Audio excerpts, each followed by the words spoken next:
Listen up, warriors. The Frozen Sea Showdown is here. 8 Francos, 2 sides. Ready your hooks. Well, the rules? Real simple. Hook 'em over, then bash 'em. Or hook 'em back and stash 'em. Remember, kills will make you stronger. More kills, bigger targets, so swing those hooks. More kills, better hook, so wipe off their looks. Crabs in the river, hook 'em. Reel 'em in for new skills. Stun. Magnet. Reflect. Chests in the cave, hook 'em. Reel 'em in for new skills. Team heal. Team super hook. Crazy ults. Total chaos. Triple hook. Recall hook. Trick hook. No equipment to buy. Auto upgrades for all. Take one down, get your hook back. Hook, kill, reset, repeat. Hook till you can't hook no more. Remember these words. Hook, kill, reset, repeat. Hook till you can't hook no more. Hooks ready? Let's go!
Listen up, warriors. The Frozen Sea Showdown is here.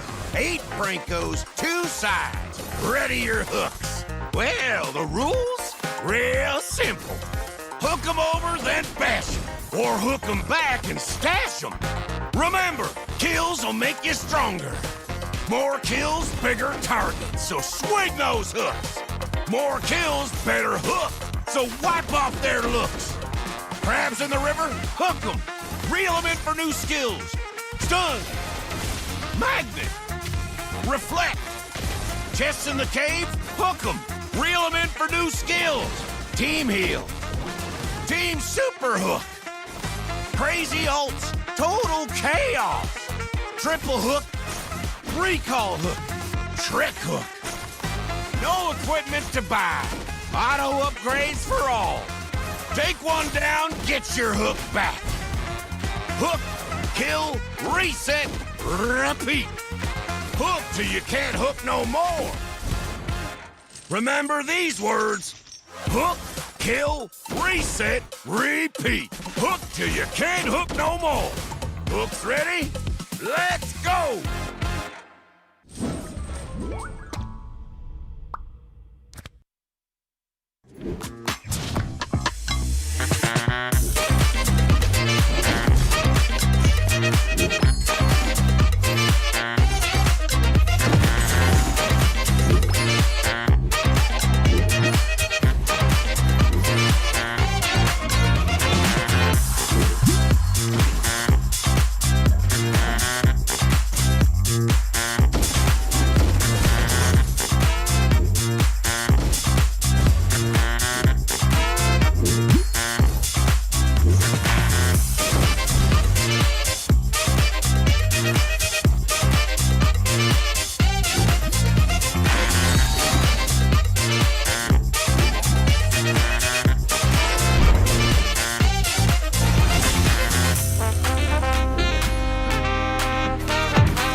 Listen up, warriors! The Frozen Sea Showdown is here.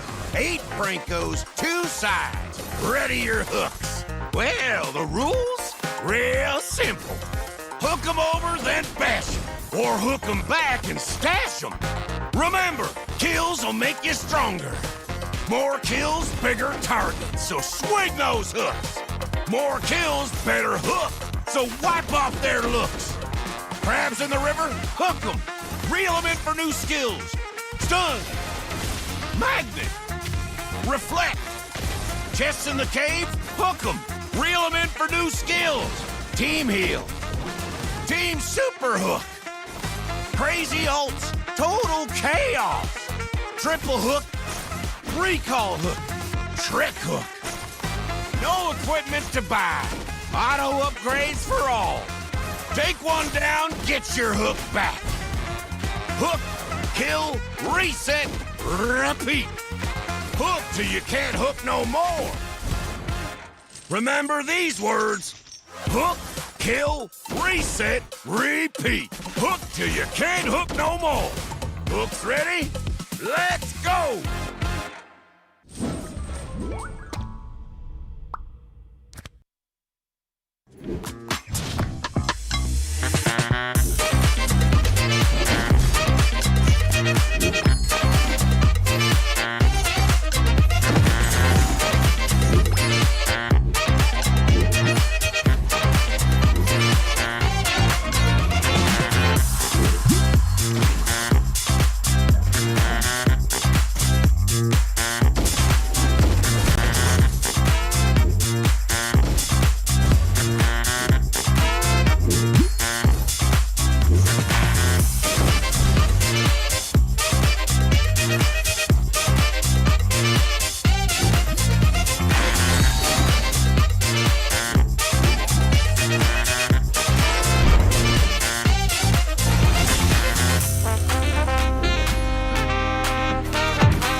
Welcome to AMER 2026, the official league for Mobile Legends Bang Bang in the Americas. In this video,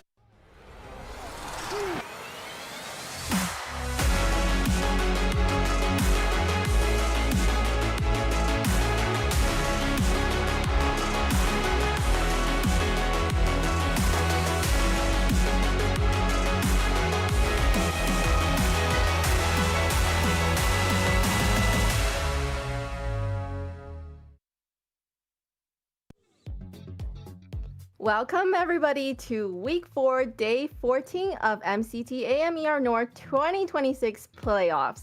Yesterday, teams battled through intense single elimination matches to keep their playoff hopes alive.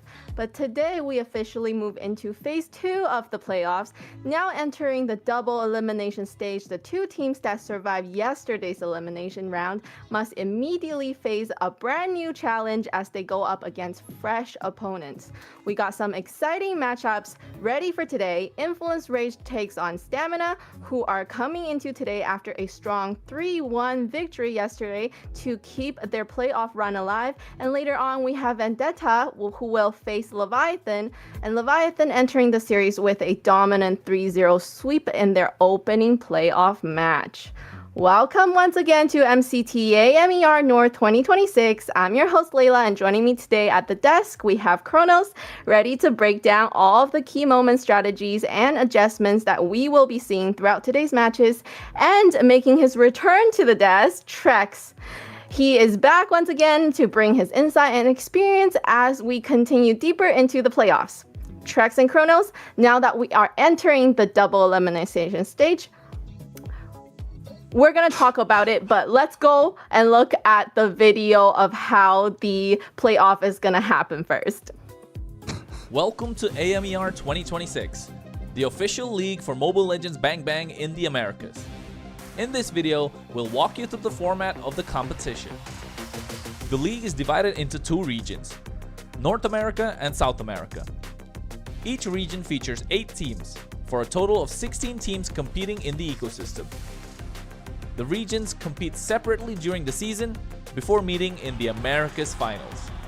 Each region begins with the Swiss stage. All 8 teams compete across multiple rounds. Teams are matched against opponents with the same win-loss record, ensuring balanced competition. Matches in this stage are played in a best-of-3 format. The playoffs are divided into 2 phases based on seeding. Lower-seeded teams begin in phase 1, where matches are played in a single elimination format. Higher seeded teams advance directly to phase 2, which uses a double elimination bracket. Matches throughout the playoffs are played in a best of 5 series. In phase 2, teams that lose in the upper bracket move to the lower bracket for a final chance to continue. The playoffs culminate in the group's final. The final match is played in a best of 5 series to determine the group champion. The champions from North America and South America advance to the Americas finals. Here, they compete to determine the best team in the Americas in a best of 7. Everything leads here. AMER 2026 starts now.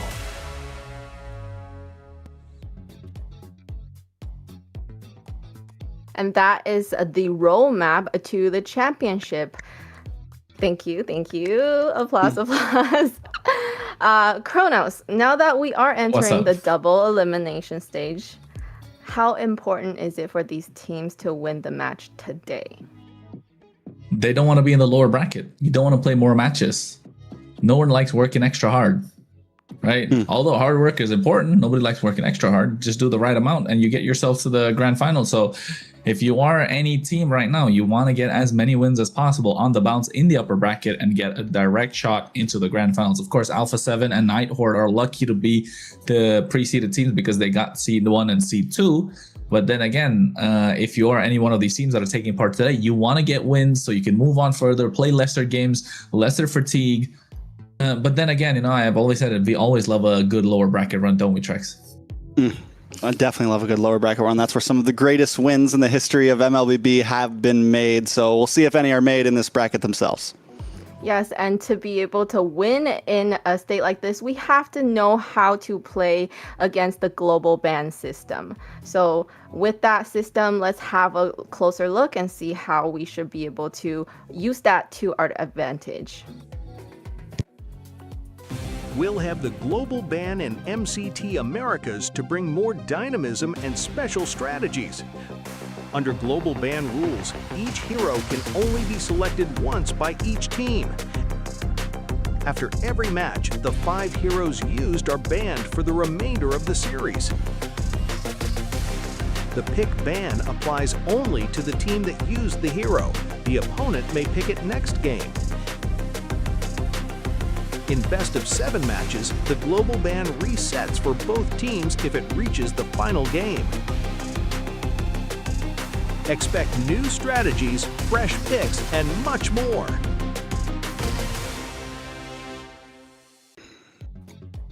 And that's how the global ban will continue shaping the playoffs here at MCT AMER North 2026. Trex, which team today do you think has been the strongest at navigating the global ban during the drafts? That's a tough one. I didn't think you were going to ask that hard of a question. Honestly, hot take here. Yeah. Hot take. At least from what we've seen so far, we'll see if it keeps on working for them. I would say Nighthorde has probably had the best job at navigating the global ban system, mainly just because of their ability, their deep pockets in terms of draft, their ability to win games 1 or game 2 off of a quote-unquote cheese pick or clutch pocket pick, whatever you want to call it. And this gives them so much freedom later on in the drafts. I think we see it majorly with jungle. We see it very largely with roam position. Some of these spots, if you can kind of play a bit more heroes that are maybe off the meta, it gives you a huge advantage, especially in something like a best of 5, where coming into game 4, so many things are unavailable. I have a thing that I want to say now. So we know the Nighthorde is very famous for doing something like that, but you weren't here yesterday, but I know you were watching Leviathan. Them also coming in with some picks that are unexpected. That's definitely not part of the meta. Do you think Leviathan could be the second, a dark horse that does the unorthodox kind of thing? I want to say that I think from the beginning, Leviathan was never exactly a dark horse. More like, they fell from grace for a while there. We know who these people are. These aren't, I think it was more of a disappointment in the way they kind of played in Swiss stage. They had a great game yesterday. If they can pull something off, my hopes aren't high. I don't like to get hurt. I don't like to invest my heart into a team too much. So we'll see how they do. They played well yesterday. If they can keep it up, then yeah, maybe we can start counting them in as back to where we expected them to be in the beginning. Mm-hmm. What about you, Kronos? What do you think between Leviathan and the Nighthorde?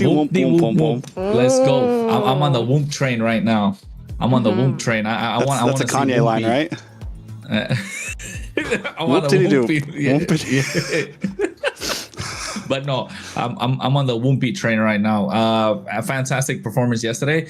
It doesn't matter which team he's in. I mean, he's young blood that's come in, new injected blood into the North American scene. 17 years old, born in 2009. Yeah, I think the only way is up from here. So just give him the best opportunities, give him the best moments that he can think of, and the right environment, especially when we have North America being rejuvenated with something like the MCT and a lot more to follow. I think this is the right time for a new generation of players to take over, because we can't be living in the past. Nostalgia is great, but then it's time to move on sometimes. And I think Woompy is one of those players that comes into the next generation, and I want to see more from him. Although Leviathan as a whole promise was absolutely great too, and the rest just played their regular games, maybe amplified it a little bit more.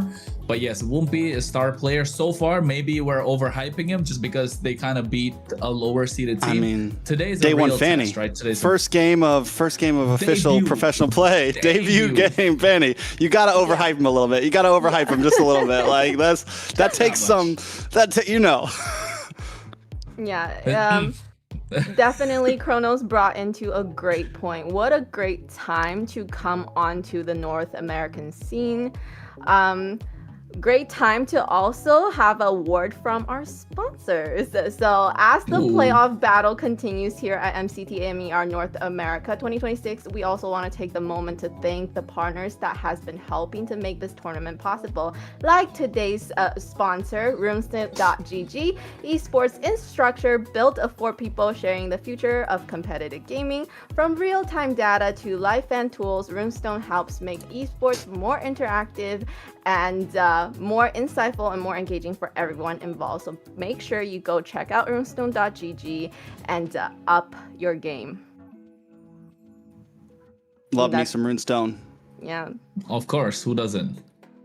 So upping their game, I feel like Leviathan definitely did with that roster change. I know at first we were very concerned with a roster change coming into a playoff, especially a single elimination playoff match, but they seem to make it work. And yes, Chrono saying, you know, great time to really show up onto the North American scene, especially with him being so young. We're sure to see more of him as the years come in the future tournaments in MLBB. So that's very exciting to see. Yeah.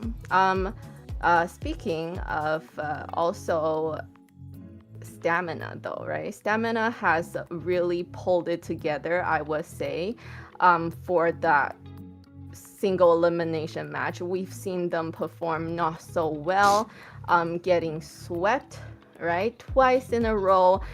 To come off 2 matches like that and to be able to pull it together for yesterday, I do think that's a great win and a great timing for Stamina. What do you think, Trex?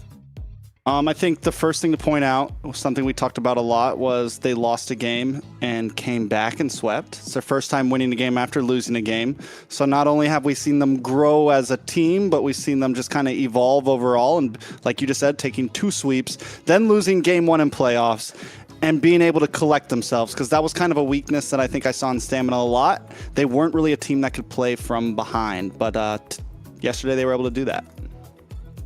Yes, and for them to be able to do that, you know, we had amazing opportunities like the MCT, and also amazing opportunities coming your way for our girlies. We have the MWI Open Qualifier, so make sure you gather your players, your girls that you always game with, and register. The registration right now is from May 2nd to May 11th, so we're coming up on the deadline. Make sure you go and get a piece of pie. You know, if you can make it to the finals, what an amazing feeling, right? Great time to prove Layla, that did you register?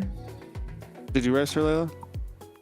I don't want to get smacked, okay? This is what's gonna happen. Hey, so I am a one-trick support. There's no way that I'm gonna make it. It's not really throw support me meta to right the now. wolves. Like, throw me to the wolves. You know, she's waiting for support meta to come back. Meta. Yes. Off meta, you know, you never know. She could beat Ashley in the wrong position. You never know. Like, you know, anything's possible. Yeah, me going up against later on Ashley. saying, what did you say, Kronos? So let's quickly look at the bracket today, and then so that we can see what is coming our way for these teams. Kronos, take us into the bracket.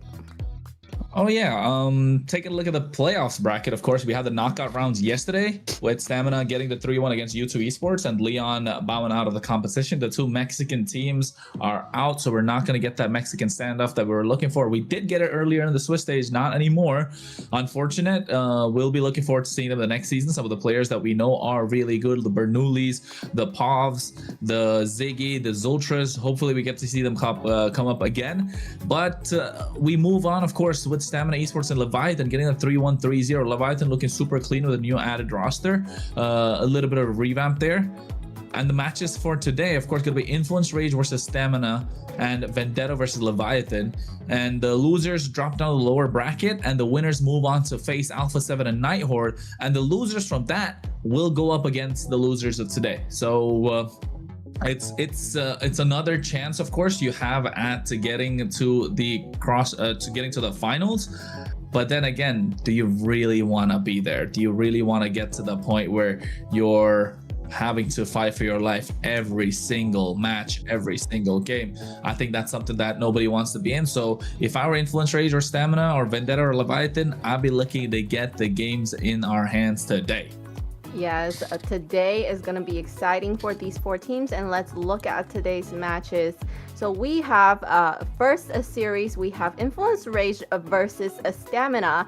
This is going to be the second time that they're going to be going up against each other in a best of 5, and then later on today we have the second series of Vendetta going up against Leviathan in a best of 5 as well. Chronos, actually Trex. For the first series, I think earlier we did talk about this is a time for Influence Rage to kind of show Stamina what they can do because of what has happened in the first series. Why don't you tell us about it? For Influence Rage and Stamina? Yeah. It's tough. I think, like we said, Stamina Esports still have a lot to prove. Influence Rage already kind of proved themselves. I think both teams have had their moments of weakness, and Stamina Esports, it lasted a bit longer. Whereas Influence Rage, they take a loss to Stamina in Swiss stage, and that was kind of a big, for a lot of us, we started questioning Influence Rage at that point, right? We're like, ooh, what's going on with them? They took a loss to U2 the day before. They seemed very off. And at that point, it was kind of, is this really a team that has the potential for playoffs? And then they take out Vendetta. They take out Leon. They just look like a whole different beast at that point. So we're only seeing the first moments of greatness for me from Stamina now here in playoffs. And I don't know if it's going to be enough for Influence Rage, honestly. I would still put Influence Rage as the favorites. Yeah. Let's have a look at today's lineup for these 2 teams, though, because we know that we had some roster changes. We had some differences in terms of roster, but Influence Rage Origins, their roster has not changed. We have Delica, we have Maracucho, we have Nox, we have Replic, and we have Astral. Chronos. Yeah, well, and Influence Rage as well. They've been super solid in every single position. They have evolved as a team. I think that's the best thing to say. They've evolved as a team. They've evolved as players. Right now, they're at their mid stage, and I think they're only going to get better as we get on in the tournament. So today, I think we're expecting great things out of them. But before that, they did have some bold statements saying they could be the best team. Let's take a look at the video and what they got to say about it now.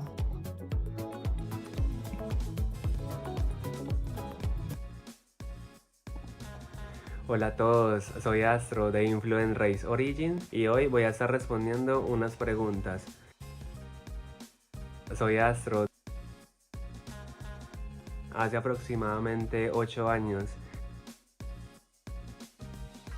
fue Freya. Definitivamente caja. Puede ser Light de Aurora Gaming Filipinas. Replic, ya que con él me divierto mucho y admiro mucho su trayectoria en todo el juego. Natalia, la ulti de Marcel, el parpadeo, King de Franco, la legendaria. Me parece Kalea me parece que está súper sobrevalorado. Definitivamente Natalia. Sería Sisi, no creo que tiene mecánicas como tan complejas. A mi parecer Marcel, la pasiva de Marcel está súper rota. Definitivamente Replic. Mi jungla Maracucho se tiltea súper rápido. Puede ser Light o puede ser Keyboy, a mi parecer, de Onyx. Por ninguno, me siento súper bien con mi equipo y siento que podemos llevar esto adelante. Show. A mí me gusta mucho hacer late game. Definitivamente Shotcaller.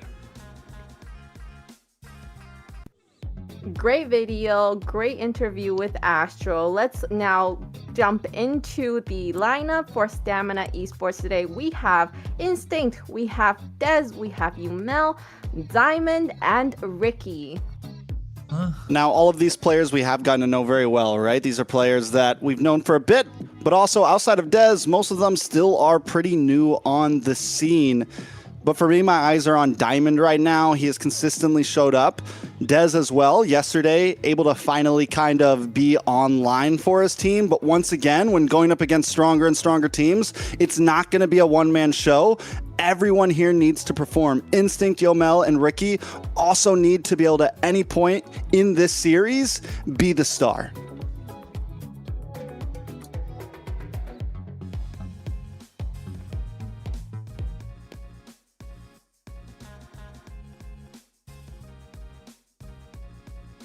Des. Finales de 2018. Arif. Marcel. Jun. Rosa. YSS. La ulti de Argus. Flicker. La Collector de YSS. Edif. Nolan. Hylos. Marcel. Jung. Instinct. Best player. Shark. Vaxia. Laken. Shock collar.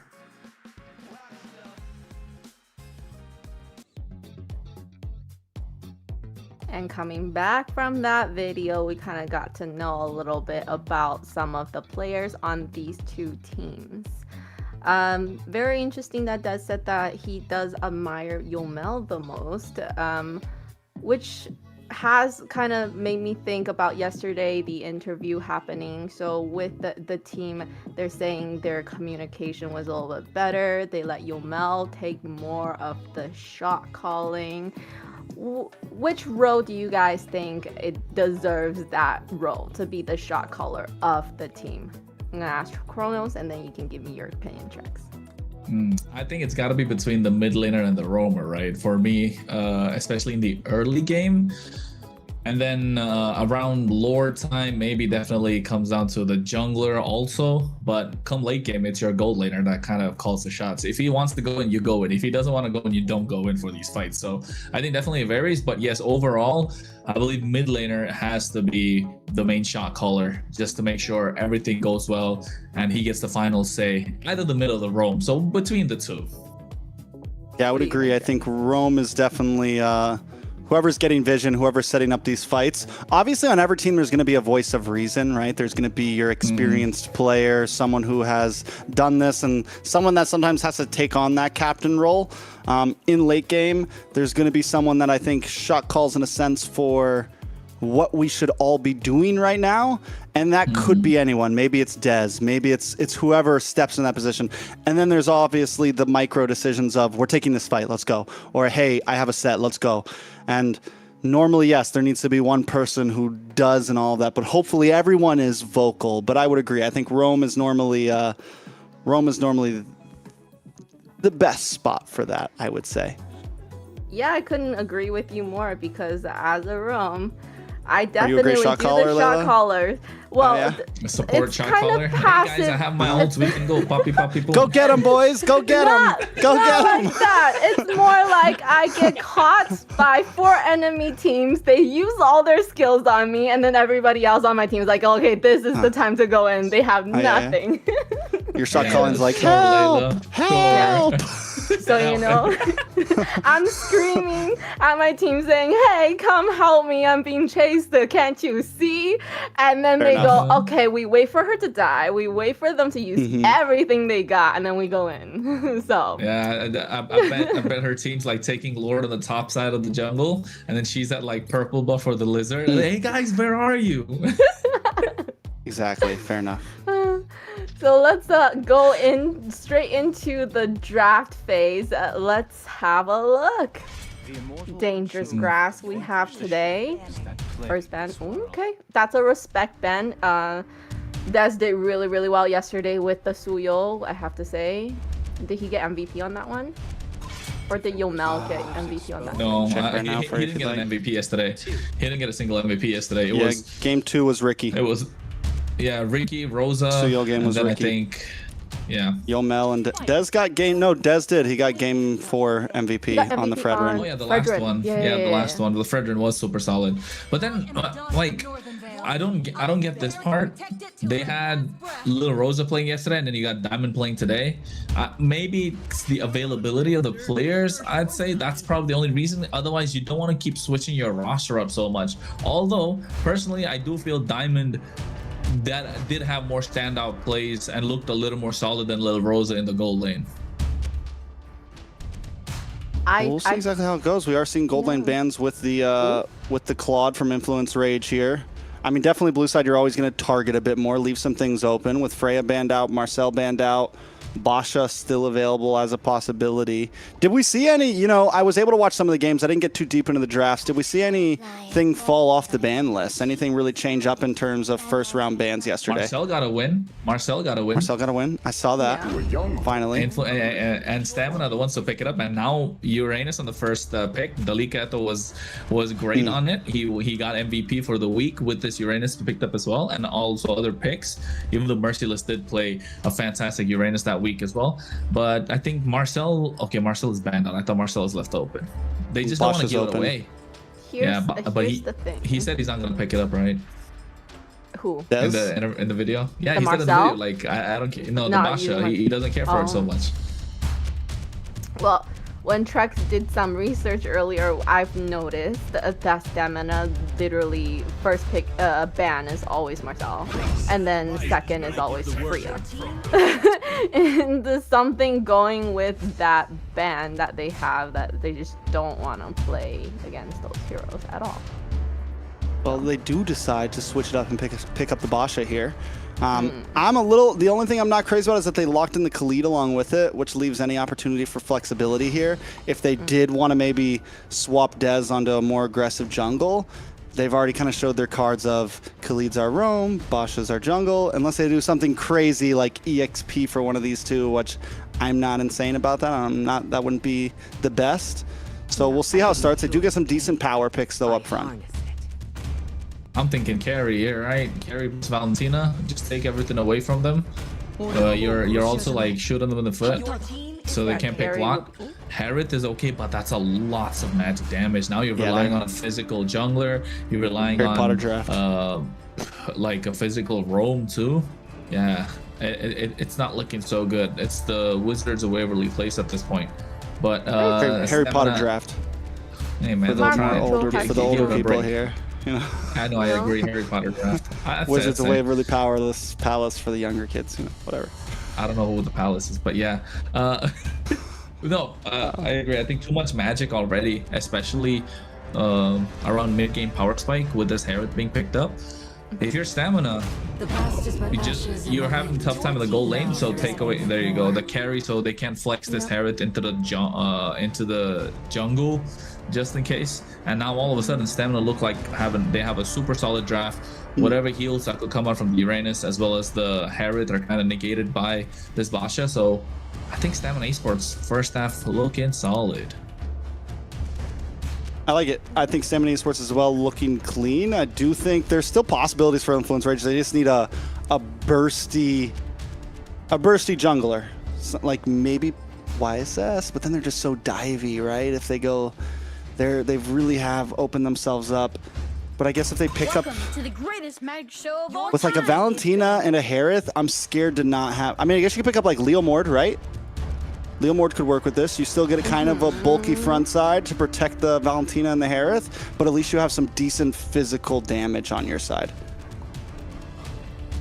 I feel like the Harley ban was probably a waste because there's no way they're gonna pick a Harley jungle with all the magic damage that they already have. They could, to be honest. They could. It just overload of Maracucho. magic damage just wins you the early game, right? And it's Maracucho. Like, can we can we really stop them at that point? Magic damage is super strong in the early game. The late game, it does kind of fall off. Yes, they have Basha on the other side, but he's not going to be your primary target. So it's okay. Harley, just better safe than sorry. I think here, Phoveus is a great ban just because you don't want the Herod to get countered. Physical jungler, Leomord. I think that's the best one, Trex. Like, you got to take out the Leomord if you're Stamina Esports, and if you're Influence Rage, take out another EX laner. Never mind. I mean, it's a counter to the glue, so yeah, understandable. You have to be careful too on global ban. Like if you go Harith and then like Harith jungle and pick up another marksman, you're burning 2 strong marksmen on game number 1, you know? So like that's another thing that has to come into play here that you have to think about. Let's say they did pick up a Moskov here, right? Then you have no Moskov, you have no Harith for game 2, 3, 4, 5, you know? So I think this has to be marksman Harith. Yeah, gold lane Harith. Stamina Esports on the gun right now, need an EXP lane and a mid laner. Zetian is open. Would just be a solid pick here where you're not worried about too much, and then would give you flexibility with the EXP lane. My legacy shall endure. I still really like her as a hero. Just the amount of range that she has and the damage with her second skill that nobody sees coming. You know, you stand in there for too long and you're like, oh, I am getting hurt. And then the amazing engages that can come out of her with the set from Khalid. Pretty good. I think it's Leo that, Grok. Leo more Grok, Leo something like Grok. that. Something. Ooh, Chip works too. Chip Leo is good. I think Leo, there's no other option. I would sail across the cosmos. No, that's so aggressive. That's so aggressive. I was thinking, in my mind, is it, wait, Nolan physical damage still? Yes, Wait. Yeah, Nolan physical damage. I just want to say something. On the video that Dez was saying, didn't he say Nolan was the most overrated hero? No, underrated. Underrated. Okay. I was like Nolan's an underrated hero. Okay, Thinks Nolan's very good. And I like the Nolan being picked up here as well because he can keep up with the farming speed of the Basha. So, like, fast rotations all across the board, and with the chip, oof, very aggressive. The carry should be running the flicker, so is the Zetian. The Lapu was kind of the only choice in this case. You don't want to give the Black Dragon to the Valentina or the Sora's ultimate as well. So yeah, I think that chip and that Nolan make it or break it. To be honest, I feel Influence Rage might have this just by a slight bit of a hair.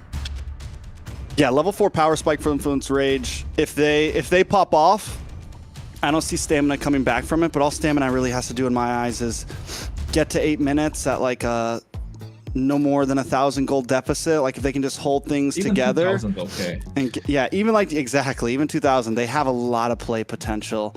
And the squishy front line of Rage Origins, yes, they have a chip, they have Delika, but there's not a lot of crowd control overall. It's a risky composition. It's nice, it's aggressive, but it's risky. Well, I know that chip is great with being all over the map, but at least we have the Zetian with the ult that can kind of help out if somebody does get caught, right? So hopefully. Well, we're jumping into the land of Dawn, folks. It is MCT AMER North, the playoffs. We're in day number 14 of it all. The first best of 5 of the day, Influence Rage Origins versus Stamina Esports. All right, it's day 2, Maracucho versus Dez. We've said this before last time. Dez got the win over him, 2-0. Made it look easy, but Influence Rage is a whole different team now. We're already seeing the aggression, actually, this time from Stamina Esports. Ricky Lowe. Too aggressive from both these teams, taking a lot of damage even. And burning 2 flickers, 3 right now. Risky Ricky. Already coming in, going down to about 10%. Rage Origins testing the waters as well. I don't know if they're both going to keep up that pace. I think we got a nice little idea, but Stamina Esports already looking for bot lane. The rotations right now, 4 people at the bottom. We'll see if something happens on the opposite side of the map. Now look at the rotations. They're trying to make the top lane rotation too. The Leviathan was trying to cut them off, but at the same time, Lava Golem is the one that looked like contest. But Diamond getting a kill on the bot side against Replic, maximizing the numbers game that they had, the numbers advantage. I'm not sure if Maracucho got that Lava Golem, to be honest. Either way, it's a huge win for Stamina Esports in the first minute. You got to watch out when you're going up against Khalid. Even if he's tank Khalid, first couple levels, there's massive damage in that first skill. The gank potential with the speed, all of it looks great. Taking a look at the emblems, honestly, nothing too crazy around the map that I'm seeing. Lethal Ignition is on Maracucho. Yeah, things are pretty simple. Turtle's going to be up at 2 minutes. And another pickoff. Nox able to find Ricky this time. Oh, Astro gets taken down as well by Yomel. And I think they're just, it's just very scrappy fights, burning a lot of these abilities early on. And then now you're left in no man's land and get taken down. Lancer coming out as well from Instinct onto Maracucho. They get the fear of the Phoenix. Maracucho might be taken down. Yes, he does. Dez able to get the turtle in his hand. Stamina Esports on the board, and Delika Edo might just fall down as well. The recalls are coming out a bit too early, Trex. Stamina Esports starting off very strong right now, and this was the worry with Nolan, this was the worry with the Valentina, with this kind of in-your-face but squishy front line, and all you have is Delika, who has no real crowd control. Another pick off. Oh, they're too aggressive, and Stamina Esports are maximizing what this Khalid can do. Quicksand guard to slow them down, and for a disengage even. At this point, I think Rage Origins, all the early lead that they could have gotten with the help of this Chip, Valentina, as well as the Nolan, has been neutralized by Stamina Esports. Yeah, when you have something like the Chip, and you have something like this in your pocket, you all shouldn't be exactly grouped together. Look for small pickoffs. But the thing is, Stamina Esports responds to that so well. Look at the way they're moving on the map. There's practically never anyone by themselves. There's always someone close by. Ricky's either with Diamond or Yomel's with Diamond, and Dez is farming, but something along those lines, everyone kind of has a partner at some point. The string is attached, and it never really gives the opportunity for Astro to look for a little shortcut. Oh, down on the boss side, though. Speak of the devil. Yeah, they got that pick off, didn't they? Ricky, Icky, Picky keeps getting picked off every single time from yesterday. But you did play a fantastic game number 2. Got the MVP even. But at this point, I think the question begs, how long can Influence Rage keep this up? They need to apply the pressure as much as possible. Push back Stamina Esports, because we were talking about Stamina Esports playing from behind a 2.5k goal lead. They've got a 1.5k right now in their pocket. And the more they get, the more dangerous they look.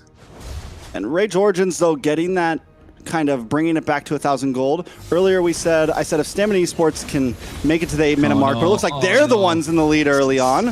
What does this mean for Rage Origins? Because on something like the Nolan, you'll want to pop off early on. You don't want to fall off too early, but up in the top side. Bravest Fighter comes in as well. Retribution in the hands of Maracucho, able to secure the turtle. And I think if you are Influence Rage Origins, you can't keep up with the pace that Ricky's bringing in. So maximize the Y walk, the shortcuts, and bounce on the right target. Meanwhile, they're doing the same onto Ricky and get the kill. And every single time it's Diamond that's able to get these kills. It's 2-0-1 right now, Shreks. And that's a carry we're talking about. And a Harriet is 0-2-0. Technically a lane bully, but the extra help is just working wonder for Stamina. Yeah, and that was a big whiff by Astro as well. Goes down by himself to try to clear the lane, and Stamina are just on top of him. The thing is, the Stamina does have a very fast-moving composition. With the passive from the Khalid on the boss side, though. Oh, they tried. Look at Nox gets caught up. View the Phoenix comes in as well. Astro trying to go in. No shortcut. Or rather, doesn't want to drop it because there's 4 members standing there together for Stamina Esports. And me on the top side, gentlemen's exchange. Just... you know, calling it a day, proxying the waves and making rotation into these team fights much faster. Basically, half the game has been on this bot side. Yeah, heavy pressure from Stamina. They came in with a plan and they're executing it perfectly. What's Astro doing at this point? Gets caught out. There's the shortcut. They're trying to do something, but Maracucho goes to the back line. Diamond finally gets shut down with the help of Replic Synchro Vision. Landtrigger coming out as well from Instinct. He flickers forward, goes in for the Bravest Fighter. Combo! And I think he's starting to get taken down. Maracucho finds a double, so a 2-for-3 trade in the benefit of Rage Origins, but still Stamina Esports will be happy with what they got. Instinct did not have to commit to that, though. I think at that point it was you got what you came for. You lost Ricky. It's okay. You lose Diamond. Once Diamond goes down, I think it's time to back off. Instinct comes through the shortcut to try to help out, and it's a little bit of a misplay there. And yes, Stamina still kind of wins out on that fight a bit, but honestly, Replik getting the shutdown there on a Diamond, I'd love to see the items right now and see how much of a difference that made in the gold deficit he had, because that's huge, and that does kind of help, once again, stop that gold lead from escaping them too much. I mean, at the moment, even Dalika Eto won't be doing a lot of damage, right? Because Dez, or he won't even be able to heal back up because of Dez's inbuilt kind of anti-heal on this Basha. And Nox is just getting caught off guard every single time. Look at that point blank raging sandstorm. Ricky's not afraid at this point. Maracucho needs to find a pickoff, and Yomel's going to be the target, forcing out a flicker. Fracture comes in as well, but not enough damage. Yeah, gets the passive out, gets the flicker out. Right before, I mean, we still have about 90 seconds on Turtle, so things should be back in motion by then. But overall, we are seeing the pressure finally connect from Rage Origins. Maracucho might have started off with a death, but now he's 3-1-2. The damage is starting to output. Yomel has to be careful. Diamond has to be careful. Positioning is going to be key for a lineup like Stamina Esports. Yep. And it's all going to come down to these neutral objectives. The turtles are gone. 2 in the hands of Stamina, 1 for Rage Origin, 70 seconds for the Lord. And look at that. They're already forcing out the mid lane. A flicker baited out early on from Nox. Shortcut being used as well. The back line, Yomel's the target. No flicker pays the price. And now they're chasing away Ricky, but they can't get a neutral objective. They're not able to get any towers because there's none available, nothing to push in. Again, this is something, what did we say in the very beginning? Stamina Esports was doing so well when they were grouped up. And now they're starting, you watch them moving around the map. Yomel kind of by himself in the mid lane. Diamond farming up top. Oh. Stamina Esports needs to pull it together because that's exactly what Rage wants. They want to be able to find a member here, find a member there, and get their lead back. Well, that's what Stamina needs to do, and Ricky needs to keep playing that game where he's in the face of the opposition. But I think right now Maracucho is starting to rack up. He's gonna hit that level 13 till Dez is level 11, so 2 levels ahead. He's almost there at this point, but Dez is catching up really quick. And you can see he's already getting the waves on the top side. So macro pressure in the hands of Rage Origins, thanks to the mobility that they have and the clear speed of these minions. And Stamina Esports don't really have the best clear speed compared to that. Not a lot of mobility. Yes, Des can make it around the map a lot faster, but doesn't have the ability to burst down someone instantly like Maracucho does. And speaking of burst, Raging Sandstorm comes out. Dalika Eto looking to get taken down. A lot of damage being dished out, but you know, Dez walks in that Kumar bush and stays alive. The Kumar bush. Hey man, we don't speak about the Kumar bush. That bush is traumatizing for a lot of people. A lot of people out there. I being one of them in a ranked game. Lord is up though, and Rage Origins holding a very strong position. And this is honestly where Chip can come in clutch in some of these big pit fights. Yeah, Maracucho is blitzing this at the moment. Fear the Phoenix comes out. Retribution! Slowed down. That was perfect. And Dez gets the steal. The shortcuts drop down as well. The Raging Slash comes out, but Instinct gets taken down first. And Rage Origins, oh, they must be kicking themselves. That Fury of the Phoenix came in so clutch, and Nox not able to use an ultimate is just so tilting at this point. And Diamond looking to get on top of Astro. And Replik is going to be the target, but the Lord is going to be coming down the bot side slowly. Dez gets terrified in that push, and now Dalika Eto looks like he's going to be taken down. But it's a Uranus and needs to be able to walk out of that in one piece. This is the opportunity that Stamina needs to actually translate this big win in that fight into some tower, into some map presence. But I still got to give it up to Maracucho. The moment that they lose that Lord, he's like, all right, I'm going to top lane. Puts pressure up there, completely starts disturbing the lane presence of Stamina Esports. Yes, they're going to take this tower, but they have no one on the boss side now to take the tier 2. And Rage Origins doing what they do so well in map presence. They're so good at their macro, right? This is one of the reasons we like this team a lot. Their macro, their draft, and they just know their power spike and their win conditions, and they play to it. Yes, there are times when they get overwhelmed by the force of the opposition, but in this case, it's not there. Stamina Esports have slowed the pace down of the game. They've slowed the tempo, and now all of a sudden, Rage Origins are catching up. What was a 2K goal lead at one point is almost less than 1,000.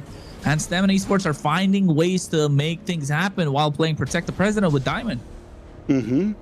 And if they can keep doing that, there is some opportunity for Stamina, for sure. I don't think this is completely in their realm yet. The composition that they have, like we said, it's very, it's front to back, it's box. We have our damage dealers. Ooh. The Purify comes out as well from Delicato. He's taking a lot of damage. Replic with his Zaman Force drop down. Astro goes into the back line, drops the shortcut, but takes a lot of damage from Diamond, able to get that kill. Dez right now in the face of Replic. Ricky finds a kill. And Maracucho has no interest to get into this fight because he knows that's a losing battle and gets a push on the bot side. Holy defense is pop. But Stamina Esports looking to replicate that on the top side. Yeah, but see, because the reality is, though, there's no point to win that fight. Maracucho doesn't need to. He's winning the game right now through towers. And as long as the gold doesn't get too far ahead, it's still a decent play for Rage Origins. The problem is with this, though, if this gold lead does get to about 2,000, 3,000, because Stamina Esports just keeps on winning these small fights, Maracucho is going to have to pull up in the Lord Pit, because last time we saw Dez just walk up and say, "This is mine." Like there was no real hard congestion. And the thing is that shouldn't have happened. Maracucho, you have a fracture. You have so many possibilities, but you said it, the Fury of the Phoenix gets the big stun. So Rage Origins, they can win in map presence, but if they don't win on those Lords, is it going to matter that much? Yeah, Layla. Hey, welcome back. Hey. Hello. Taking a little bit of a break for these two. Just talking about Maracucho, he's done very, very well. You know, if he can't win these fights right now, what a great way to just push, right? I think a lot of even like in my games, people don't understand. Like they go for the kills or they go for the fights, but just push, and then I've seen a lot of jungles that are so smart, you know, random jungles that comes through and they're like, I'm just gonna split push and you guys go deal with the fights, and I'm like, I'm dying, and then they're like, but we're winning. So yeah, I think Astro's not having a good game on this chip. He's just getting forced and pounced upon every single time he shows up on the map, and that's because the amount of damage that Ricky has on this Khalid, right? So just being a bully at that point and allowed Diamond to get to that power spike, and now they're okay to invite the pressure, and that's why Influence Rage are just getting the split push down because they don't want to pick a fight, and Maracucho's doing a fantastic job in controlling essentially just the game overall. The moment he leaves these split pushes, he gets into the fight. Unlucky with that Lord take because the Fury of the Phoenix came in at the right time. So I think Nox in this case, instead of going for the Raging Sandstorm, take that Fury of the Phoenix and you could be able to pop it at the right time so you can secure the Lord instead. I think that's the way to go in these fights. Astro's just gonna be, you know, walk-in meat for stamina at this point. Yeah, Astro, the way he's using it is definitely just jumping into the midst of them and dropping a shortcut. They have to. They had a couple moments where they could find some pickoffs, but they have to find a way to do that in the Lord Pits. Find better angles, split up a bit more. You know, use it as a note of surprise instead of just, hey, I'm jumping in and we're all gonna jump out. You know. Yeah, and I feel like, you know, the idea with that chip pick was to be able to go pick these fights and really be able to kind of pick off some early game, you know, and just make sure that Stamina doesn't have a fast early game where they can snowball. Unfortunately, right now they can't pick that fight. Okay. Yeah, I think if you are Stamina Esports, look to stay together.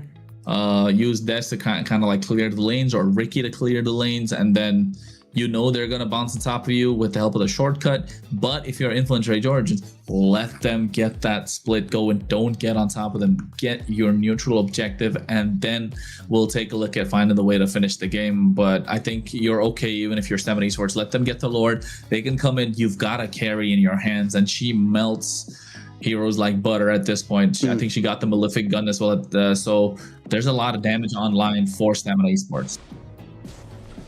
Bye, Layla. Bye. Let's get back into the game now. You know, there's one thing that I feel like we haven't seen much of the Chip. I feel like when Chip first came out, and we saw him getting used a lot, during those Lord fights, he was used as the long lane watcher because he could teleport back at any point. And that's what I think we're going to need to see possibly from Rage Origins here. You're not going to want to use Maracucho as that bot lane pusher exactly. Oh no. Oh, a lot of damage though. Oh no, they go in with the concealed play as well. A lot of damage being dished out onto Astro. Oh, he survives barely. If there was one more speedy light wheel, he would have been dead. And now Maracucho's stuck a little bit in the pit. Fractures out of harm's way, but they're still able to get that long lane push. But they force the IMU out of Nox there. That Fear of the Phoenix is what saves the day from Nox. So now Nox needs to recollect that to be able to use it possibly for this next Lord fight. Stamina Esports, how do they handle this long lane push, man? They just tried to get the kill on Astro. It is troublesome right now. Taking a look at the gold lead though, Diamond versus the Replic. We've had our eyes on them since the beginning. A 1.6k gold lead, but is this correct? 3,000 gold leads in the hand of Maracucho? Hunter Strike, BOD, Malefic Gun, Blade. I mean, the guy right now is definitely a monster in terms of the damage, but how does he even get to the back line? Well, I think he's playing it right. Just get the split going, because Ricky has to respond, and there's someone else along with him is going to be a problem. And you can see already they're going into the wide walk. What a flicker coming in from Diamond, catching him off guard. So now 2 flickers being burned. Maracucho still survives, still able to get a push on the bot side. They have the better minions. And now in the mid fight, this is where Stamina needs to pull up. They get the light land shaker and find a kill onto Replic with the help of the Tortoises Puissance. And Delicato's trying to buy enough time, but unfortunate that they lost their goal laner. Shortcut comes up, but what a fracture picking Diamond. He was already softened up for the blow from the earlier flicker burn. And now Delicato just has to do what he's do best. That's how you do a shortcut. That thing dropped like a nuke. Everyone popped out. A fracture came. Just huge damage from everybody. Immediately pops out of that. Able to take out Diamond. So gold laner for gold laner, and things are now back to a standstill. Ricky did a good job at re-pushing that lane back in, down on the boss side, and maybe that is the play. He needs to be the one that goes down there, controls the long lane, and make sure his team's okay. I mean, that's the only possible way, because he's the one with the kind of like the highest mobility and a better wave clear too. But you can see again, Maracucho just responding, proxying the waves, being a problem. Delicato's not allowing them to take the Lord. Ricky doesn't have a flicker. He's going to be taken out. The quicksand guard just to buy a little bit more time. Immortality is going to get popped soon enough as well. Yes, it is. Ooh. Meanwhile, the mid lane, if you're the Phoenix coming out, just buy some time. Shortcut dropped out at the same time. They go in. Nox is the first one to fall. Astro, Immortality's popped. But the Celestial Armament buying some time. Maracucho goes in. Fracture comes out, but Instinct finds a double. And Delicato can't really stand for long, as the Lord's already down 10,000 HP. And it seems like Stamina Esports will get their hands on this, but they get a massive shutdown as Dez walks into the purple. And I don't think he wanted to be there. Yomel Flick is on Maracucho. He's on fire. He gets a double. Wait a second, where did Maracucho even come from to get that kill on a Dez? How did I miss that? I'm so confused. Dez goes down. Lord does fall in the hands of Stamina Esports, though, which is huge. Ricky goes down. Replic able to pick up some kills. And Instinct as well, trying with the bravest fighter. Look at Diamond. He's trying to buy some time. He gets into the face of Replic and finds the kill. And Maracucho's going to be the target, but he's godlike. 7-1-3. 7 kills on the bounce and finds Diamond again. The heat of this match has been turned up. Maracucho with 59,000 damage dealt over this game right now, just topping the charts. But the real surprise in here for me is Instinct as well on Stamina Esports has just been dishing it. Even in that last fight, just able to do so much damage with the bravest fighter, able to come in and clean house, and that's going to have to be a target that Rage Origins has to watch out for. It's something the complete opposite of what Delic Echo is right now, who's just kind of a harasser. Instinct is a killer right now. And that's with nothing but a War Axe. I mean, he is able to sustain a lot of damage, so that's the main factor. And with the bravest fighter going at the right time and finding Replic after he pops the Purify because of Ricky, it's working out well. Stamina Esports are able to layer the skills, but the trump card, Maracucho on this Nolan, which Dez said himself is an underrated hero, he's just working out so well at this point. They're able to get the split. They're able to find the pickoffs into the back line, and just waiting to find the flick. He's able to burn a couple of flickers while trying to get the split going as well. So if it wasn't for the Fear of the Phoenix early on, Trex, I think we would have seen Ray Jordan's already picking up the game. Yeah, so we'll see exactly where it goes from here. Gold's still at a standstill between both teams. Honestly, it doesn't feel like anyone exactly has this in the bag. Stamina Esports took about 12 minutes, but they are finally kind of controlling lanes a little bit using Ricky. Rage Origins still doing a better job, though. They take another tier 2 in the top side. One advantage for Stamina Esports, they haven't lost that tier 3 in the mid. And if they can hold that up, it will help a lot. It's one of the things slowing Rage Origins down majorly from moving around the map and getting from top to bottom overall. Yeah, and I What is think Astro doing? oh no, Ricky gets caught by Nox. Nox not able to get out of there. Gets the Fear of the Phoenix this time. Dez missing the shield unit, but look at Maracucho looking to find the right target, waiting and biding time. And look at Astro. Like eventually he's there. He's just hanging around. Dangerous grass, baby. He let them, and he lets the, oh, he's on dangerous grass right now. There's a little bush up there, isn't there? Oh no. Oh no. Are we gonna see it? It's only Diamond. I think Diamond spotted him, but they know they go in. Shortcut could come down to the right side. Replic collapses on top of him, able to get the kill. Ricky taking out super low, but he gets taken out with the chrono dash. And now they're looking to get Dez as well. Instinct comes in, but a little late to the party. Yomel's taken out super low, and this is the moment that they were looking for. They are gonna get the Lord. It's 18 plus minutes. It was an Evolve Lord as well, able to get that tier 1 in the mid lane, and all of a sudden, Stamina's hopes are crumbling down. Why would they walk up to that bush? And I feel like Diamond knew he was there. They're like, oh yeah, let's go find Astro real quick and just walk up to it. Astro, what's he doing? Oh no, what's he doing? Drop the shortcut down. He looks out. He's popped as well to get the Lord, and now Maracucho comes in, but taking a little too much damage. Replic did. Instinct goes in. Bravest fighter. I think they bit off more than they could chew at this point. A big fumble from Rage Origins, and it's coming down to Astro. Got a little too aggressive. It's a tough spot. It's a very, very, very tough spot. Rage Origins, though, still with a nice advantage, I think, coming into this. Even without Replic, they have some opportunity. It's an enhanced Lord. Maracucho is outputting. Watch this. Diamond will get found out. Maracucho is hunting right now. If he can find Diamond, it could be the huge turn here in this match. They do get the inhibitor on the top side. The Lord is still coming on the bot side. They haven't cleared it a lot. I think it's still looking a little healthy. A lot healthier than Stamina Esports would like. Influence Rage Origins. Astro made a mistake, and I think he's waiting for Replic to come back in to drop that shortcut at any single point. It's going to be Diamond's going to be the target. There you go. Shortcut comes down. Fear of the Phoenix is there. Diamond flickers out of harm's way. Replic comes into the fight soon enough. Zaman Force can be dropped on at any point. Fear of the Phoenix to try and stop him, but look at Maracucho on the base. You know, at the same time, they get the inhibitor on the bot side. Instinct trying to zone them away, and Ricky and the rest of Stamina Esports are now in shambles as their base crystal is exposed, and Jolly, it's both the sides.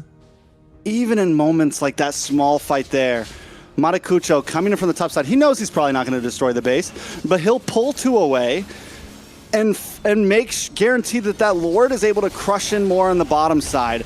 Even like the macro of their micro is clean. Like the way they approach that fight from 2 different angles to split stamina up and make sure they gain as much ground in that base as possible. Rage Origins, I mean, every time they come into a fight, they're always finding a different way to approach it, right? Like a smart way to do this.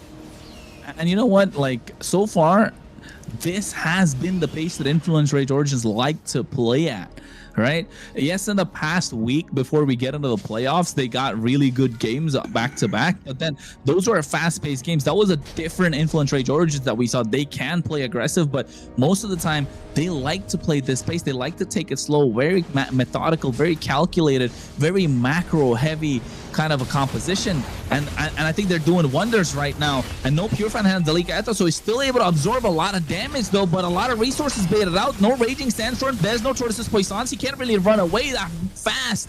Meanwhile, Maracucho's hacking away at the Lord, and Diamond's nowhere to be in the fight. They drop down a shortcut just to zone the rest of the members away.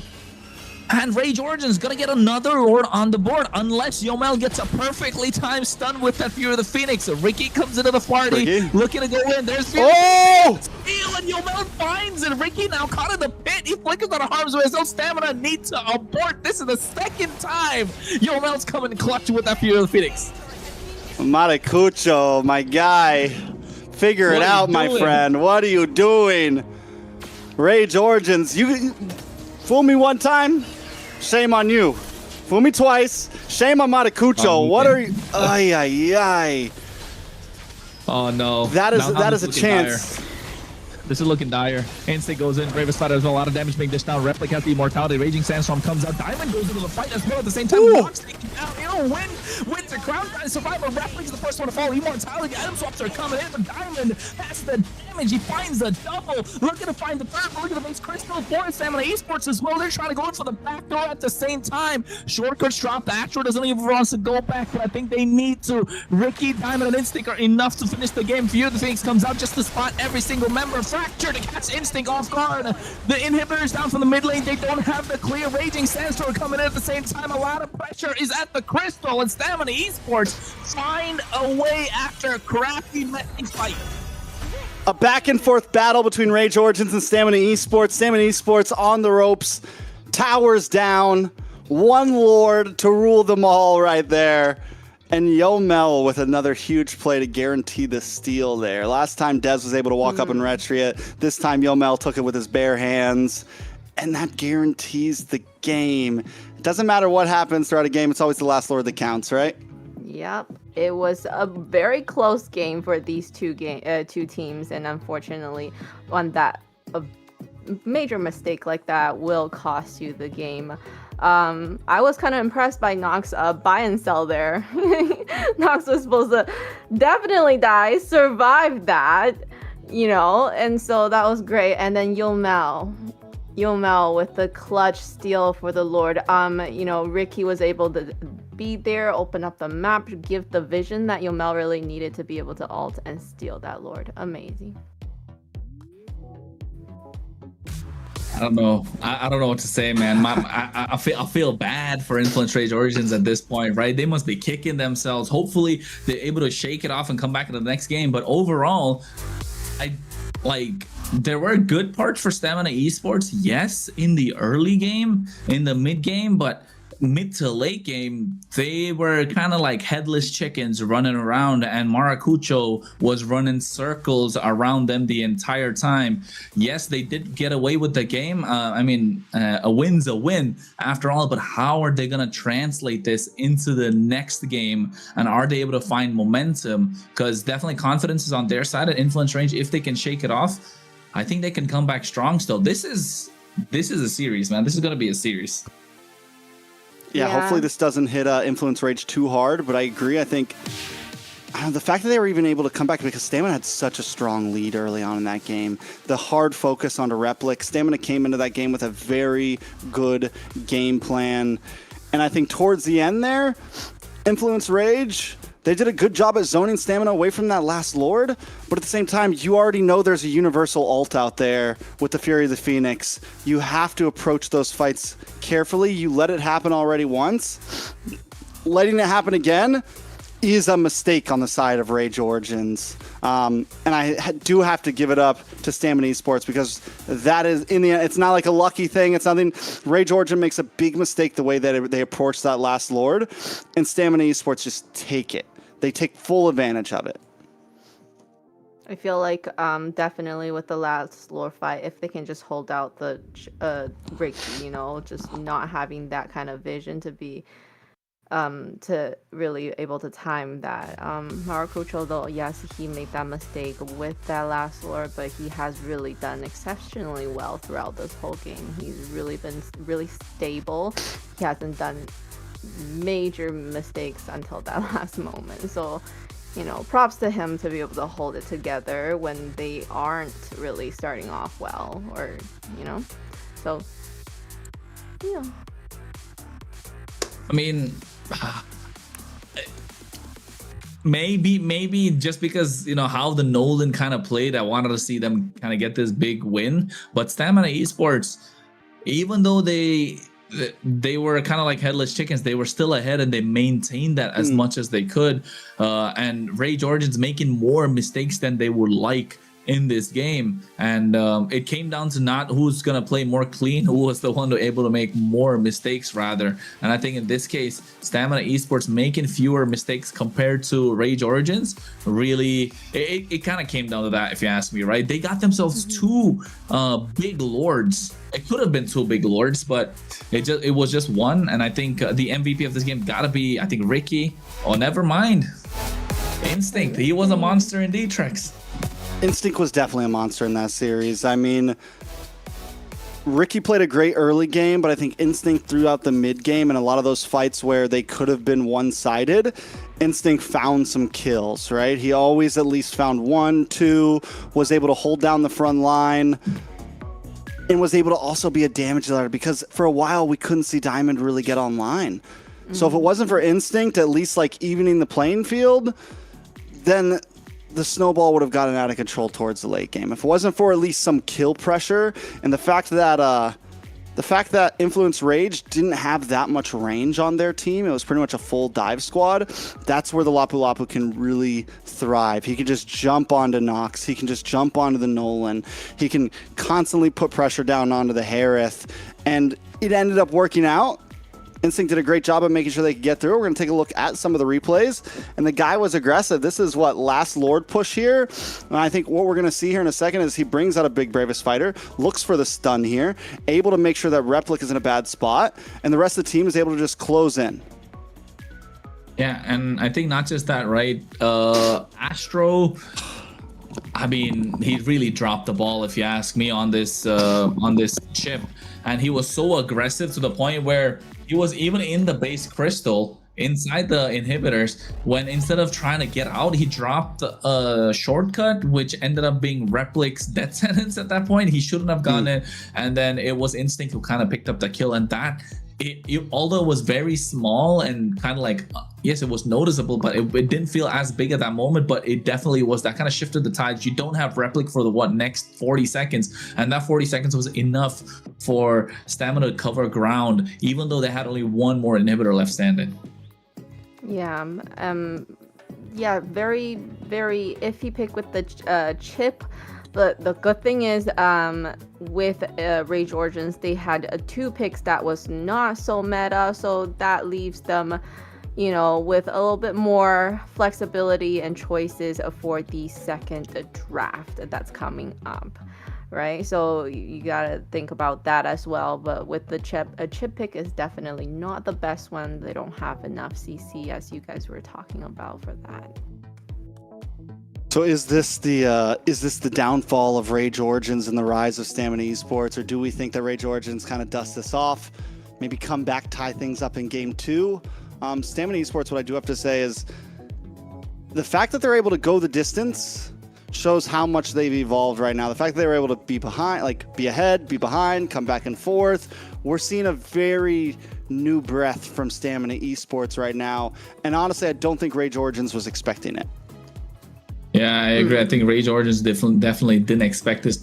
Rage Origins came in with a lot of confidence, but at the same time, so did Stamina Esports. And don't forget, I think Influence Rage Origins kind of want this even more than Stamina. Although, yes, Stamina wants to move on the upper bracket, but Rage Orange want to prove themselves after the loss. They got the 2-0 when they got swept by Stamina in the Swiss bracket. So I think that could be a small bit of a factor that kind of edge Rage Origins to play a little more aggressive than they would like, especially maybe Astro. But yes, if you are Rage Origins, the one that's got to wake up has to be Astro, right? He in most of his, I mean, if you're looking at point fingers, I think that's one of the areas you would, with the chip playing a little too aggressive in the early and giving away too many kills. But if you're Stamina Esports, you should also try and lock in and see where your mistakes were more often with the macro that was played. And also, it was a good game. So how are both teams gonna really come back from it? Because not like Stamina Esports played a really clean game, and Rage Orange needs to dust off the loss and come back too. So I think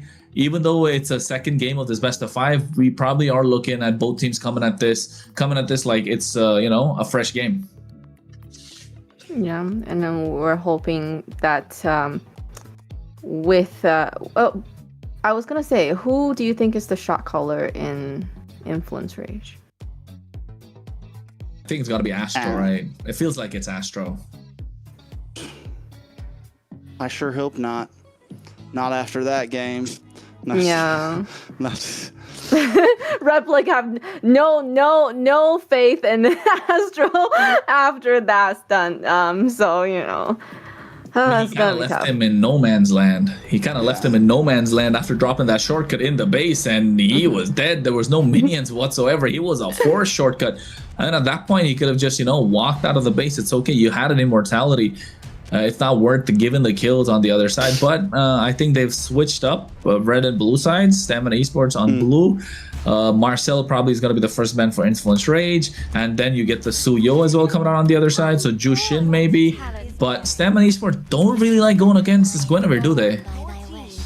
No, and it's interesting that we didn't see that get banned in the early on, but now they're on blue side. It is something they're going to put on the list. I mean, one thing I will say is we have seen Dez play some more utilities, some more fighters. The Guinevere does well against it. And overall, Guinevere, I wish I could see the win record, but I feel like Guinevere's got a pretty good run under her name right now in terms of how teams have been playing with her. She's definitely not always a first game, second game pick, but coming to game 3, she could definitely pull some wins onto the map.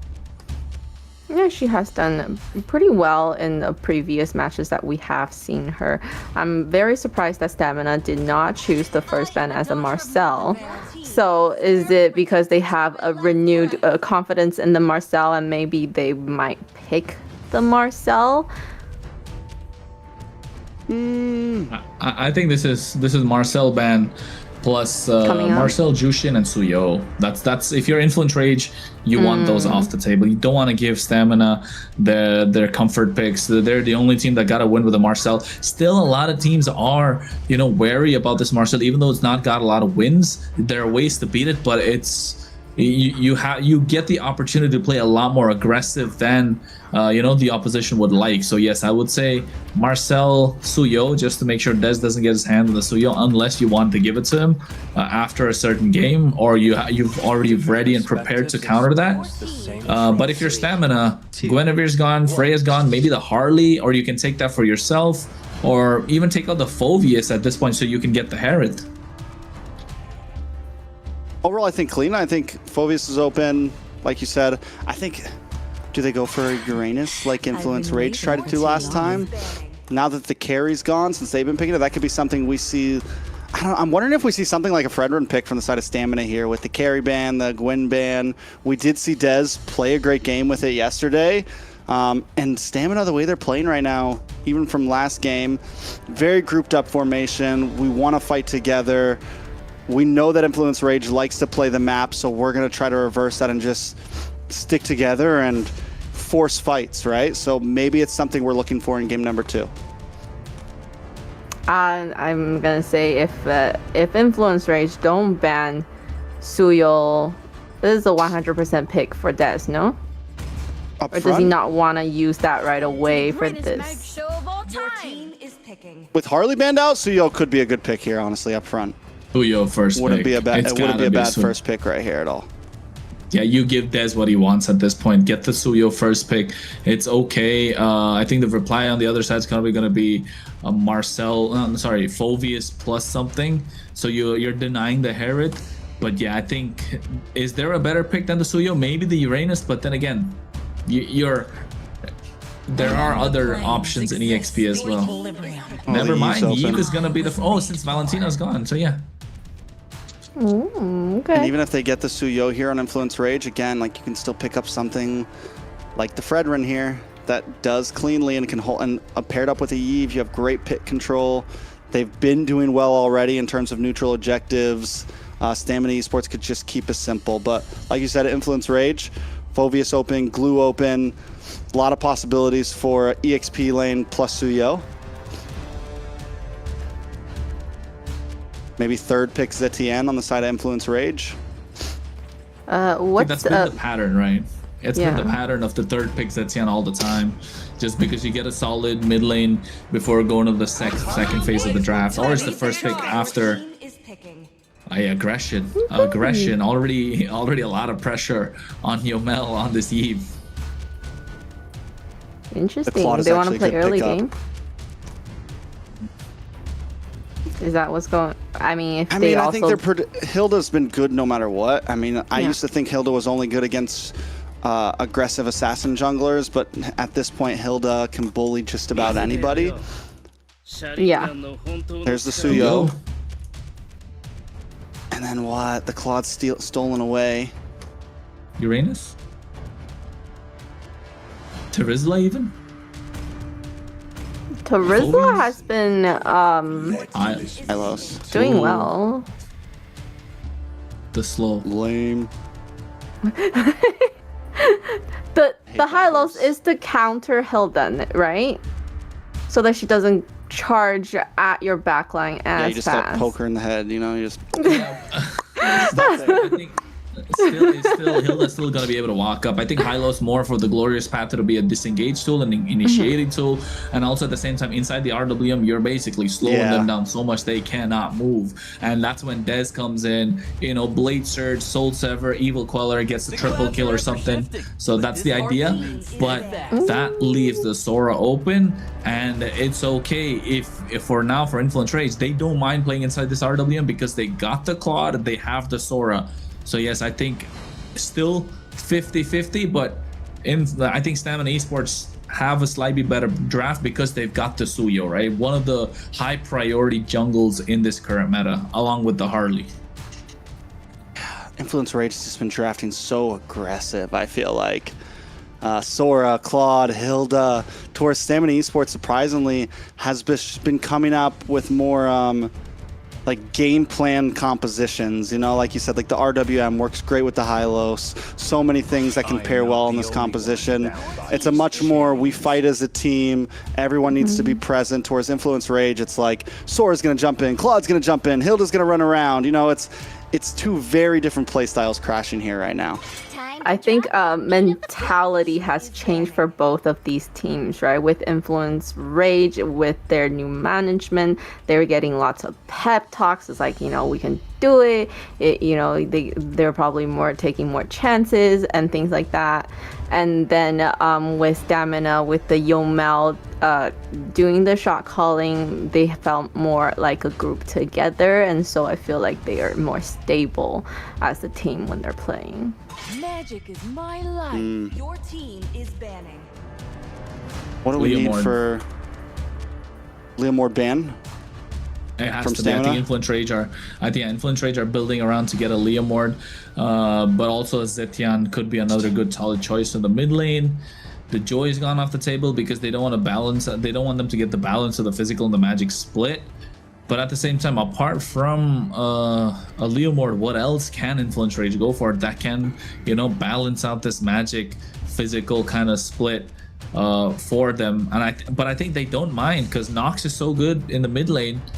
Just give Maracucho something that's mobile, something that he can be good at. We haven't seen him play the Fanny, so that's out of the question. Otherwise, it would have been great here too. Yi Sun-shin's not the best option since there's a Hylos on the other side. I think Zetian gets locked in here as a mid laner or a Farsa, but into the Hylos, I don't know. I think Zetian's the best choice. That's You're not going to be able to you're not going to be able to outrange the Yve with the Zetian, but I do think it's a better pick than the Farsa. The Farsa might have been well, but against the Suyo, the Hylos, whatever else Stamina ends up bringing, Farsa might be a little bit of a sitting duck. I think Influence Rage already has a really good damage output with the Claude and the Sora. This is clutch, man. I like it. I like the Gord strikes. They're working so well. You kind of put a stop to the plans before it even starts with those stuns, that this bouncing ball that gets them, and then you get true damage in your hands. So you want Stamina to dive, and the more they dive, the better Influence Rage can kite with the help of this Claude or whatever jungler they're gonna round it up with. But the Yu Zhong might be a little too much for the Gord right now. I think they would have, you know, they could have saved it. That's the right kind of dive. Yeah. I like the Yu Zhong. The Yu Zhong's a great answer. It's going to give Gord trouble, can give Claude trouble. Overall, it's going to go right past that Hilda. It is a great answer to the composition that Influence Rage just brought. Now their jungle. What do you think they're going to pick for the jungle? Magic. I think that I don't think they need any more magic damage. The Gord does a lot of magic damage overall, so I'm only looking at Leomord, to be honest. Apart from Leomord, what else can they go with? Definitely not a Fredrin here. You'll be walking into trouble. You're not gonna pick the Hayabusas. Nolan's already gone. Suyo's taken off the table. Eason Shin, I wouldn't. I was gonna I say- think Leo more. No, I don't like Eason Shin here. Yeah, but it's Not good. Matakucho style, you know. It's the and that this is what I mean. Influence Rage has just been drafting so aggressively, and I don't know if it's gonna end up, you know, being a double-edged sword on them because once again they're a heavy dive comp. They're a heavy. We're gonna get in your face and everyone's gonna just attack. It's risky. It's risky against, for surprisingly, Stamina Esports just has such well-rounded drafts right now. They're simple, they're to the point, you know exactly what you're getting, but drafts like this are what have won games for a very long time. So what do we feel like the win condition for these drafts are? Are they 50-50? Which one do you like more right now? I think Stamina 70-30. Okay. What about you, Trex? I think it's a very similar thing to last series right now. Stamina Esports just needs to play a solid game. Rage Origins has a lot more boxes to check. Now, Rage Origins almost won that game last time with the Nolan. They were able to pop off. If Matakucho, we've seen, let's not completely doubt the YSS because every time we do, YSS pops off. If the items come in, if Matakucho goes on like a 3-0-3 run, you know, and just starts going in, there is nothing that's going to stop that damage. I agree, but although that's still a box to check, right? The only reason I don't like the YSS at this point, bless you, is because of the Yu Zhang just being in your face when the Black Dragon is popping. And not just that, even the Hylos, if he tries to invade along with the Eve, how are you going to stop it? Yes, you've got the Gord, yes, you've got the Hilda, but if you get the poke on them early, since Dez has an earlier power spike with the Suyo, that's the only reason I don't like this Eason Shin, because it's difficult to play against a Yu Zhang, it's difficult to play against a Uranus, it's difficult to play against any hero that's really in your face the entire time. But you're right, they have the poke, right, with the Gord, they have the poke with the Claude, the Hilda, so if he can get a double, if he can get 3 kills, and then that will be a big problem. So going into the beginning of the game, it's very crucial for Rage Origins to be able to kind of invade and see if they can disrupt Dez jungling, and that could possibly turn it around for them, right? I think it's the early game that the Stamina Esports are looking to play super hard, as they've got a Hylos, they've got the Eve, they've got the Yu Zhang, they even got the Suyo. So everything on the board in terms of early game for both these teams, but Stamina Esports definitely have an easier win condition moving on to this game. It's game number 2, folks, in this best of 5, and I think if Stamina Esports pull this off, it's going to be match point. So Influence Rage looking for redemption, not just from the previous game, but also the previous time they faced each other off. What I will say in terms of this draft here, Influence Rage might have a slightly better time in the early game, because last time when we take a look at Stamina was very fast moving in those first few minutes. Oh my lord, already a lot of damage on a Ricky. Gonna be okay though. Gonna be okay. So this time, Ricky's not going to be able to move around as fast. He doesn't have the Khalid, so we're not going to see as much presence down in the gold, or up in the gold lane, down in the XP lane. Rage Origins has a bit more space here to play around and get Matakucho online, get Nox online. And they do still have a composition that's going to kind of play to how they like to play. Look for off lanes, use Matakucho as a lane pusher, use Replic as a lane pusher, play the map a bit. Delika Eto as well. It's a fast-moving hero. You have the ability to jump into these fights and make things happen. So Rage Origins, even though it's an aggressive lineup, they can still very much play the map, and they're probably even a little bit faster than Stamina this time. Ooh, close. Forcing out a flicker from Yomel as well. This is what Astro needs to do on this Hilda, right? Not changing the playstyle that he had in the previous game where he could play super aggressive. So keeping that up. And now on this Hilda, it's shining a little bit more. Although on the bot side, you can see a 4-man rotation coming in. Delika Eto gets taken down first blood by Instinct, but Instinct traded back by Astro. Although Rage Origins do get a lot more assists on the board thanks to that 1 kill, and Dez gets the turtle started. Astro just saying hello, while Ricky trying to zone the rest of the members away. Astro on his own has a lot of damage, can get on top of Dez, but there's no way that Rage Origins can contest the turtle because of the Hylos. Yeah, very well done by Ricky there. And Ricky's done such a good job from game 1 to game 2 of even if he goes down, even if he dies like some... Oh, Dez! Dez just gets caught and chain CC'd to death with the help of a Mountain Shocker. Even this is what I was talking about, the gourd, right? I like it because it's so good because the stun, he caught Ricky again and the Blazing Door taking off super low. If it wasn't for the Revitalizer, Ricky would have been dead meat, and now SOD missing out as well at the same time. Rage Origins are checking these boxes a lot faster than Stamina Esports would like, Trex. Ricky's been limit testing and he's getting better and better at surviving.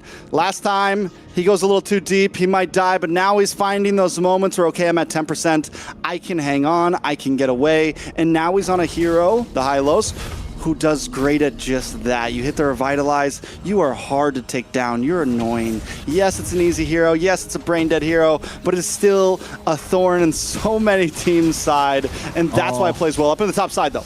Mystic Gush, a lot of damage. Shifting Skies coming in as well, and look at the kill. It gets into the hand of Maracucho. 1-0-2. So they're starting to pick up the pace, and now you can see he's level 6. Usually at this point, you want the Suyo to be ahead, and even getting an invade is going to be a problem for Dez. Meanwhile, on the top side, Diamond's going to be the target. No Mountain Shocker, so I don't think they'll be able to get it. Nice SOD connecting his on to Astro, taking a lot of damage. Reckless comes in, BMI Blazing Door, looking to catch him off guard.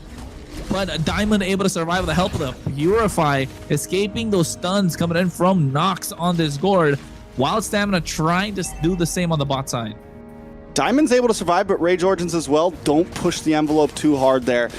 Maracucho could have tried to go in for that kill. He could have dashed in, could have traceless, you know? Decides to play safe. Let's back off. We got some gold plating. Let's keep things moving. Gold's still sitting at a standstill between these teams. This is a turtle that I think Rage Origins needs to go for, but Dez has had the upper hand in all these pits. The Astro's gone, right? A little overextending a little too much, and now Ricky gets caught with a projectile, stunned up, and I think this is the problem. Again, the Black Dragon, along with a Hylos, Maracucho can't really do anything. He can't walk up to these neutral objectives. They need to get a little bit more control of the map. Unfortunately, Astro going a little too deep again means that they won't be able to get it. Mountain Shocker doesn't get it. Mystic Gush comes out along with a Shifting Sky, so a lot expended. The Petrify catching Endo, and Dez gets the kill. Rage Origins slipping up. Ricky hit him with that poke. Delika thought he was about to make a play. He walked up thinking, I'm about to catch at least 2 of you guys and bring them back to the team, and all Ricky had to do was, nope, not today. So at this point, I want to talk about Astro. Oh, never mind. Ricky. He's too aggressive. Astro's a little too aggressive than Influence Rage would like. Blazing Door comes out trying to clear the way. If they're still not able to do so, Stamina Esports picks up that tier 1 on the top side, but look at Maracucho. Stealing the orange, very well done. This is what Maracucho always does. Maracucho does a great job at playing the map. If my team's losing somewhere, I'm gonna find something elsewhere. Down on the bot side, they're looking for Instinct. Instinct does go down off camera, so well done. Rage Origins still finding play on the map. But like we said, Astro, I don't think Astro's too aggressive. He's too aggressive at the wrong time. It's okay to go in and die, but don't go in and die right before the turtles even... Oh, Maracucho. Unlucky, the SOD just connected right on the point. Unfortunate that Maracucho got caught in it and then gets taken down, but really well played from Stamina Esports. Why does Stamina Esports have Rage Origins number like this? We saw them sweep them in Swiss, but Rage Origins does play so well against so many other teams, but Stamina Esports, for some reason, just has their... Purify. Oh, he gets caught as well. The Shifting Sky is able to get that kill, but another stack of the Sky Piercer for Dez. And Stamina Esports, they keep getting the trade. They get one and give one back, but they're still able to get the kills in the right places, and they get a lot more farm on the map. They're opening up the map a little bit more for themselves, and they have the goal lead too. Yeah, and the kills are coming in perfect timing for Dez right now, right after he gets a Sky Piercer. He's 4-1-1 right now. Those stacks are going to start coming up, and it's going to be Demon Time Dez once again. Another turtle. Will the last turtle go into the hands of Stamina Esports? This is why, again, you see what I'm talking about, the Eastern Shin? It's so difficult to play it into the Black Dragon, but here, nice projectile, nice Mystic Gush, Shifting Skies coming as well, so Ricky gets taken out, but a lot of resources expended. Blazing Door coming out at the right time to catch them off guard with that RWM. And Rage Origins find a way to disengage and buy some more time for themselves. Very well done by Rage Origins there, but still, overall, you mentioned it, Matakucho having a tough time against Instinct, unable to find an angle in. And that's where I feel like Astro needs to come and play, Dalika needs to come and play to open up space. Matakucho needs to look for angles. He can't be with the rest of the team. He can't. Vision needs to not be on Matakucho, you know? Yeah, and Glorious Pathway coming out from Ricky to slow them down. Gets the poke onto Astro as well. He's going to be the target. No flicker to escape. Dez goes in. Evil Queller tries to use the Soul Server. Instinct goes in at the same time. Look at the timing from Dez. Unstoppable. Petrify coming to stop the Blazing Door at the same time. There we go. He finds the kill onto Instinct, and Maracuja finds a double. Dez on Demon Time gets the shutdown, finds a double of his own. And now Stamina Esports all of a sudden look like monsters. Yeah, now's not the time for Matakucho to try to take on Dez. He does get 2 kills, which is big, but honestly, with Dez having Skypiercer, even if Dez just gets 1 there, it's a win for Dez right now. The guy is 6-1-1. There is nobody's 1v1ing Dez right now. It's going to be a while until Matakucho can even put a dent in Dez right now. Nice RWM to help defend. Yeah, nice shifting skies as well. We could see the Purify from Diamond, and Dez able to nullify that as well, able to walk out of there with the help of the Blade Surge. So the idea was right with Dalika Eto, but the Flicker coming in as well. But Stamina Esports have their guard up the entire time.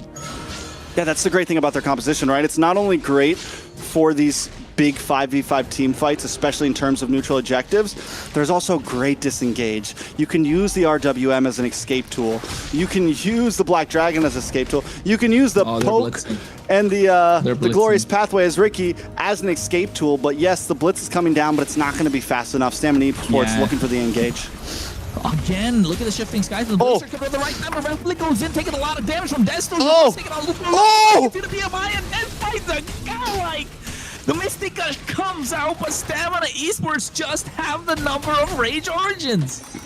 Dez saw it coming. He dashes back, fine, Replic. You got yourself in a bad spot. You want to target me? I'm right by your BMI waiting right now. Re-engages, locks down. Replic bites off a little bit more than he can chew there, thinking he's helping out by pushing them away. But in the end, Matakucho already gave up on blitzing the Lord. And now Rage Origin down a man. Replic just getting back on the field. It's Stamina who's going to start blitzing things. And they'll be able to get this Lord as well. Mountain Sharpie comes in, but gets caught in the Glorious Pathway. Here's Instinct of the Black Dragon form. Dalika Eto as well as Maracucho slowed down quite a lot. 5 members from Rage Origins looking to get this tier 1, but I think Stamina should be able to defend. Projectile along with the Mystic Gush coming in as well. Shifting skies just to catch only 1 member. Ricky gets pushed back to get the tier 1. RWM dropped down. Ricky taking a lot of damage. So they do get the 1 kill in the hand. So Rage Origins have some breathing room, but still they need to play the map a little better. We'll see exactly how it goes. Stamina Esports. Let's take a look at the items. The Skypiercer was the 2nd item. I want to say he's sitting at about 4 stacks right now. I think 6. 6 stacks? He went for that build, man. That sock, the Fury Hammer, and the Skypiercer. No, he got Hunter Strike before Skypiercer. Skypiercer was 2nd item. Well, it looks like it's. Doesn't that the order? It goes. No, he got the Fury Hammer and then get the Skypiercer and then finish the Hunter Strike. Skypiercer locked in as 2nd item and then finish Hunter Strike. So then he's at about. Oh my God, what's happening to Dez? Speaking of the devil, walks into a face full of magic gush. Yeah, I think this is too much. Like, this is where you say, like, again, biting off more than they can chew at this point. Dez, he thought he could get an outplay right now. All of a sudden, the lead that was there for Stamina Esports was about 1.3k gold lead is gone. It's completely gone. And the kill in the hands of Nox means that this Gord is going to be much more of a problem, and Instinct has a lot more to juggle. Is he going to go after Maracucho or is he going to go after Nox? I mean, I don't know. Look at Matakucho right now, pushing down the boss side. Mid lane's coming in. Beauty. 1 misplay and the whole game changes. Oh! Coming up the right side, so he Nox taking a lot of Maracucho able to find the kill. And just with that small mistake that Stamina Esports made earlier, Rage Origins are quick to capitalize. On the top side. More minions closing in. And this is what we mean when we say one of the ways that Rage Origins dominate matches even when they're losing is they control map. We saw it earlier, waiting for that small play, able to find Dez. We were looking at a 2,000 gold lead in the hands of Stamina Esports. Oh, Lord. Everything going the way they want things to go. And all it took is one pickoff, one play, and now Rage Origins has the game back in their hands. But this is something we still saw last game. Rage Origins was able to take things, but Stamina Esports has grown grit over these past few weeks. They've grown the ability to wait for moments as well. And all it takes is one Lord to win a game. So at this point, it's still feeling very, very 50-50 on both sides. Yeah, at this point it is 50-50, but then again, if it came down to those Lord fights, I would give it to Stamina Esports because of the way they can zone out Maracucho, right? If it's a full 5v5, so Rage Origins need to position themselves much better, find the right angles, but they're blitzing their Lord, and Diamond's nowhere in the fight. He's looking to get that SOD on point. He has been landing that, to be fair. Mountain Shark comes in as well at the same time, and now you can see they get the Lord in their favor. The Leviathan with a nice shifting skies. The projectile comes in, Rick taking a lot of damage, should be taken down instantly, but the Petrify, the 2-man, 3-man knockup, but Maracucho able to get that in traceless on point as Repli gets taken down. A good trade for Rage Origins as they get the Lord. Huge play from Dez there, able to find Replic. All Maracucho can get for himself is Ricky, and as we know, Ricky's willing to die for the team. He's willing to die for the boys, especially in a trade like that, taking out the gold laner. Lord gonna be marching down though, Stamina on the defense. If somebody goes down here, it's huge. No, oh, Diamond went down, and it's the right person to go as well. I think it's not looking good for Rage Origins at this point. Or rather, Stamina Esports. All right, so tower's gonna drop. Everybody good. Does Rage Origins. A nice delayed Lord means they can try to get even more out of this. An inhibitor down on the bottom side. Rage Origins doesn't have a wave on the mid. They're going to have to pace this fight. And look at Maracucho still. The bottom lane has been his all game. He's going to move up to the mid and try to take this tier 2. Yeah, and Dez right now not able to clear off the Lord. 12,000 HP on that. Dalika gets the Radiant Armor, so he's going to tank a lot more damage. Look at the Mountain Shark along with a Mystic Gush coming in. Ricky going for a whirlwind, but at the same time, the backline is slowly connecting. The Black Dragon goes in. Petrify catching 2 members. And Replic with a BMI Blazing Duet going in as well. Purify not available, so he's not going to be able to use that. And now Dalika Eto gets caught by Diamond. And Stamina Esports finding a way to defend, but that was a tough defense stats amount. Yeah, and even there, Diamond's damage just isn't quite there yet. You see how long it took him just to take out Dalika? It almost, I don't know, I want to look at the build real quick because he seems a little slow right now. This doesn't seem like a Moskov that's just like bam, bam, bam, bam, bam, bam, bam, bam, you know? We need Diamond to start getting to that point where he can actually take a fight into his hands because Dez is doing his best. Oh. Dez is doing his best. But Dez can't just hang out for the long run. Here we go, though. Pick off. Oh, Nox taking a lot of damage. What a shutdown in the hands of Instinct. SOD could have got that too. But I think they would have been slightly happy if that kill went to Diamond or Dez, right? I mean, at this point, a kill's a kill. Sadly, it's 28 seconds on the clock. We're not too far late game. All 5 members will still be up for Lord, but it does give Stamina a little bit of presence on the map to be able to try to look for control. Ricky, man, he's going for a ride. He's on a roller coaster. Every time he goes in, Shifting Skies comes in, but look at the Petrify, but Replic in the back line, Blazing Duet. Yomel has to get out of harm's way as well to help with the Flicker. RWM dropped down, taking a lot of damage. Maracucho baiting on the winds of nature from Diamond. Oh, this is so tough. This is back and forth. 5 seconds to the Lord. They got the Flicker, the Revitalize, the Petrify from Stamina Esports, all for just one Flicker from Replic. And everyone is using everything in their kit for these small skirmishes. There's no ults. Finally, SOD does come back into the hands of Stamina. He just uses it. Yeah, Lord gonna be in the hands of Dez, finds a clutch retribution, Nox taken out once again with the help of Diamond. As Diamond goes down, Replic doing a lot of damage, Mountain Shark coming as well at the same time. Look at the back line, Dez gonna get taken down, but he finally gets the kill.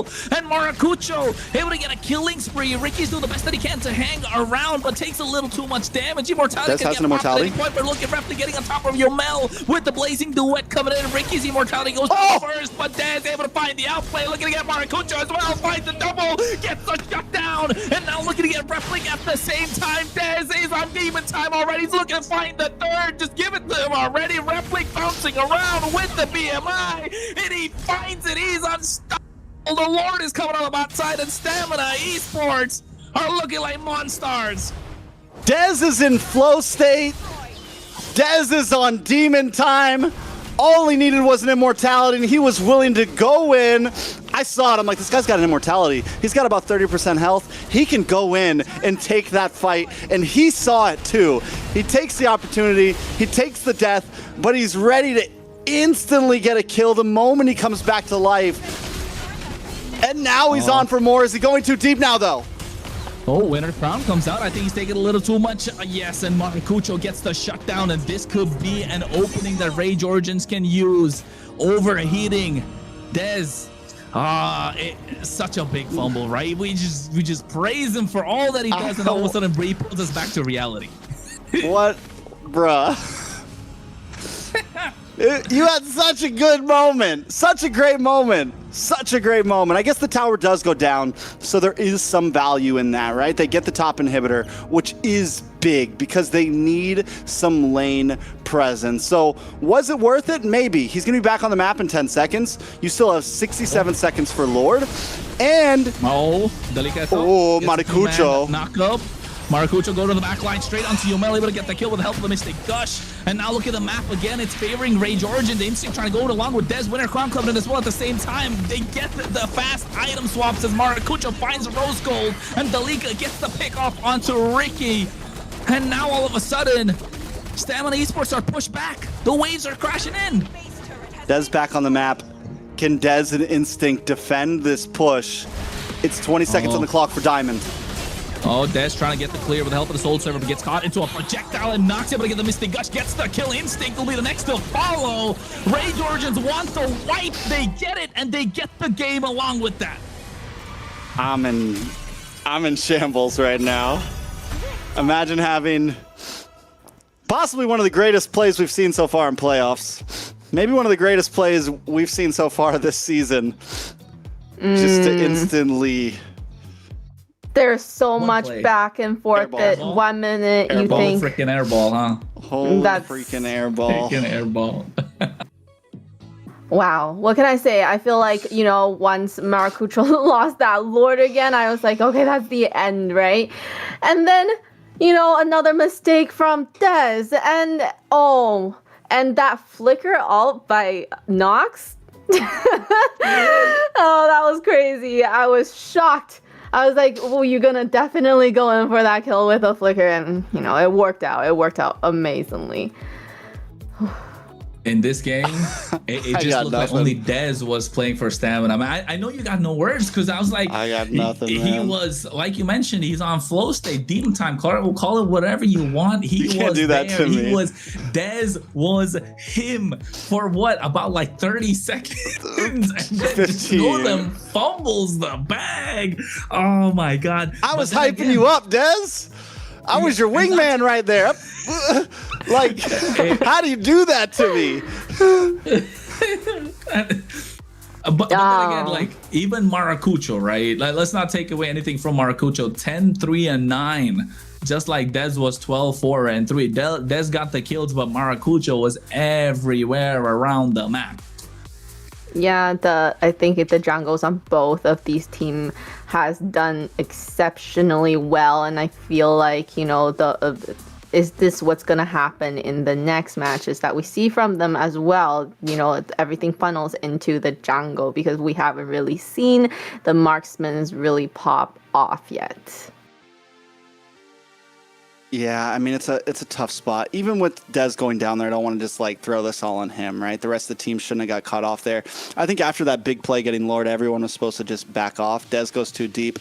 And then once Dez is gone, Stamina Esports, the rest of the team also has to know, hey, we can't get caught here. And Influence Rage knows without Dez, we're going to take full advantage. And they just close the distance. They find 2 more members. It's a rough start. But once again, it comes down to Influence Rage finding those small moments across the map. You make a mistake, and they are a good enough team to instantly capitalize on it. All it took was 3 seconds. And it was the same thing. I mean, both these teams right now. Game 1, Influence Rage had a lead. Stamina Influence, it takes one play to take a game into their hands and win in game one. So Influence Rage gets their own revenge, right? It's like, fine, we're going to look for that one moment. They find it. They win. The game goes in their hands in about 20 seconds. Now, how do Stamina bounce back? Right, that's the question. Because if you're Stamina Esports, if doubts started to creep in, it's gonna be now. Because Influence Rage, they'll say, hey, we lost game number 1, they got a little lucky. Now look at how we played game number 2. They thought they had this game in the bag, but we were controlling the entire game. We were controlling the entire game. And Stamina Esports, though, is doubt starting to creep in? Is it going to be like, we got lucky with game number 1, we're not able to get it over in game number 2, and Dez starting to take a lot of pressure? Is Dez starting to go silent in these, in the comms? In his head, is he like, if I die one time, we might lose the game? Is the pressure starting to rack up? Is the chip on his shoulder getting bigger and bigger? Because, he's a great jungler and all that, but he doesn't have that big W, that big, the big medal to kind of show for it. So at this point, is the pressure starting to mount up on top of Stamina Esports, and especially Dez? And not just Dez, Diamond is kind of nowhere to be seen. The SODs did connect. He was there in these crucial fights, but like you said, Trix, the damage just wasn't there compared to Replic. Those blazing duets were more crucial compared to what Diamond could do. He was just caught in between 3-4 members, and Nox on this Mystic Gush Gourd just coming in so clean. Those projectiles are there again. Ricky gets picked off too many times. What is Stamina Esports thinking at this point? Because if I was them, if I was Dez, you could start feeling the pressure, like, I gotta carry this game, I gotta carry this game, I gotta carry this game. And that's a mentality that really will lead to the downfall of your team. To an extent, yeah. I think Dez does need to stay in like there needs to be, you got to have that dog in you, right? You just have to know when to not always go full out ferocious, And there was a moment there, this moment here, where he was online, and this could have been GG's for Stamina. I still think it's 50-50. I think both teams are going to be able to find moments. I think we might be in for a long night tonight, to say the least, is what I'm saying. Is Stamina Esports completely takes the dub on game 1 off of one moment. Rage Origins does the same. Maracucho, though, with the MVP, he's looking to be top. He's muy caliente. He's looking to be the best around right now, and he's hunting for it. The part being, he's consistent. That's what makes him so good, right? Compared to Dez or compared to any other jungler at this point. I mean, we haven't seen a lot out of best players, so even Shiro at this point, I think he's been more consistent than Shiro in the jungle. So yes, for Influence Rage Origins, Maracucho is a key player, and the problem for other teams is you don't have a way to kind of stop him because his hero pool is so deep. I think one thing I still need to see from Maracucho, though, his retro game.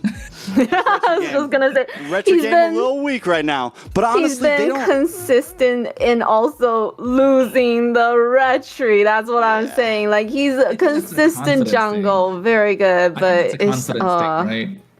Could be a space thing, it could be an angle, whatever it is. Maybe it's your team not creating space for you, I get it, but something has to be done for Rage Horde. If they can just tighten down on their Lord pick game in terms of neutral objectives, Stamina Esports might not stand a chance here.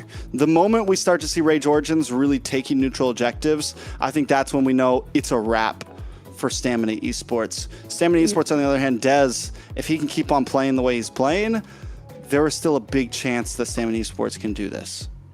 So the who has more pressure, right? The Maracucho, with that one moment that he really needs to be able to,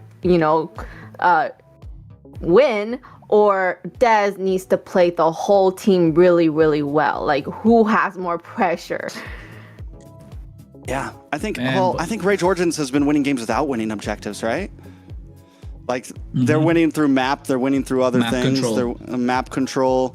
That's why it's like, if they can get their neutral objective game down, then it's a wrap.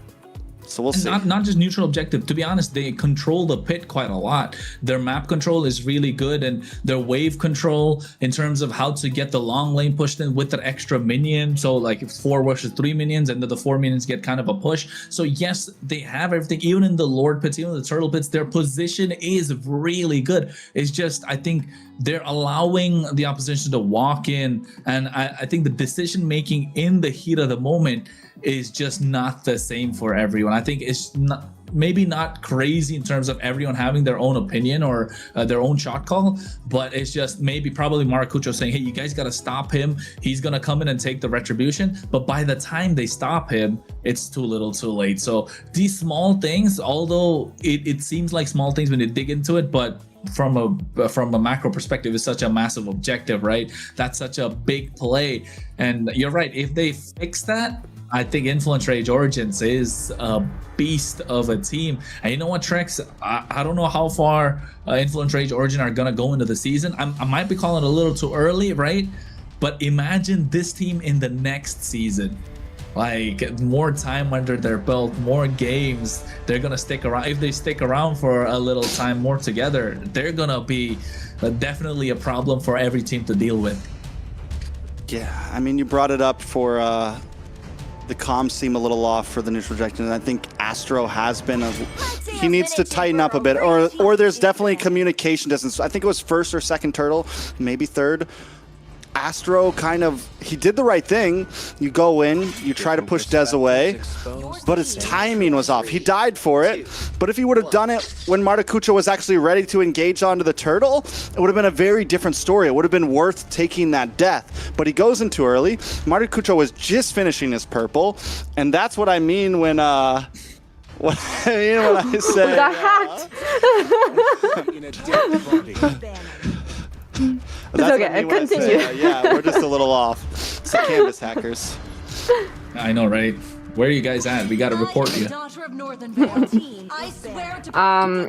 Again, with the Freya and Marcel ban, two very first bans that the Stamina always going in with. Who's gonna take the Harley? That's my question, because Harley hasn't played yet, and you know, I feel like this is probably time to bring out the Harley for any of these teams. Ooh, actually, you're right. You're right. Influence Rage have the option. Are they, if they ban out the Harley, then they get the they don't get anything in their favor. But if they ban out maybe the carry, maybe the Phoveus right now, even the Harith, it could work out wonders for them, because then it comes down to stamina. Are they going to ban the Jushin or the Harley? So you are giving something away unless they leave both open. There you go, Hilda. They want the Harley. Influence Rage want the Harley. Influence Rage can't pick the Harley. Oh, Harley. I'm thinking Harith. HH. It throws me off. I'm sorry, guys. Yeah, I was saying. Get some Tylenol, bro. My bad. My bad. Nah, I'm a little Harley, the allergies, man. Allergies. About to say Harley's first pick. Stamina Esports, Uranus plus something, right? It's got to be Uranus plus something, because Uranus is a good counter to the Harley from the EXP, applies a lot of pressure. Maybe they don't have the Khalid, they don't have the Hilda. You know what, Lilia, I was gonna say. This is a solid pick. Lilia, Uranus. Yeah. Earlier when they were picking mages and we were thinking which mage, I was thinking Lilia, but definitely don't want to waste that mage until the Harley comes out. So it's good that nobody picked it until that. Yeah. Phoveus not bad like here. I saw your face, Kronos. I mean, yeah. I don't think it's that bad. It's not bad per se, but I think I would have preferred the Uranus just because of how much he can like tank against the Harley, right? How much he kind of off-puts the Harley the entire time. But Phoveus is not bad. It prevents a lot more of these bigger EXPs that want to stay in these fights longer. Although if I'm Influence Rage, probably look at, you might be thinking of Terzla, but then Lilia is there to slow the Terzla down. Khalid is okay. So Astro again getting some aggressive roam picks. Lapu is probably the only option they can go with against the Phoveus at this point. But still, I think with those two picks from Stamina, they look solid. Yeah, I think Stamina Esports, they just need something to round it out now. Do they pick their jungle now? That's the question. Once again, Fredrin might not be a horrible choice here. They go for the Claude instead, lock in a gold laner. This is actually a decent spot for Stamina because there's already no Claude, there's already no Harith for the side influence rage. Carry could have been an option, but you ban that out here. And then what? You ban out the Moskov? And you don't leave a whole lot left for the side influence rage. I've been waiting Your for too team long. is banning. Yeah, they don't even have the Eastern Shin. Don't forget, they can't play the Eastern Shin in the gold lane because it's really good into the Claude as well. So at the moment, the Claude looks super good for Stamina, and it's a good pick for Diamond.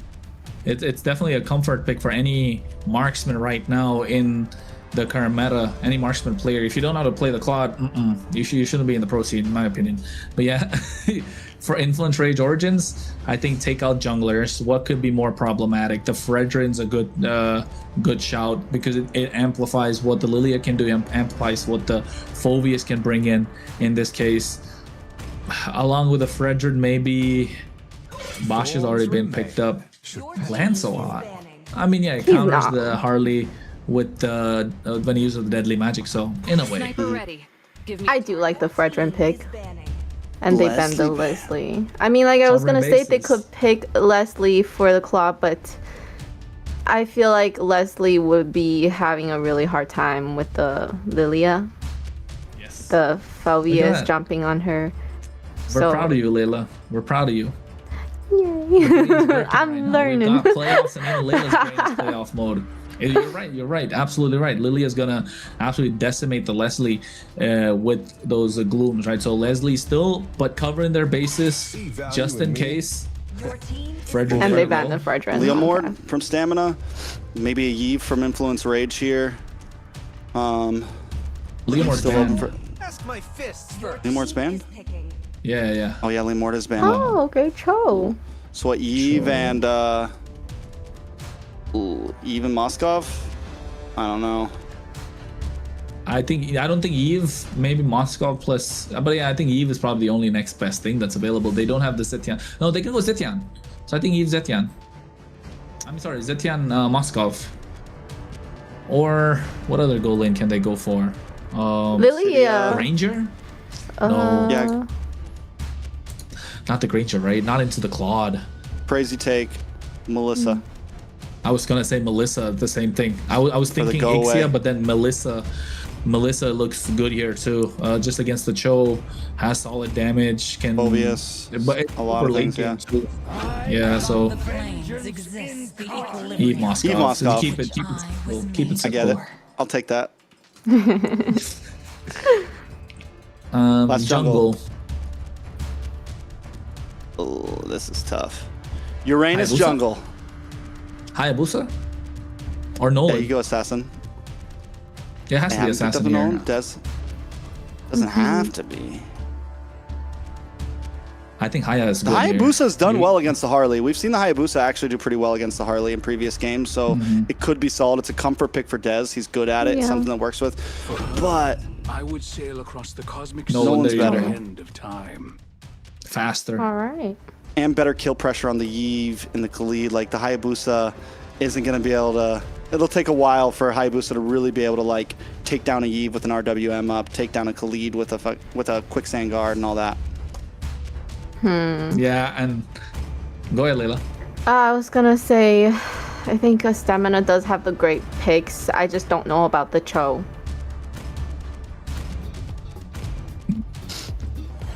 What?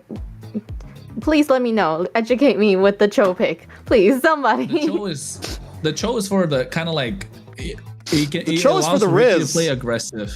Cho is the Riz. What do you mean? It's for the recalls. It's able to keep up the pace with the rotation that Astro brings on this Khalid, right? Astro's Khalid is super fast, so you want to keep up the pace, making sure you don't fall behind. And not just that, the knockups from the Jeet Kune Do definitely can prove to be a problem for this Harley. And every time the Harley comes in with the hat trick, the Way of the Dragon is gonna be that presence where he's gonna have the presence of mind to always go back, because the Way of the Dragon will be a problem for him to deal with. So I think that's the reason. But at the same time, it is a 1-1. Seems like we're in for a long night, ladies and gentlemen, but a long and entertaining night nonetheless, because we are going into game number 3 in this best of 5 and what's turning out to be a fantastic series. Let's see if Stamina Esports can pull through here and kind of rubber band this back and forth here. If Rage Origins clears through on this game, I think it's going to be a tough spot for Stamina Esports. Whoever wins this next one, I get a feeling might just come through with the 3-1 here. This is where the bubble might just pop. Ricky, though, already being aggressive. Dez. Dez gets first blood onto Maracucho. And this is what you want to do if you're a Nolan. And this is what we're talking about. The Cho Layla applies pressure, doesn't allow Maracucho to get in with this Harley. Astra to go back quicksand guard, and all of a sudden there's nobody to stop Des from walking in. And Maracucho taken down low, first blood. But hey, this is a repeat of what, game number 1?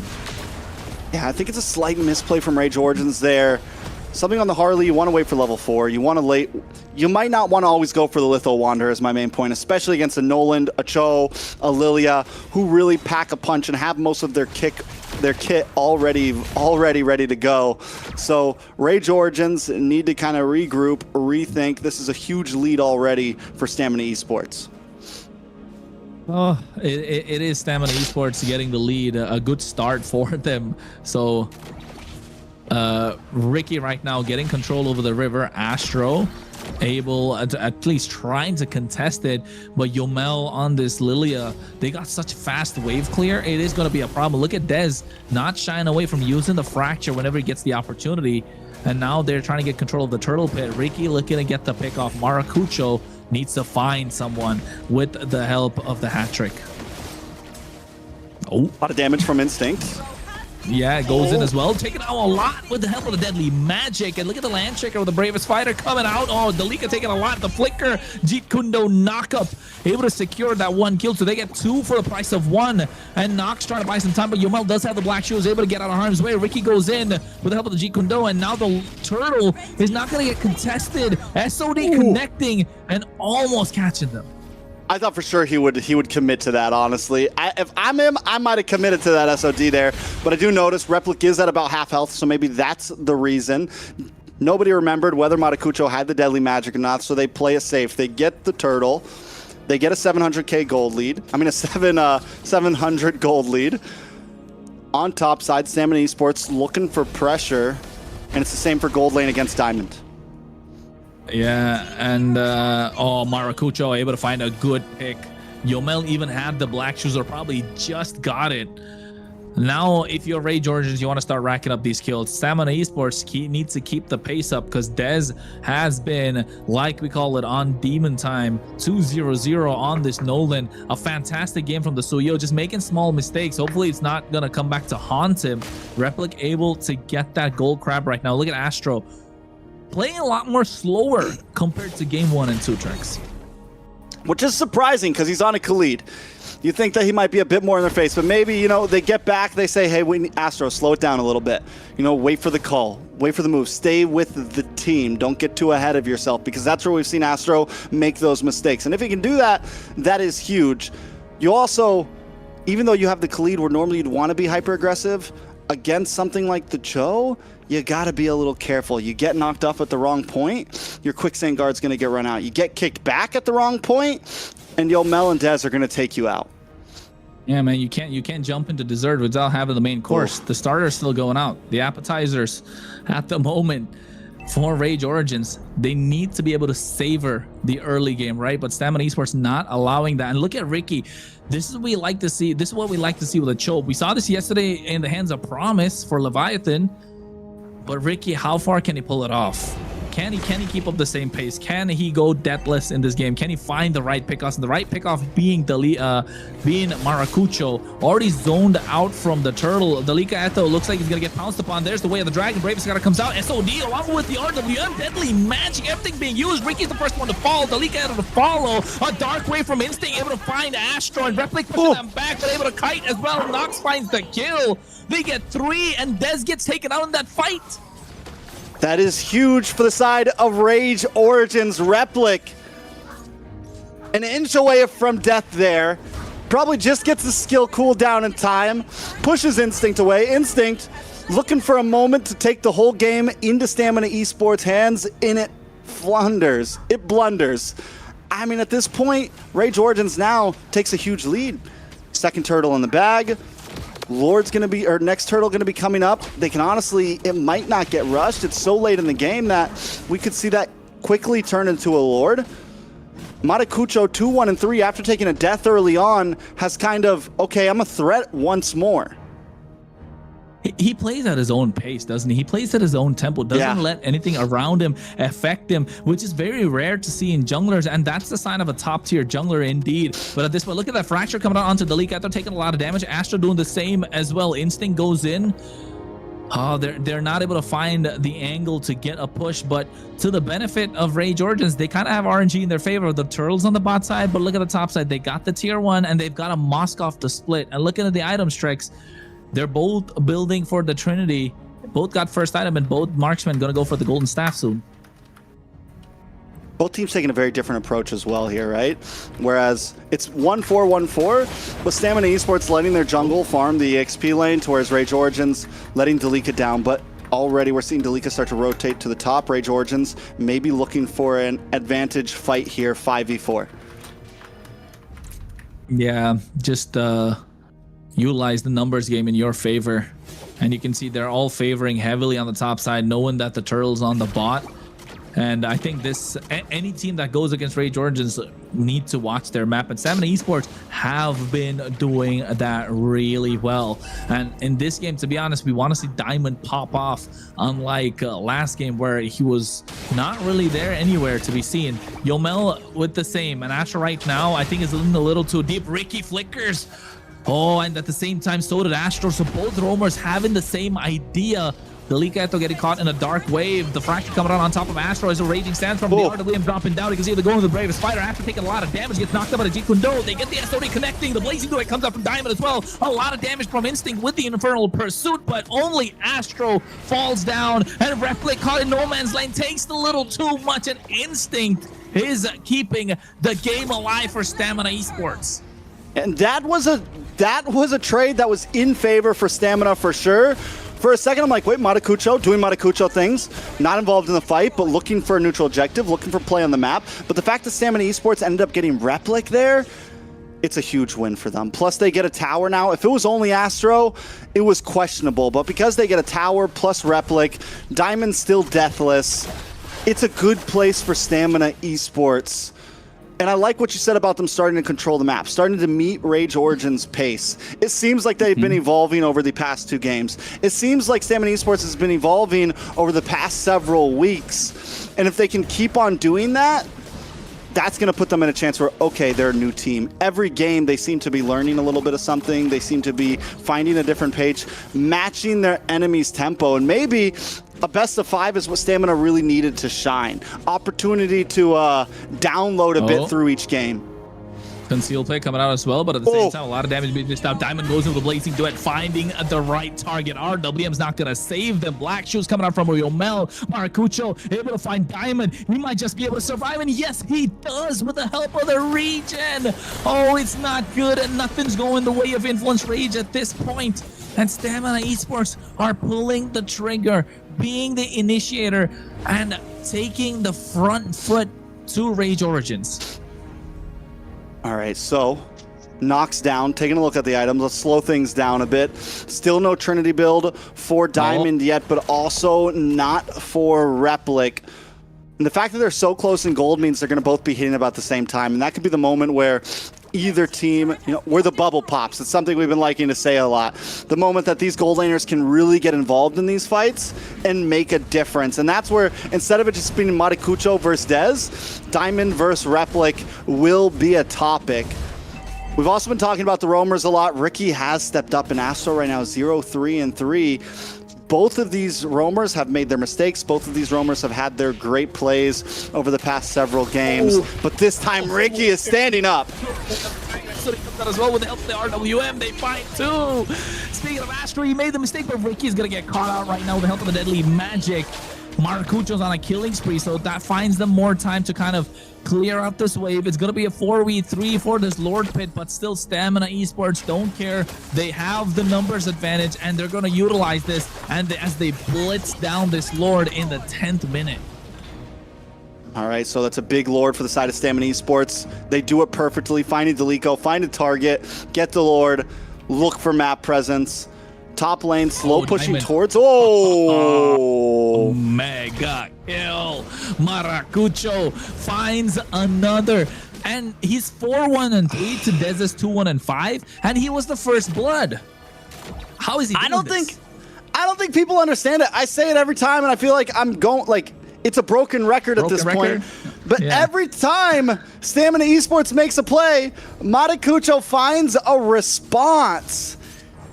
He's an emergency responder, man. The guy always finds something to try to even the playing field.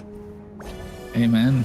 Like at this point, Rage Origins have failsafe. They're always their parachute. What do you call that? When they jump out of the plane, it's parachute, but that's the second parachute. Maracucho. Yeah, Maracucho is the parachute for Rage Origins. Ricky, though, he already used the conceal. Jeet Kundo always going to be a threat. He's looking to get the knockup and find the right target. He gets the final knockup. Yomel, black shoes. And look at the amount of damage. He's done Instinct as well, just able to tank quite a lot. But he gets caught in the RWM and they find the opening to get the kill. Astro, though, just taking away the attention of Stamina Esports. The Lord is crashing on the top side. Tier 2 is going to fall down soon. But the Way of the Dragon connects onto Astro. He's finally able to buy some time. Astro connecting. As Repli comes into the fight, Dez goes in. Fracture, not able to find the target. But I think Stamina Esports got the job done. They got a lot of damage to these towers, although they would have liked to get a little bit more like the Tier 2s. For the pace of the game, First Lord, not a horrible push, especially since they did lose Diamond in the beginning of that push. Obviously, you want to be able to take all the Tier 2s around this time, but the fact that the gold was at about an even stalemate there, not bad for Stamina overall. Instinct, though, needs to start being a bit more careful. He's not going to be able to be the big engager that he was in the first 10 minutes. The fact that Replic now has Trinity build in, the fact that Nox is doing more damage, you go too deep and you're going to get instantly shredded down. You're not as bulky as you were before. So Instinct, hopefully that reality check just happened and he knows, okay, I need to think about how I'm pacing myself in these engages. You know what, though? I like what Maracucho's been doing. He's not afraid to... Oh, never mind. Ricky goes in with the dragon, but a nice flicker coming out from Nox as well, and Astro goes in at the same time with the Raging Sandstorm. SOD connects. They're able to find the Immortalities get popped. SOD, you come in. Dez looking to find someone off guard, but Replicate will find the Spear of Misery. Gets the kill as Dez caught in no man's land. And now they find another that's 2 down and out. Yomel's taken down low, but gets the last basic attack, and Maracucho finds a triple and a shutdown to follow. 4 down and out for Stamina Esports in what looked like it could have been dangerous for Rage Origins. Is looking to get turned around, and I think they want to go for the base crystal. No Holy Shield. The Waves marching in down the mid lane. They're going in and they're looking to cause an upset. They get the end. Blazing Door, it comes out, but it's not going to be enough. Rage Origins off of one fight get the game. Once again, Stamina Esports pull Anakin Skywalker. They go up against the high ground, man. They go up against the high ground. The RWM drops, and Dez thinks he can just jump in there. The whole team, they take these fights that sometimes they just shouldn't. You don't have the high ground. You can't just jump into that. Instinct did it in the earlier fight. We said it. They have to be more careful about the way they engage. They no longer can go up against Replic. There's a lot of damage now on the side of Influence Rage. And they do it once again. Even after they get caught, they could have disengaged. They could have looked for a re-engage after once the fight kind of slowed down. But they risk it all on one big moment. And Influence Rage find it.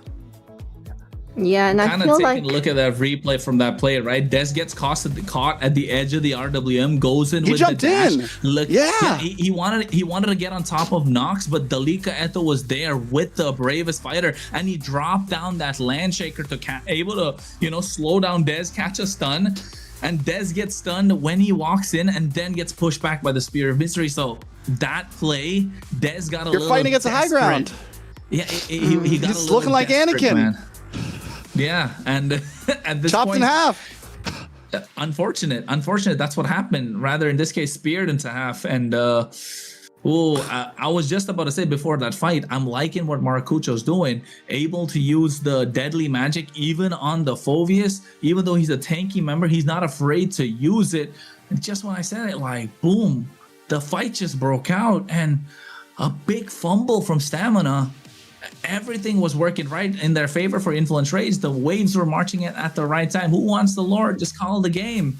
And 92% kill participation for Maracucho, 7-1-4. And taking a look at the highlights of the game as well. Layla, what was your favorite moment? My favorite moment definitely has been always these games with these teams, right? They're able to, at the later game, to be able to flip the game and make it be a completely different turnout than what we suspected. Maracucho definitely, you know, in the beginning he gave that one death, but then after he's like, I'm good. I can now, you know, really pull myself together. And I feel like however, really for Dez, I think the pressure is getting to him now. And with the two jungle, the way they're performing, I feel like Maracucho, I don't know how old he is. He looked like a really young guy. He's playing like a very veteran player where he can really hold under pressure. Very veteran indeed. In the great words of Steph Weezy, veteran caster, he used to say this every single day. Pressure either builds pipe or makes diamonds. It either busts pipes or builds diamonds. And right now, Stamina Esports, the pipes are busting at the seams. We're seeing the mistakes happen. And a lot of times games don't come down to who exactly is the better team in a sense of we're both just going to play our best and who's going to be the experts here. It comes down to who makes the most mistakes, and Maracucho has not been making any mistakes. Two-time MVP now, once again on the hair. I mean, on the hair at this time. 7-1-4, and the guys on the. I don't know why I keep doing that. They're both small. Yeah. They're both, you know, they both dash around. They both have H's in their name. It's fair, you know. It's fair. I'm getting old. The dementia's kicking in. You know, whatever. You're fine. But you're right. I think Maracucho making fewer mistakes. Here That's it is. the main thing. And Why did Dez do play, this? right? He goes in. Look at that. He goes in, gets caught, gets stunned, and then immediately, right? Like unfortunate. The angle just wasn't there because Nox was in a really good position. And again, Diamond not able to find these skins. Look at Maracucho, triple kill. On top of that, he has been the linchpin for Influence Rage Origins. And Influence Rage Origins are looking like a well-oiled machine. And you know what? I think when you go up against Maracucho, the junglers kind of have to go the distance. They overheat. That's what Dez is going through right now. He's overheating. But I don't think Maracucho overheats. He's muy caliente, you know? Muy caliente. He runs hot. Yeah. He runs Exactly. hot. The guy's There you always go. on fire. Yeah. You know? It's true. But he's a cool guy, man. He's a cool guy. Cool too, guy. with the Chill interview guy. we had. Chill Yeah. guy. Yeah. Real He's a chill guy. I like that he was going after Diamond. Unfortunately, Diamond did not have a fun game to deal with that. You know, yes, the Lily account is Harley. He's like, okay, that's fine. I just pick on Diamond then. One question, right? Layla and Trex, we both saw, we've seen Lil Rosa playing the goal lane as well, right? In the last week and yesterday. Now, would he have been the difference maker, right? Woulda, coulda, shoulda, but I don't like to talk about it, but with the constant swaps that Stamina have made, Ricky, Bless, now Bless is not there anymore. Song comes in, but Song's not allowed to play yet. But at the same time, you've got Lil Rosa that gets subbed in. There's Diamond that's there. With all these changes that's taking place constantly, just yesterday we thought Lil Rosa looked super solid for the entire team. Now all of a sudden, Diamond comes in and they're not looking so solid like they used to a couple of weeks ago because they got their time with Lil Rosa, although Diamond was popping off back then. So now are all these changes getting to their heads, or like is this kind of breaking the stability of the team? It's definitely a possibility. And I think stability is something that Rage Origins has had from the beginning, right? Rage Origins has had stability around the map, even in those last interviews with coaching. They've gotten more and more stable as we moved on, Layla. Yes. Yeah, talking about stability, yes, definitely. The Rage Origins looking very stable with the gameplay that they do, the team fights that they have. Unfortunately for Stamina, definitely, with all these changes in the roster. I have a question, though. So is there still going to be more changes, or does it come to a point in the playoff where you can no longer switch the roles or make more adjustments? You can always, if you have bench players, you can always switch roles. Yeah. You can switch with your bench. Before playoffs, teams were allowed to make some small roster changes, transfers, things like that, pickups. But there was time limits. No longer can people make, like, if they put in their, whatever it is, paperwork, whatever they got to do. That happened, there was a cutoff point. It happened before playoffs. And now, I think it's like a week to two, I don't know the exacts, I hate to quote it, but there was definitely a time limit or a time distance of when that swap happened to when that player was available to play. And that's like what you were saying, Kronos. Who's the player that Stamina introduced to either their bench or team? Speaking of, Little Rosa back on the map. Oh, there we go. Oh, well then. So there you go. As long as you have a bench player, and this goes for any MLBB competition anywhere, as long as you have players on your bench, they can come in at any point. A lot of teams thrive off that, especially there's been some Malaysian teams that have like swapped back and forth throughout games just to try to, like, that was part of their strategy almost, you know? Switching styles up, switching things up. Not just that, even Twisted Minds in MPL Philippines, right? I think a week ago, Tracy just made his debut, and all of a sudden he was MVP and Team of the Week. So yeah, that switch coming in mid-series too. So I think it's definitely possible, but then again, it begs the question: is it too little, too late? Can he be the big difference maker? Influence Rage Origins already at match point right now, so essentially you're not playing a BO3. You're playing every game as a BO1. And you need to get 2 games off the bounce. And Influence Rage, with the tempo that they had, I don't know if that's gonna be enough. And now, not just that, it's global ban. So Lil Rosa walks in and not allowed to play the Claude, the Carry, the Moskov, and whatever else Influence Rage are gonna ban out, and that's gonna really, throw a wrench in his plan. So can he step up to the plate? And if he does, he's gonna be a massive game changer. And Stamina will be asking questions, or even the fans, like, why wasn't Lil Rosa in the team from the start, right?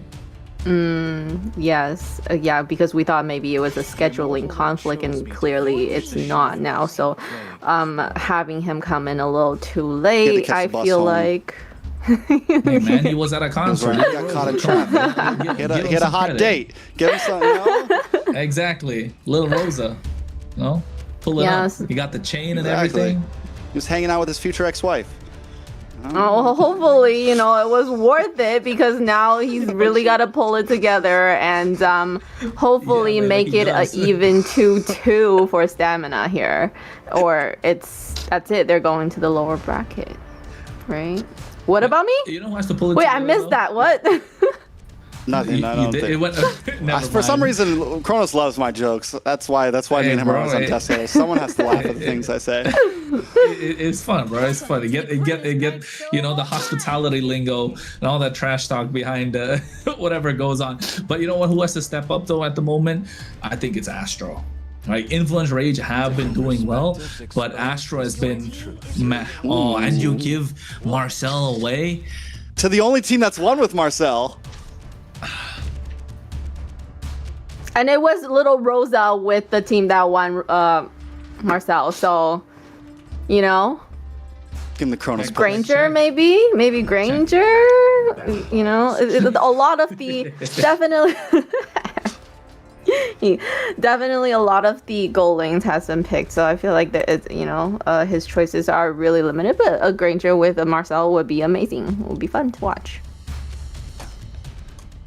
Stamina Esports 100% win rate with the Marcel. What else? You know what else is no, they're not 100%. They've lost before with the Marcel. Yeah, it was like day one, didn't that? With something, I don't know. Yeah, probably. Oh, okay. I was about to say, Lancelot, Maracucho. He runs hot. He runs hot, baby. Maracucho. Muy caliente. This guy, I feel like he's the only one who's really been playing the Harith, right? I mean, who's been playing the Lancelot. I was like, are you gonna try to say Harley? You just it's the hair. It's the hair. I was about to say, like, there are a lot of people that's watching in MPL Philippines and also the MPL ID channel. So make sure you guys like, subscribe, and also go and check out the MLBB Esports page while you're at it. And the rest of you too, wherever you're watching, make sure you like, man. TikTok, Twitch, Kick, whatever it is. So make sure you like, because this series is definitely a banger. And they get the Granger and the Kimmy. I'm not sure how to feel about the Granger and the Kimmy into the Lancelot. The Kimmy, yes. The Granger, I mean, I see it. He can kite, right? That's probably And why. it's meant to pair up with the Marcel.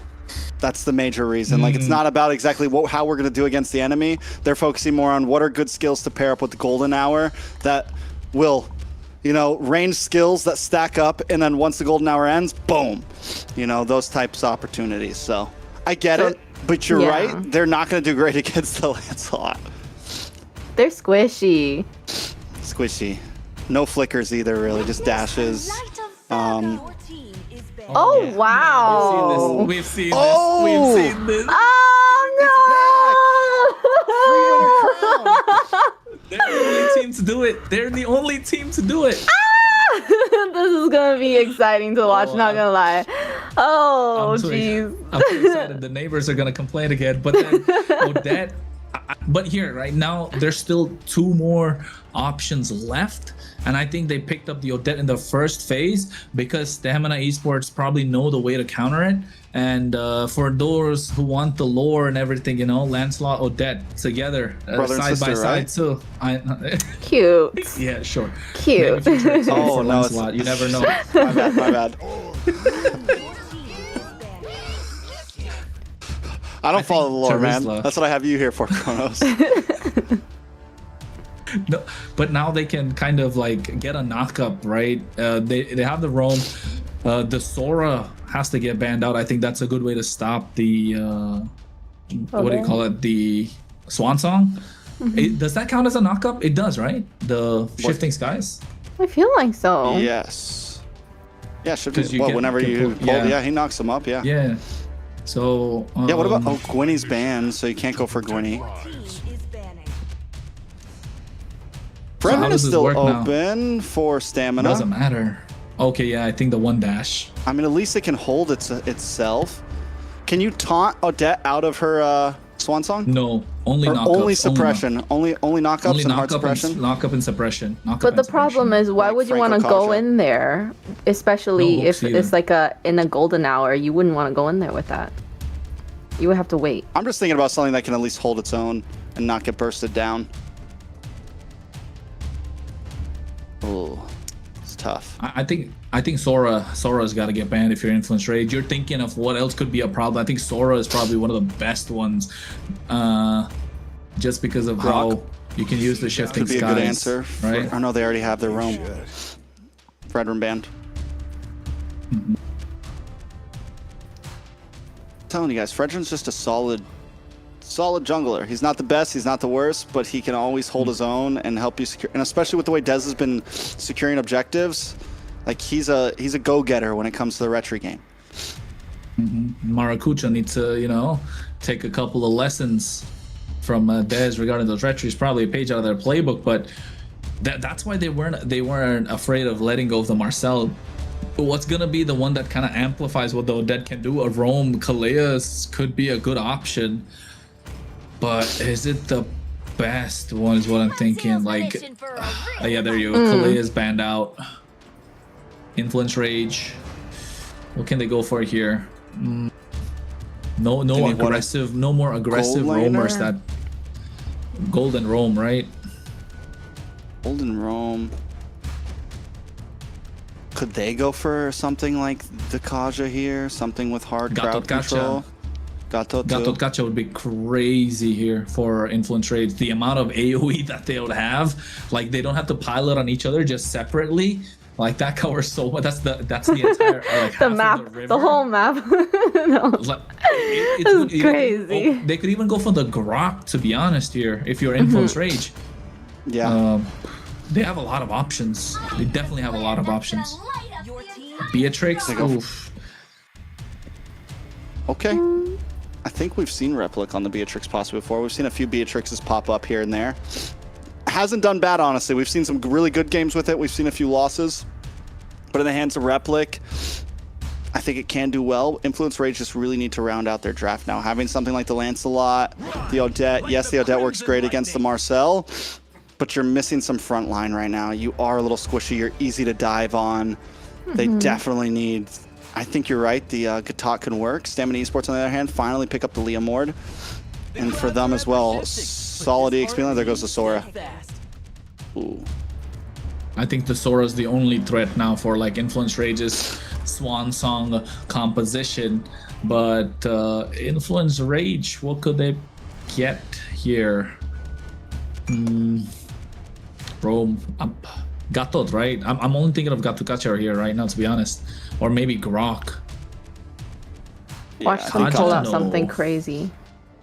I'm just waiting for, I don't know, Florin. Something crazy. Gonna keep Marcel away in the beginning. I think the Gatot works well. You can taunt, you can kind of create space for Maracucho in the early game to not get too bullied. And then if the big golden hour does come, you can use the AOG not only as an engage, but as a disengage, like to create space for your team. Basha against the Kimmy. Basha roam against the Kimmy. They're going for the broke. Okay. I didn't even think about Basha roam, but it was used whenever Kimmy was online. Basha was a great answer to the Kimmy. It closes the distance quickly. You can also use it as good ways to kind of absorb damage. So they're kind of going for broke here. They've got Basha in the roam position, and it might just work. Layla, last thoughts before we go in. What could be match point and what could be final game? Definitely, Stamina has, I still feel like not enough a front line. But the Basha going into the Marcel's all is not favorable at all. So, yeah. I was gonna say Johnson. Johnson driving Odette around. Stop it. Get crazy. Hey man, but the Odette definitely is crazy. So folks, brace yourselves because we're getting into a match point for Influence Rage Origins, and Maracucho is looking like he wants to be him in this game with the Odette against the Marcel. We've seen them pull this off before. Can they do it again? We'll see. One thing I really want to point out, we've been talking about how Maracucho hasn't been winning the retry battles, but the reality is Rage Origin hasn't had to win a single game off of a Lord. They've won every game off of a team fight. The past 2 games, it all came down to one big team fight where they can clear house and then just run down the middle. They haven't had to win inside of a Lord pit through a big push. So Rage Origins, they know where they play well. They know what they do well. Stamina Esports needs to respond correctly. The other big hot topic in this game has to be the Marcel. Stamina Esports being the only team to be able to win with it. Was it Ricky yesterday playing on the Marcel as well? Yep. It was Ricky who got the MVP, I think, for that game too. So, no, it wasn't Ricky who got the MVP. It was Dez who got the MVP for that game. But yes, it was Ricky on this Marcel. He played a really good. And I think another thing to point out as well, this Lancelot being coming in, goes in, Thorn Rose able to get the kill. Maybe Yomel flickers out of harm's way. Oh, close. Even gets the extra lucky shield from the Platinum Snap. The passive of this Marcel helping him survive there. Yeah, this might be a game, though, when we talk about Maracucho, where maybe he doesn't want to play the map as much. When you're going up against the Granger, you're going up against the Kimmy, we want to see the Lancelot get involved and be an aggressor here. Use the space that Nox creates for you to attack. On the side of Stamina Esports, on the other hand, it's kind of the same thing. Front to back, hold together, let Instinct make plays happen. Dez try to get a nice early game lead, and Lil Rosa and Yomel just need to buy some time. Maracucho. Fumble, he missed out on the punctures. Went in with the Phantom Execution, tried to get the Lord, got taken down. Now Dalika Eto in the midst of 4 members, even flickers out of harm's way. I'm not sure if this is wise. Nox is not level 4, so it's not a fight they should pick. Mavreiki gets picked off in the process. They still want to go in, and Dalika Eto is tanking a lot of damage, still able to survive. And Yomel gets taken out super low. Dalika just doing so much damage. The Phobius is uncanny at this point, and what looked dire for Rage Origins just instantly turned around. Dez goes in for a re-engage with the help of the Steed. Astro gets picked off, And oh, look, it's Nox with the Swan Song trying to catch Yomel. Flickers in. I don't know if this is a wise idea. Again, Dez able to find the angle and gets a double. Rage Origins, I think, getting a little too comfortable, a little too aggressive. Yeah, big misplay by Nox there. Delika is able to at least pick up some kills there, and for a moment it wasn't too bad of a deficit. They lost Turtle, they lose some members, but at least Delika finds, you know, something in all of that. But then Nox going in, just that throws so much in the hands of Stamina Esports. We're 3-1, only 3 minutes in, and it's a 1.3k gold lead. This is exactly what Stamina Esports wants at this point. 2 kills into the hands of Dez, already on a Leo Mord. That's that's Dez playstyle. That's Dez prime right there. That's exactly how he wants this game to go. Ooh, but a nice steal from Mata. You know what? Yeah, like every single game has kind of started out this way.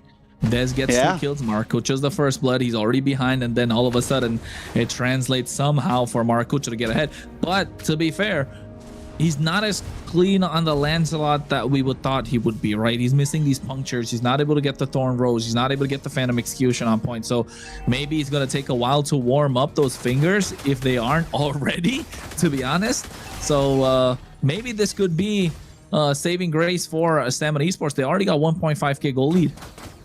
I just want to say, last time Maracucho played the Lance, that's when the Muy Caliente came out. This guy was all over the place, puncturing through. So, yes, I think he just needs to watch out for the angles, because if he punctures through and gets caught by the quick stun from the Marcel, it's trouble. There's a lot of things to stop in his tracks. Oh, my lord. Along with the shifting skies coming in, catching 3 members. What a wombo combo. There's Swan Song, but taking a lot of damage. Nox gets taken out as Delika Eto now left alone in no man's land. Seems like he's going to be next on the chopping block. Flickers out of harm's way, but can't really survive as he gets taken down. Dez on a killing spree. And again, Maracucho is not able to do quite a lot. This time gets his purple buff invaded, taking a lot of damage. Ricky just in his face the entire time. And this is the Marcel playstyle we wanted to see. Under the tower, Stamina Esports just being so aggressive. Rage Origins, they're not playing their usual game. They're playing so aggressive right now, trying to go toe-to-toe with Stamina. In the past, they're normally willing to give up a turtle, look for play up in the gold lane. Replic taking a lot of damage. Traction plus catching 2 members. I think this gimme is becoming a problem for Rage Origins to deal with. Nox again goes for the Swan Song, but gets stopped every single time. This Odette's not working out as we thought it would, not the same way that we saw the previous time. All right, so where does Rage Origins go from here? They definitely need to slow it down. Nox is figuring out that, wait, I need to be very careful with my Swan Song because Yomel's just sitting there waiting to kite me from a distance, or Instinct is ready to get the knock up. Rage Origins cannot come into these fights just very telegraphed, because Stamina Esports wants that. They've been a team that loves to fight as a group. They build compositions that love to fight as a group. They want you to meet them head on. And Stamina Esports, normally the mistake that happens is they jump into Rage. They let Rage Origins have the high ground. They jump in. But right now, Rage Origins is doing the opposite. They're the ones just jumping into traction pulses and getting taken out like Astro right there. 1 kill in the hands of Lil Rosa, 2 for Yomel, 4 for Dez. It's starting to look grim for Influence Rage. Usually at this point, they're still able to hold down to the tier 1s, but it's starting to slip. Look at the bot side as well. Dez able to get the 1v1 against Maracucho, and this is why the Lancelot not so great in the current metagame, right? Delika Eto's trying to buy a lot of time. Swan Song comes out, but just not enough poke to get the finish and blow through it. Delika Eto flickers out of harm's way, and Lil Rosa flickering forward, playing aggressive, trying to pick up that kill. Stamina Esports, man, they're looking clean right now. All right, so it's a 3.4k gold lead for Stamina. Another turtle going over them. Dez 5-0-1 is insanity. At this point, honestly, with a composition like Stamina Esports, you have everything you want. You've got a Granger who wants to scale. You've got a Leo Mord who wants to scale. You've got Yomel on a Kimmy that normally is late game, and it's already popping off. And these traction pulses are just landing one after another.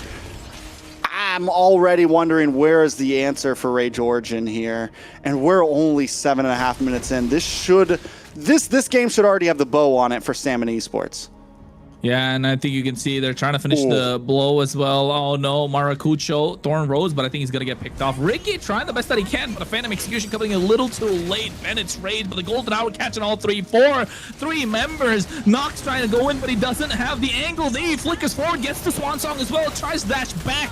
1 kill down, and that's gonna be Ricky Des taking on super low. Dalika Eto able to get back, and Replic finds the kill, so they trade 2 back, and it's a massive shutdown in the hands of the goal laner nonetheless. So Rage Origins are looking to cut the deficit down, but it's just too much being given away. Dalika Eto gets a nice Dark Wave, catching 2 members. They're not able to stop the clear. They're not able to stop the minion. Astro comes in from behind, trying to catch Little Rosa. Look at the penetrate popping up as well. Replic getting a lot of damage down. Maracucho finds Little Rosa. And this is the opportunity that they were looking for. Nice tracking shot coming in, catching 3 members, but Dalika Eto wants to keep going in, and Rage Origins need to get a disengage because Yomel is there dishing out the damage, and it might be too much for them to deal with. Holy Lord. Rage Origins just took that 3K gold deficit, cut it in about a little over 3K, and have cut it in about half. It's a 1.6K gold lead. Matakucho now looking for space up on the top side, but Dez still taking buffs. Stamina Esports not letting this slow them down too much. They just need to make sure that they don't lose the map, because we take a look at the map, and once again, off lanes are closed in for Stamina Esports. This is the Rage Origins MO right now, constantly pressuring the off lanes time and time again. Stamina Esports last game did a good job of keeping up against it. This time, once again, they're falling behind. At least the mid-tier 3 for Rage Origins is down, and coming before this Lord can help to be an advantage. Let's see if Rage Origins finally step up their neutral objective game on this first Lord. I mean, even the goal lead, right? It's about less than 3,000. This is where Rage Origins want to keep Attraction Pulse missing, Dark Wave missing, Dalika Eto looking to get caught. Ooh, the Shifting Skies. Not able to catch him. I think he got caught in place with the help of the tracking shot. They get a golden hour onto 2 members, but nobody to follow. So Ricky, I think that was a false engage. Everyone want to get the mission aboard. Now look at Maracucho goes through the back line as well, looking to get a Thorn Rose, but the Phantom Execution come out at any point. Bennett's Rage dishing out a lot of damage, and now all of a sudden, Rage Origins looking strong. They're grouped up together, but the position of Dez and Lil Rosa, the synergy is starting to show. Dark Wave from Dalika Eto and Stamina get their Lord started. Once again, Rage Origins lose position on this. They're going to try to create space. Stamina Esports taking it slow, letting the Lord reset. I don't know. Do they try to rush this? I think for one, Stamina Esports is playing this kind of smart. Where do we go from here? Dalika Eto has, yeah, I think he's been the cornerstone for Rage Origins in this game. He's been the one to buy a lot of time with those Dark Waves, with those Infernal Pursuits. So if it comes out at the right time, it could be disaster. So Replic getting the Horned Lizard instead of Yomel at this point. I don't know if he has the Malefic Gun. That could be a game changer. We'll see exactly how this goes down. Matakucho going to steal the purple here. Dez not even worried about his buffs at this point. It's all committed onto this Lord here. Keep our eyes on Matakucho. He's going to look for a backdoor here. Oh no, at least onto the team. Trying. Thorn Rose comes out as well. He's trying to make it on Hunt's way. Punctures on top of Yomel. No Phantom Execution used up, or he doesn't have it. Bennett's Rage coming out, and Thorn Rose just trying to buy some time. He gets taken down, but you can see Instinct goes for the Shifting Skies at the same time. Astro with the Revitalize trying to survive. Ricky zoning them away, so they get the pick off. It's the jungler. They want to get a push into the mid wave so they can secure the Lord. Tortoise's Poisson's used up as well, and Stamina Esports should be able to secure this one. Very unusual for Matakucho. I see what he's trying to do, but vision is given the moment he goes through those 2 towers, and Stamina Esports turn back. They're not worried about Rage Origins on their backside. They're able to get that kill on Matakucho. I think he thought he could do a little bit more there. Thought maybe he was going to be able to puncture through, get away, but time has already shown that against this composition, there's too many stiff arms to stop you in your track when hitting those punctures. He wasn't able to get away, and losing that gives up the Lord, so a big mess up on the side of Rage Origins, especially Matakucho. Yeah, I think Maracucho just not allowed to play this game is making it difficult for Rage Origins, right? Even Nox, even though the Odette's like a straight counter to this Marcel, it's not working out the way that they would like, just because of the fact that the jungler is not allowed to go in. You can see a lot of crowd control, like you mentioned, a lot of stiff arm, the traction pulses, the golden hours. already used up here, so it's not looking good. Ricky goes into the back line, tracking shot just to stop them, zone them away from the tier 2. No holy shield, so the Lord's gonna crash in full HP. They're looking to take it down. Banish Rage comes out as well. Dez already used up the Steed. He's gonna be coming back quick in 20 seconds. On the top side, Lil Rosa hacking away at the tier 2s, or trying to get the tier 2 down. Maracucho wants to get the split, but just doesn't have the space. All right, another wave coming though. Ricky gonna dash in, Instinct as well. Yeah, Nox with the Swan Song doing a lot of damage, but you can see at the same time Dez with the Steed goes in. Maracucho caught in no man's land, doesn't have a way to dash in or dash out. He goes with the puncture. Thornrose comes out. Replic with the pass to disengage, but Lil Rosa sniped from downtown. They lose 2 members as the waves keep crashing in. Yeah, that's huge, especially with this bottom wave coming. Ricky on the other side of the wall, creating space for the team. Replic taking a lot of damage. Wind of Nature popped in prematurely as well. Oh, it's not looking good for Rage Origins. They're backed into a corner, and they have no replies to the aggression coming in from Stamina Esports. Almost 8K goal lead at this point, and they have only 1 inhibitor left standing. It's not looking good, and Stamina Esports are looking to take it the distance, are looking to take it to game number 5. That's what we like to see at this point. It's back and forth. We're only 14 minutes in. Rage Origins running out of opportunities, honestly. It's a 1,000 gold lead for Lil Rosa. He's working on a rose gold now. We're finally starting to see him pop off. Most of this game, it's been Dez, Instinct, Yomel, but now we're getting to a point where Lil Rosa starts getting a few more Sky Piercer stacks in. It was a pretty late Sky Piercer as well, which is fine, honestly. Could be huge. The last saving grace for Rage Origins at this point, there has to be a big whiff. It has to be another big whiff by Stamina Esports, and Replic has to pop off. 2 members. Swan Song cancel out as well at the same time. That Steed comes in, the golden hour. It's too much for Influence Rage to take, and Stamina Esports, I don't know if they want to go for the end or they want to get the defense or they want to get the Lord. The waves are already crashing in. They got the clear. Maracucho Thornrose gets picked off again. Replic taking a lot of damage. I think he just wanted a flicker to get the kills. He knew the game was over at this point, and Stamina Esports find a way to take it the distance. Ladies and gentlemen, we're going to our first best of 5. Is it our first track? It is the first in the whole season so far. Not a single one, I think, has gone the distance. We've seen a lot of 3-1s. We've seen a lot of 3-0s. We've seen some 2-1s. But this game is not disappointing. Stamina Esports continues to deny the odds. I think everyone coming into this felt like Influence Rage were the favorites. Even after that last game, they might make some mistakes, but also they have such amazing highs, such amazing moments. Yeah, I'm talking about amazing highs, but that was probably the most low we've seen Maracucho, unfortunately. Maracucho. Poor guy. Maracucho. Yeah. And Dez on Leomord is actually also very impressive since yesterday, the series, him with a Leomord as well is just unstoppable. I think that Odette came in a bit too early in the draft. You backed yourself into a corner. If the Odette came in like last pick, it was okay. Even if they banned it out, I think have a different game plan, because you went Lancelot and then instantly the Odette. So now you're like, your mage is kind of immobile and you want to dive in at the same time. So they countered both in one go by picking up this Sora. So that's why I was saying, like, you gotta ban out the Sora. It's gonna be difficult otherwise. So I think for the first time ever in MCT, or for the first time in a very long time, Influence Rage not getting a good draft in their hands. Just going for individual counters and relying on comfort picks like Replic getting his hands on the Beatrix. Yeah, I think this kind of, put off their plans for kind of getting the next or taking this game in their hands. And not just that, they use the Boxia in Rome, so we're not going to see Boxia in the jungle now for them. Yeah, and then it is a big whiff, and you said it. They're putting in. It was a big risk it play there. They wanted it all. They want to try to close it out using so many power picks right there. It's definitely a lot. And now going into game 5, we're talking about, you're getting down to some slim pickings as far as draft, but we'll get into that a little bit later.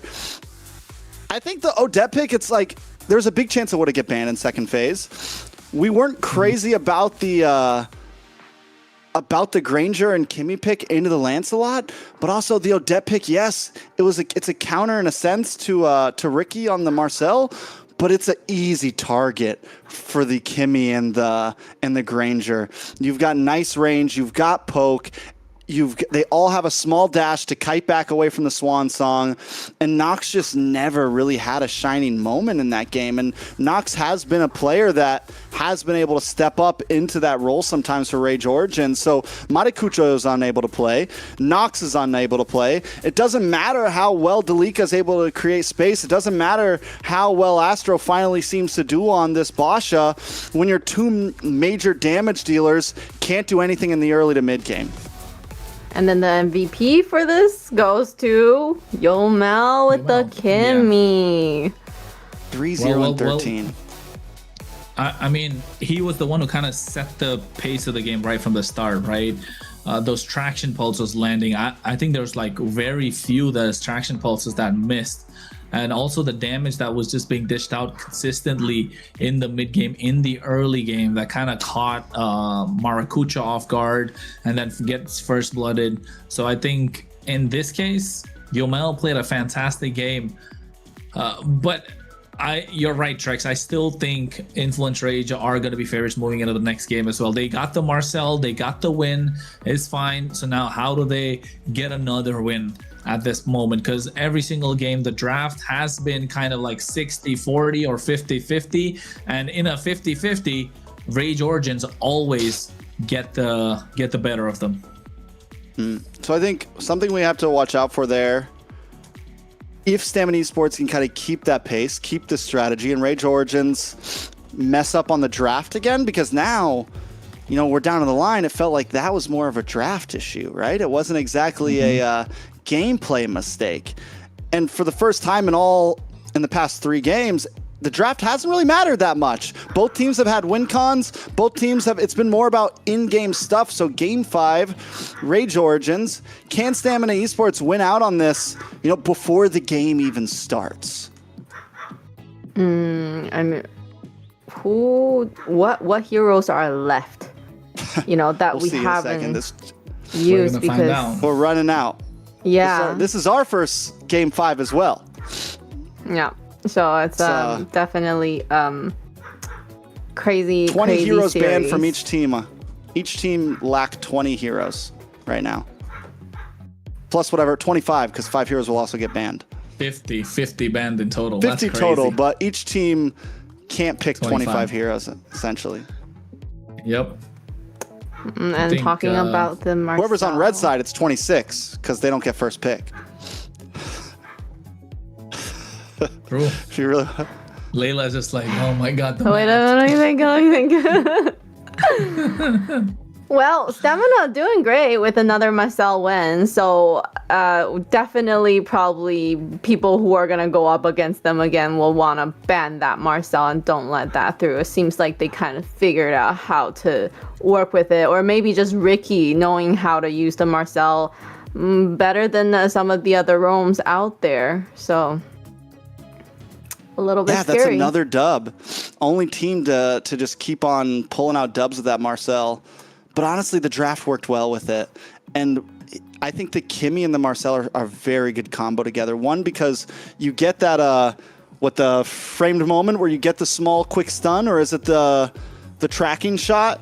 He runs up, gets a small slowdown quick stun, and it buys Kimmy that split. All Kimmy needs is an extra second, right, to get a couple more shots off. And they work so well together because they both can, Kimmy kites, Kimmy can move and attack.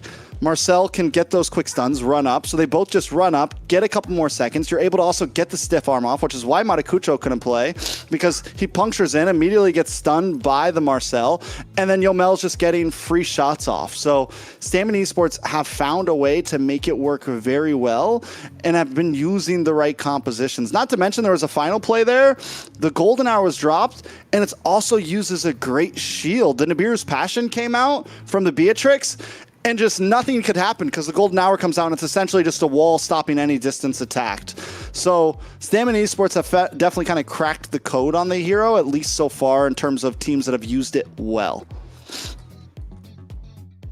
We're gonna see a lot of Marcel Kimmy in the future now. Seems like a good little roam mid combo right now. I think that's the idea. You want to play the Marcel, right? You want to play a lot of these AoE heroes, the projectile heroes, like the Kimmy, the Granger, the Chang'e, like Private mentioned yesterday.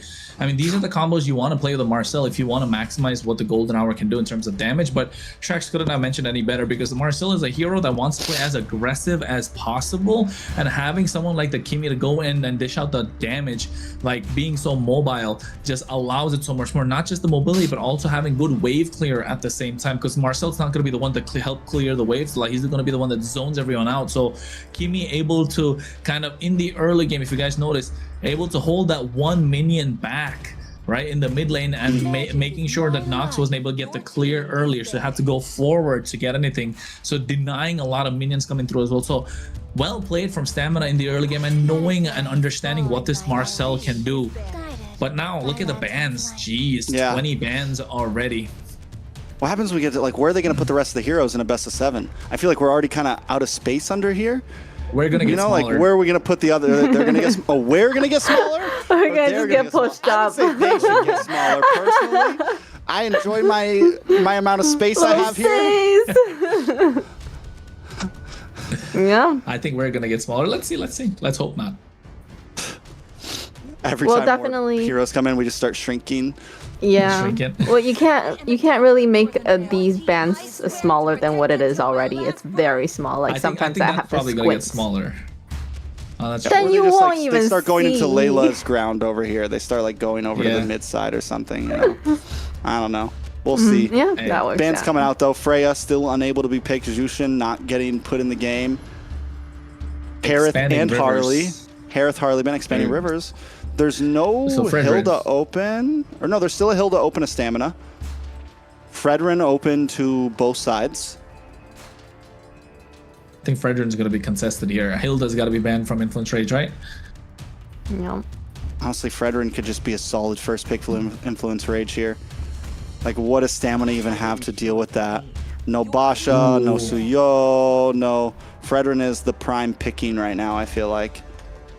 I think Influence Rage just needs to get first pick Fredrin here if you are them. But I mean, Dez does have the joy. From Stamina?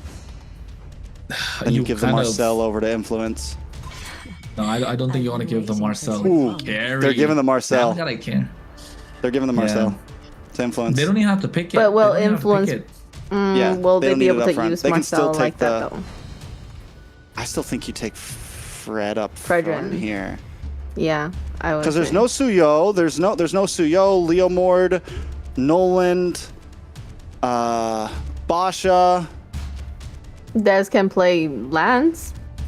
Lance or Hayabusa, that's about all he's got left. And against a Fredrin, it's tough. I think Joy's open.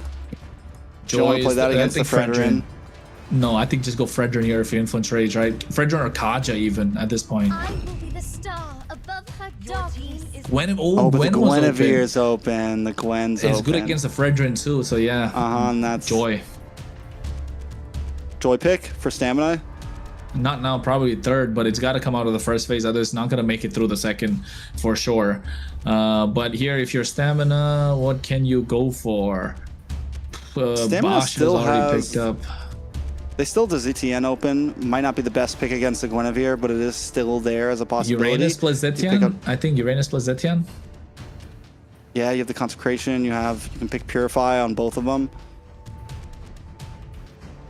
Detective Fredrin on the case 24/7. They take the Fredrin anyways. And the Bruno! Double edge. Hot pick. We have seen Influence Rage play the Bruno before. They're one of the only. They have the only team that has played the Bruno so far. And when the pickings start getting this low, that is, I think it's a possible steal here. I think we did see Stamina play it yesterday. Yeah, Little they Rosa. got the Stamina win as did? well in the last game. Yeah, Stamina did. It was in the hands of Little Rosa too. So I think it's again a pick that he's played before yesterday. So he doesn't really care about the ones that are gone. But it's good. It's good with the Fredrin because you get the space. You got the peeling for yourself. I think Terizla is probably going to be the next choice for Stamina in the EXP lane. Influence Rage. They don't have the Sora. They don't have the Phoveus. No Valentina. So there, Terizla, Marcel. Ooh. I don't like it already. I'm sorry. Hot point. The winning game for Stamina yesterday. Yeah, you guys are right. But there was another hero also played in the game. It was Fredrin. Fredrin and Bruno were both picked up by Stamina on their match point game last time. They get the glue here. We haven't seen a glue get to be played yet till the end. Overall, once again, Stamina just goes for a simple box lineup. Make sure your gold dealer, your gold laner, and your mage can do damage. And now you have Dez in the front on this Fredrin, which he got MVP with yesterday. Everyone considers Dez strictly a assassin guy. He can play the Fredrin. This is not something out of the ordinary. Well, there's no Layla, chill to stop the glue this time. So that's good because we remember Ricky had a hard time as a glue when there was a Cho, just kicking him back. I like the Terizla a lot. I really like the Terizla into the Fredrin because you're not allowing the Fredrin to move. I was gonna say Granger has to be the first ban from Stamina because otherwise no chance Dez is gonna be allowed to play the game whatsoever. So they get the Granger off the table. They don't mind. I think they can't even play the Herod. So what other burst marksman can you go for? Yeah, I guess, right? We saw work well with the Marcel last time. You know what would be crazy for Stamina though? Faramis. Or even for Influence Rage. So like imagine Faramis in this lineup, like super tanky from both these lineups. So yeah. I think Stamina are thinking that they're probably gonna pick Faramis or ban the Faramis for themselves. I mean for the other side. I don't know, I think you could risk it.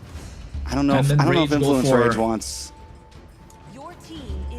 Oh, there's the ban though. Whoa. I'm surprised they don't want it for themselves. I think Fortune Rage teller probably here. looking to ban out maybe a Valier at this point, right? Valier, Fredrin, Glue is I cannot move meta, and then Bruno just free hitting from behind. Is there a what else?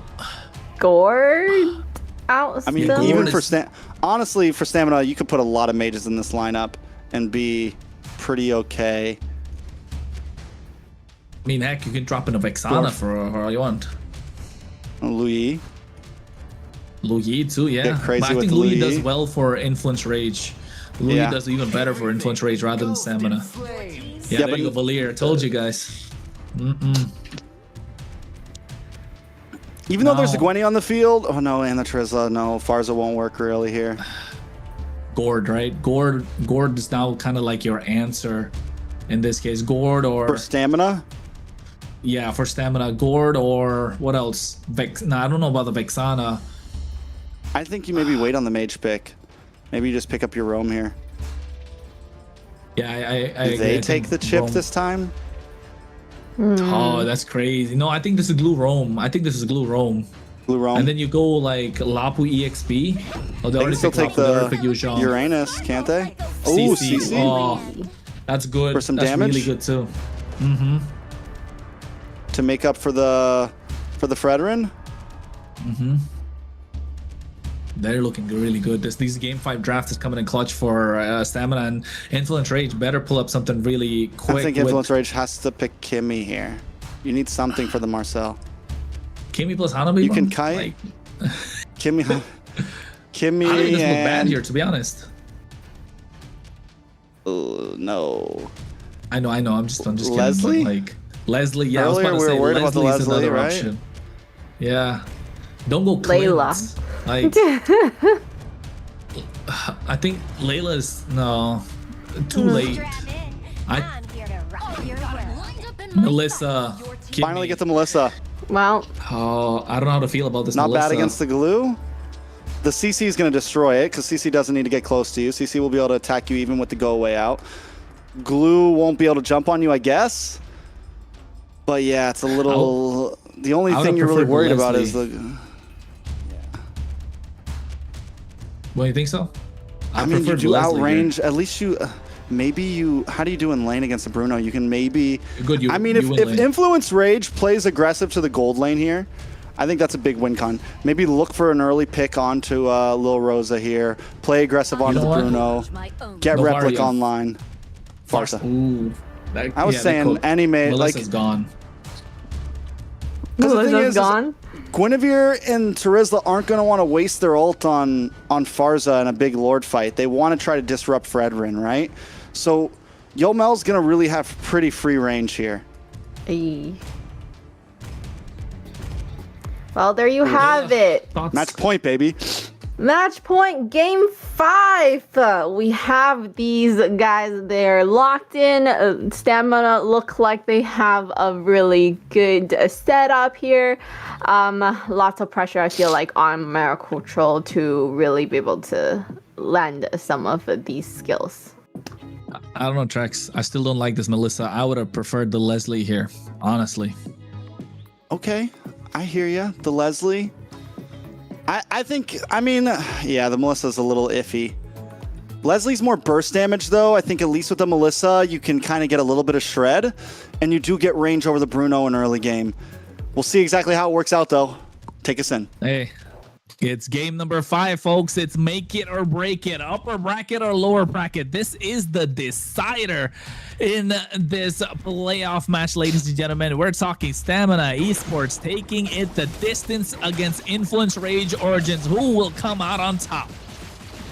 Risky Ricky already getting up close and personal. They do win out on the lane, and there goes a quick rotation. Where do they go? Down to the gold lane. This is the pressure that personally I think both teams know they have to try to make. If Lil Rosa has a good game, it could be the win. If Replic has a good game on this off-brand hero, first-time pick in MCT so far, it could definitely be the win. Rage Origins, though, taking things a little bit slow. I mean, I want to take a look at the emblems as well and see what this Melissa is rocking at this point. So is the Bruno. Is somebody rocking a Master Assassin? Are they going? I mean, yeah, Inspire. Are they going to go for the Weapons Master along with the Master Assassin for Replic, or is it going to be the same for Lil Rosa? Because a Weakness Finder, and then they're running Quantum Charge. So yes, I think in that case, Replic will have slight bit of a better time, but kind of like countered by the Quantum Charge, right? So it's a give and take. A little too nerdy at this point. The one good thing for Stamina Esports, they got 3 Purifies. And on the other hand, Flickers, oh, what a pick off. Ricky didn't even see it coming. And that's the small plays from the Marcel that we are looking for, right? Those quick stuns leading up to another attack. We know that it works well with the Kimmy already, and what it also is going to do now from Maracucho, it's going to be able to, okay, now I know I can land my spatial migration, right? I know I can land this, get the knock up, and hit a Violent Requiem. So Stamina Esports needs to keep tabs. Ricky, who always seems to be the one to get cut off and make some suspect plays here and there, also needs to keep tabs. Look at the damage already. Yeah, Feather Escher coming in. Ricky going with the flickers. Like aggressive. Maracucho goes in, not able to get the retribution on point. Dez able to get the better of him as he has. The Leviathan goes in with a big penalty. So look at the damage being dished out at the same time. The taunt coming out from Dez is too much for them to take. Maracucho first one to fall. A Razor Drive drops down. The Leviathan next on the chopping block gets taken out. Stamina Esports 2 kills and the turtle. Probably some gold plating to follow too. Never underestimate a Fredrin's early game damage. For a utility jungle, a Fredrin is scary. That Appraisal's Wrath hurts in the early game. It lands on a 2 or 3 people. You take enough damage, you dish it back. It is huge. Take me through some of the emblems. You're a bit more of a nerd on this stuff than I am, Kronos. I mean, take a look. You can see tenacity coming out from Yomel, so he understands there's going to be a lot of pounce on him. So still able to tank a lot. The Master Assassin comes out. Both the marksmen running the fighter emblems. And the Master Assassin for Replic, so he wants to get these 1v1 fights. And Lil Rosa looking for more sustain, so goes for the Festival of Blood. We saw him rock this yesterday as well, so I think the 1v1 is still probably going to be even Steven. Going to come down to the micros and who's going to hit their item power spikes much faster. And in this case, it's probably going to be Lil Rosa, because look at him, he's just double laning the entire time. Right now, he goes in, probably going to get the mid lane, and then goes back into the gold, so he's getting more gold in his pocket, able to move much faster compared to Replic. Yeah, I think Rage Origin knows this, though. It's a slow play game. Don't rush things. Stamina Esports, though, once again, like what we've seen all of these games so far, want to play aggressive early on, want to try to get an advantage. We're seeing Ricky get a nice grab. No feather edge try. Maracucho is going to get taken down, but you see nice use of the golden hour, but a little too late. Des goes in. A little Rosa gets some damage onto him as well. But this is what I was talking about. No Purify. So how are you going to stop them from going in? It's not the best look for Rage Origins. I think they've kind of plateaued a little bit. They've overheated. Only Maracucho was the one who could be in the fire. But seems like the rest of Rage Origins have slowed down a little too much for their liking. Yeah, and this Farza's going to thrive with the Fredrin and a glue in front of it. There's no way to break through that. Yomel's got free form. Another turtle going to the hands of Stamina Esports here. And we're already seeing the possibilities with the grab, bringing you back in. Yomel drops a feathered airstrike. A lot of combo potential as well. Ooh, Ricky used the flicker. Flickers on harm's way, you could say. Cuddle to Muddles combination. Gets knocked up with a Wild Requiem as well. A lot of damage being dished on her. Ricky's trying to survive. I think he's trying to make it out of there. Des slowing down the rest of the party. And this is what we're looking about. Nice spatial migration, getting 2 members, but the Wild Requiem was used early on, so they don't have the damage. And Replic even used the Inspire to try and take down Ricky. They need to get that 3-4 item power spike, and Stamina Esports are making sure they don't get to that point. Yeah, but as long as if Rage Origins doesn't fully commit, because yeah, they can't win a fight right now. This is not their time to shine at all. Don't let the gold get away. That's the win con, right? It's true, man. Stamina Esports, on the other hand, just keep this pace. Look for little plays. But where does Stamina Esports always kind of lack? Translating kills to towers, right? Translating objectives to towers. So Stamina Esports, though they are winning, use this 2k gold lead to take a gold lane tower. Use this 2k gold lead to push in and cut off a lane. I don't know, Astro, if this is the best idea. He had to flicker as well. Ooh. Okay, back with the help of the flicker, they get the pick off, so it's good. But I think both the kills that they got came off of Ricky, but he's not the problem. The problem is Yomel. Every single time Maracucho dives in, Yomel spots him, and it's easy. After that, he doesn't have to worry. And even if he gets him, he has the Purify. So it's gonna come down to how fast can they, open up the map for Delika Eto to start roaming around and hit those penalty zones and be a threat. Because otherwise, the game looks like it's gonna be in the hands of Stamina. They already got close to a 2k goal lead. Yeah, and Glowing Wand is now in for Yomel, so a bit more damage. Glowing Wand into the hands of Ricky as well. For a little bit of damage, a little bit of burn, a little bit of something. Feather Airstrike does come down, though, at the Turtle Pit, maybe a little bit early. Astro able to get out of harm's way. Now they go in, tracking shot, trying to get the damage. Nox comes in as well. Maracucho, spatial migration, looking to get the retribution on point. Ricky gets on top of the leak. I thought what a penalty zone, but still Des able to get the retribution. Nox trying to do some damage. But you can see the golden hour coming through as they catch them, and Astro trying to make it on harm's way, and now they have to run with their tails tucked between their legs. So Stamina Esports are looking to bounce, and Ricky gets the split. The damage is not enough to get the clear in the mid lane. Rage Origins will have to concede that alongside the top tier 1 as well. I just want to say that I felt like last game, whenever Stamina Esports had the Marcel, I felt like Rage Origins could have done okay with the Fredrin.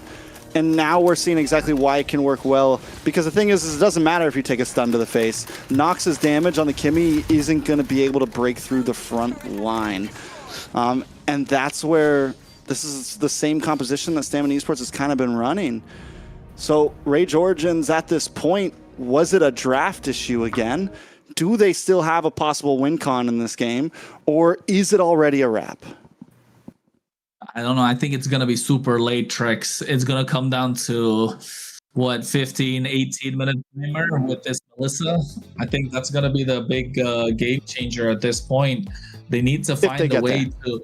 Yeah, not just that, they need to find a way to get their side laners off off their lanes and into these team fights. They need to layer their skills, which they haven't been able to do because Astro has not had the best series. Like Influence Rage Origin, it's been Maracucho, it's been Replic, they've been playing absolutely fantastic. So has Delika Eto to a certain point, and Nox too, but Astro on this Marcel, which is supposed to be a game changer, just not able to play it the same way that Ricky has so far. So I don't know, it feels like the Rome is having a slight bit of a difficult time here.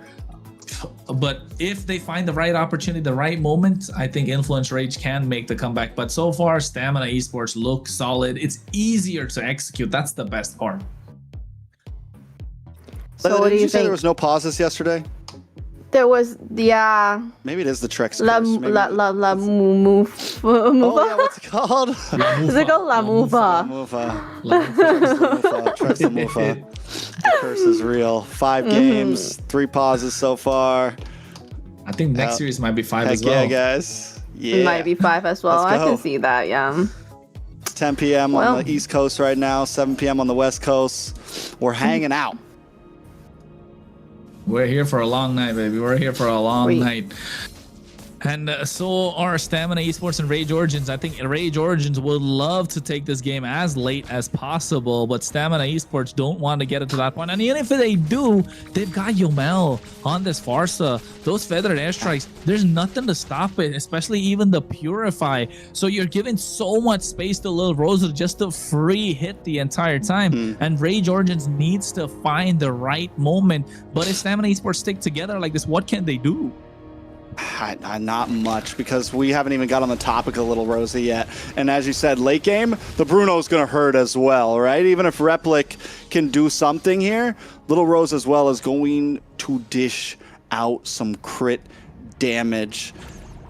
If Replic's going to have a time to pop off, it's going to have to be with the range. Rage Origins cannot be the engagers. That's where they've won previous games. They let Stamina Esports come to them, and I think that's the win con for them here. Kite, you have a great team to be able to kite with. You can create distance. Let Stamina Esports come to you. I mean, yeah, that's one way to look at it, but again, who's going to stop the Farsa? If they're going to let Stamina Esports, the distance that can be covered is so much. The high ground, you know, this time Rage Origins are going against the high ground. This time they're Anakin. So can they do it? We'll see. The possibility is there, but Stamina Esports with a 4.5k gold lead already. It's looking grim for Rage. Stamina Esports looking to advance in this upper bracket. Lord up. It's the first Lord of the game, and the pressure's already on. And you can see, right, the slight bit of a difference between Astro playing this Marcel and Ricky is that Ricky was able to land those tracking shot stuns. Astro's not able to do that. Feather Airstrike comes in just to zone them away from the Lord as well. And I think Stamina Esports find their groove, found their footing, and are slowly putting the chokehold onto Rage Origins. Yeah, it is, and it is a slow chokehold for sure. You can see the way they're moving through the map as a unit, per usual. And one of the big downfalls to this Guinevere, Rage Origins unable to really do the big split push thing. Yes, Manakuto's up there right now, but that's why they haven't been able to alleviate the off lanes. There's been no, Rage Origins has a composition where they have to move together a bit more and look for pickoffs. They have to look at the go away being used as well. A little too early, preventing the split or the grab to get on top of him from Ricky. Holy defense is there. And again, another problem about the Melissa is the wave clear is not the best. It's so slow. It's too late. The Violet Requiem comes out. Maracucho's just barely trying to survive. You know, but Stamina Esports want to make a sandwich out of him. Dez isn't even stressing. He's like, yeah, you get your Violet Requiem. It's fine. I'll take it to the face. No issues, no problems. Stamina Esports take another tier 2. It's down to nothing but inhibitors for Rage Origin. 2-4-0 for Maracucho. Not something we would expect. They did. Stamina Esports downloaded for 5 games and finally found their moment. And this could be, you know, Layla asked us in the game, how are these teams doing in the global ban? We're seeing Rage Origins fall a little bit apart in the final stretch. When it becomes a marathon, we're seeing Stamina Esports actually perform better when it comes down to the long haul here in terms of draft. Yeah, I think the Rage Origins. Oh my god. 3 items in, working on the 4th right now. He's going for Sea Halberd too. Like, yeah, it's gonna start showing. Only Trinity locked in. Replic needs the Malefic gun on top of that. Maybe even, what else is he gonna go for after the Malefic gun? Sea Halberd, I guess. Yeah, I don't even think he has to go safe, honestly. Like, currently, there's no way to get to him. He could just get hyper aggressive and not even, like, maybe he picks up the the Rose Gold Meteor, you know, something like that. But he doesn't need a Wind of Nature. He doesn't need anything like that, you know. It's just a Rose Gold Meteor, get a little bit of magic defense just in case Maracucho gets you. But we've seen, I mean, he might just, they want to try to close us out. You might finish off with like a bot or just something ridiculous, you know, just to be super aggressive and listen, we're going to go all in on this next fight. And Ricky is going to be the target. Maracucho gets a spatial migration, but Requiem knock up as well. A lot of damage.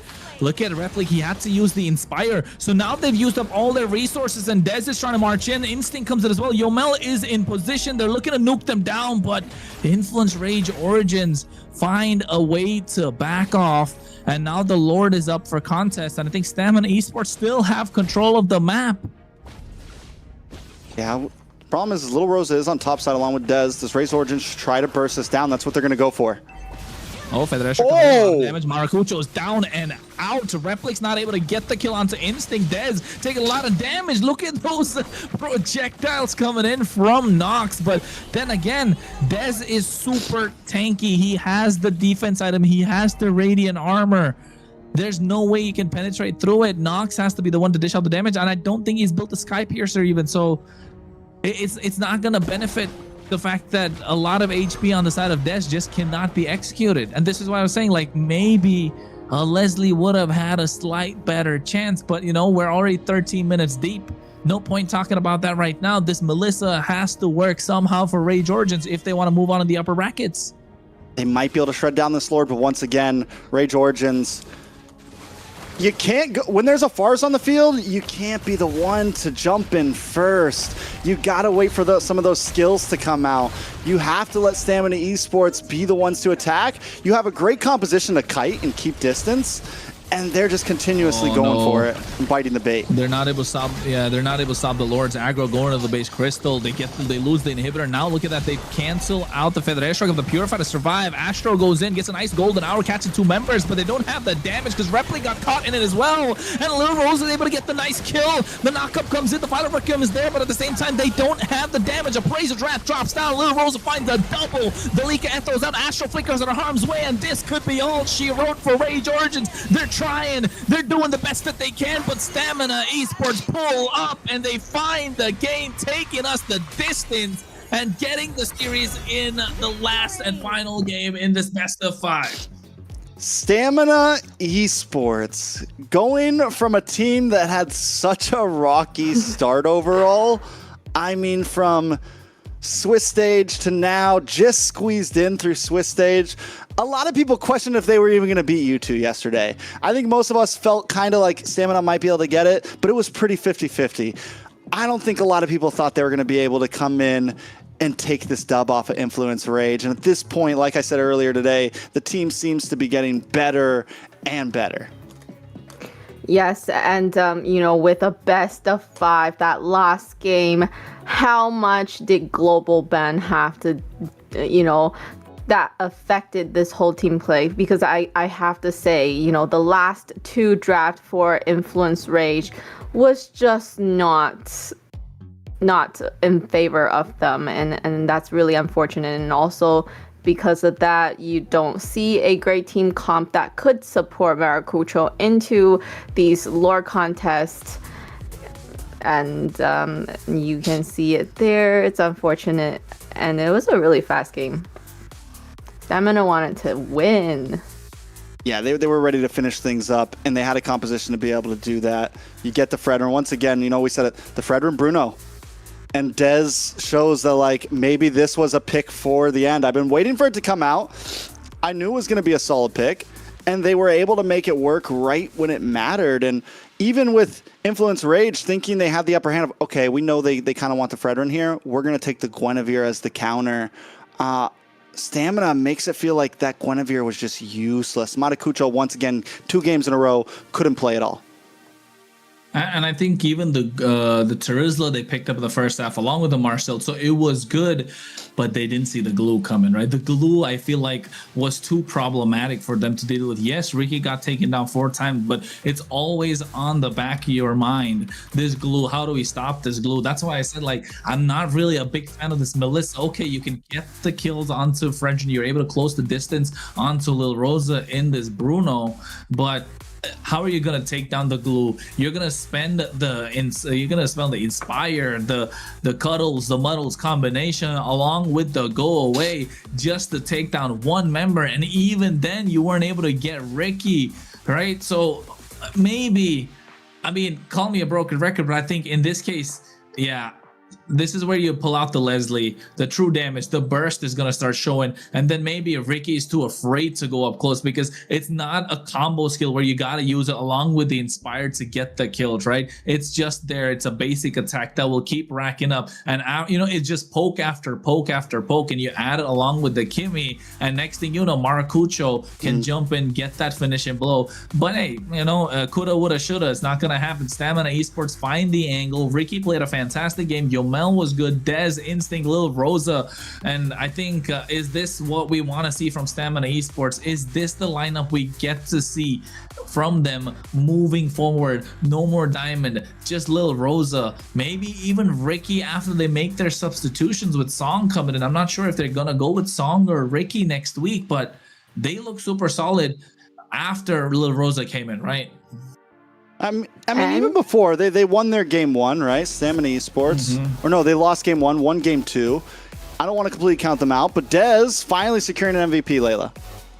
Yes, and he also did that with the Fredrin yesterday, so we're good to see him be able to pull off something less than, you know, we have a new thing for him now, right? You know, it's good to see him pull off a jungle and get the MVP on something, you know, not just mechanical for him. Very exciting. I mean, Dez, I think we've seen a lot of highs and lows of Dez today. A lot of highs and lows of Dez today. It has been a journey for him, a journey for the team overall, I think. But Stamina Esports, they're like the underdogs that you can't help but root for, because every time it seems like the pressure is max on, they somehow squeeze through, man. You know, so but can they keep it up? You know, one thing that they never let go of, that retribution on Dez. It's been clean. He's been demon time on that today. And again, looking at his build too, right? The radiant armor, and the other thing, the Chastis Pauldron. Like, that's another way to counter this Melissa right now. So like, Melissa did get a buff, yes, but it's a late game hero that needs a snowball to kind of get the win, and it's good against squishy heroes, but it's not as good as it used to be against the tankier lineup. So I think if you're backed into a corner like this, again, for any team that's probably watching, I think Leslie or some other burst marksman is the way to go. DPS, I mean, yeah, carry, maybe Moskov to a certain extent, but Melissa is just not going to be it. So, that's definitely a journey, Layla. I was just gonna say, amazing best of 3, and you know, unfortunately for Rage Origins, they will be dropping down to the lower bracket, where they're gonna have to fight through many matches before they can see grand finals.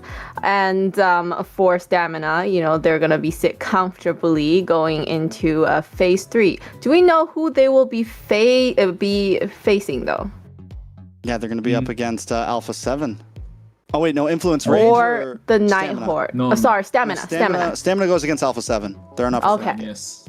Or they're on like top side of upper bracket. Right. So any of those two teams are definitely, I would be thinking a little bit nerve-wracking to face. Definitely Alpha 7, so hopefully they know what they're doing, and then they've really got it together now to be able to go face the can we say top team right now in North America? You said it, not me.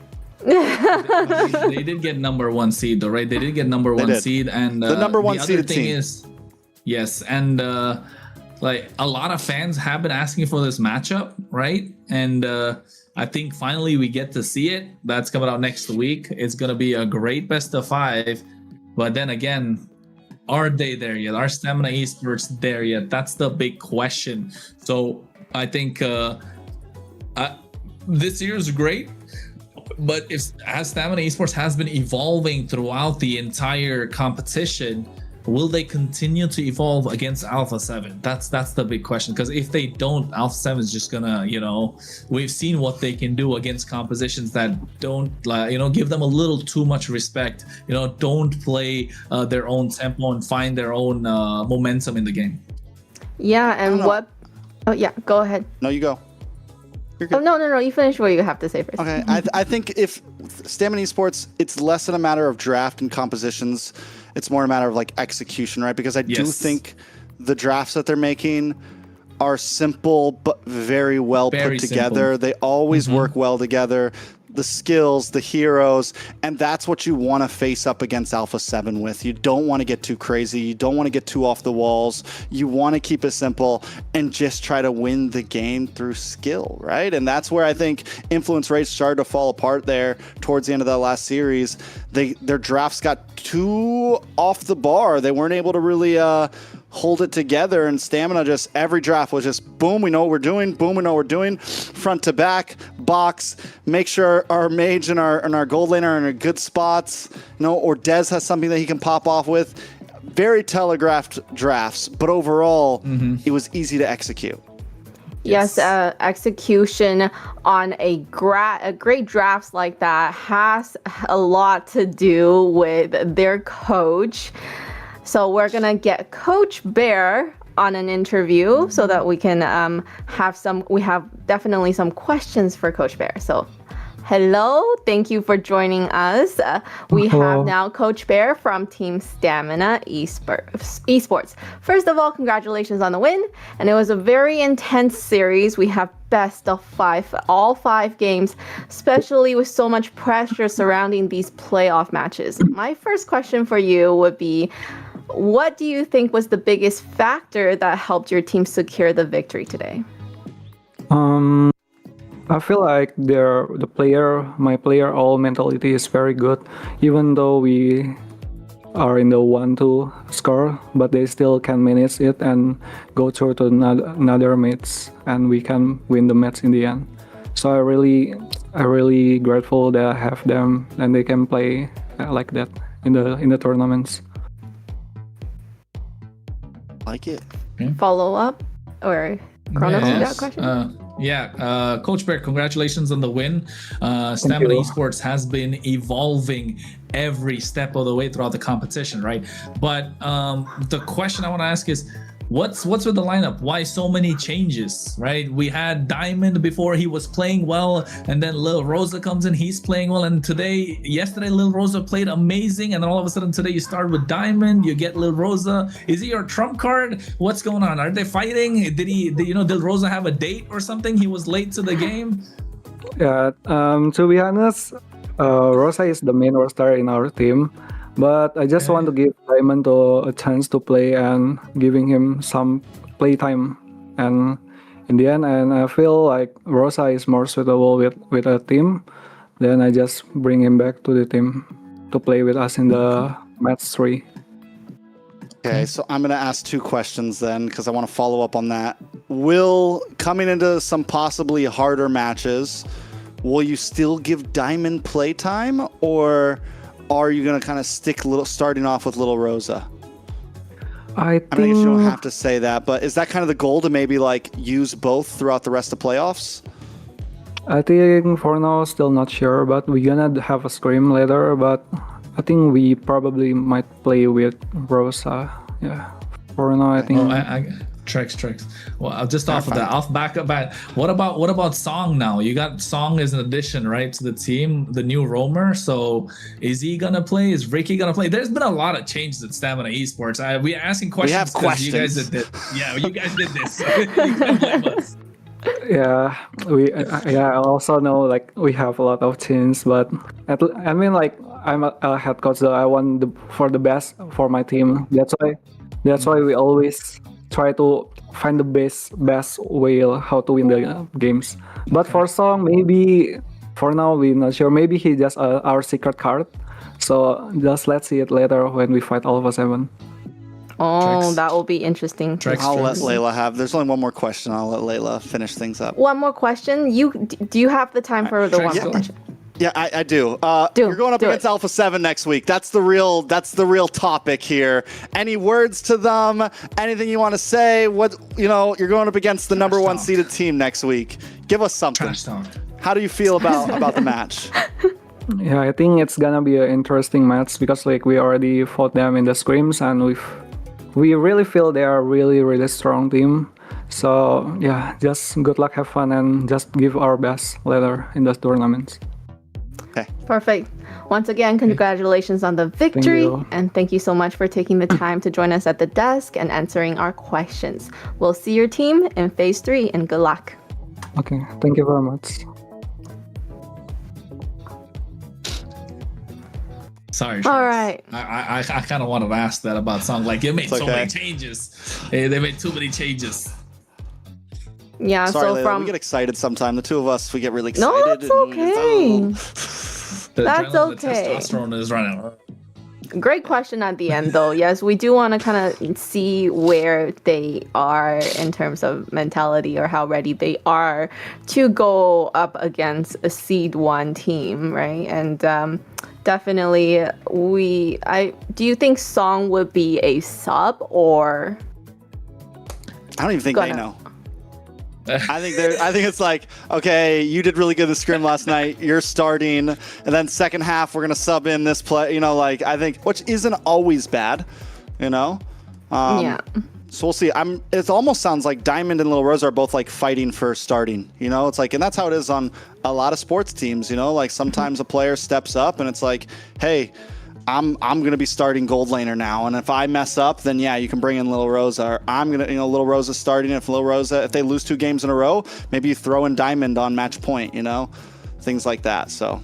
Yeah, so there's definitely a lot of adjusting that they're doing throughout the matches, and let's just take a little moment. First of all, a word from our sponsor. Ooh. So today's broadcast is proudly supported by Runestone.gg, esports infrastructure built for people shaping the future of competitive gaming. From real-time live fan tools to Runestone helps make esports more interactive, more insightful, and more engaging for everyone involved. So be sure to check out Runestone.gg and see how they're helping to power the next generation of our esports experience. And also along with that, we also want to bring attention to the MWI, so the all-women's team. Take a look there. Okay, yes, okay. So registrations are open. Make sure you register if you think you have what it takes.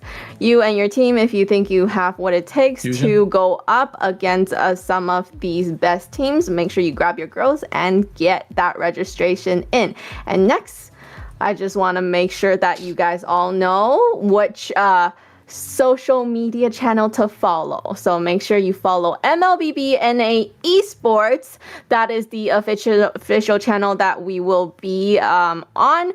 Make sure you're following those, and make sure you are in that channel when the diamond drop comes, right? Because I do not see many of you guys in the official channel. So make sure you go to that on the YouTube and TikTok for a chance to win our diamond drop. And what is it? Sponsored by Bonox. We have the diamond drops. The mod in the chat will be engaging with the viewers in terms of prompts, questions. Make sure you engage with the mod. Tell them your ideas, your great answers, and you might just have the chance to win the diamonds. So there will be 200 diamonds giving out per round of diamond drops, and then there's gonna be 10 chances in each of the channels. So with all that said, amazing first series, and we're now gonna just go into a break. We're gonna go into a 3-minute break so that we'll see you back here for the second series.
Listen up, warriors. The Frozen Sea Showdown is here. 8 Brancos, 2 sides. Ready your hooks. Well, the rules? Real simple. Hook 'em over, then bash 'em. Or hook 'em back and stash 'em. Remember, kills will make you stronger. More kills, bigger targets, so swing those hooks. More kills, better hook, so wipe off their looks. Crabs in the river? Hook 'em. Reel 'em in for new skills. Stun. Magnet. Reflect. Chests in the cave? Hook 'em. Reel 'em in for new skills. Team heal. Team super hook. Crazy ults. Total chaos. Triple hook. Recall hook.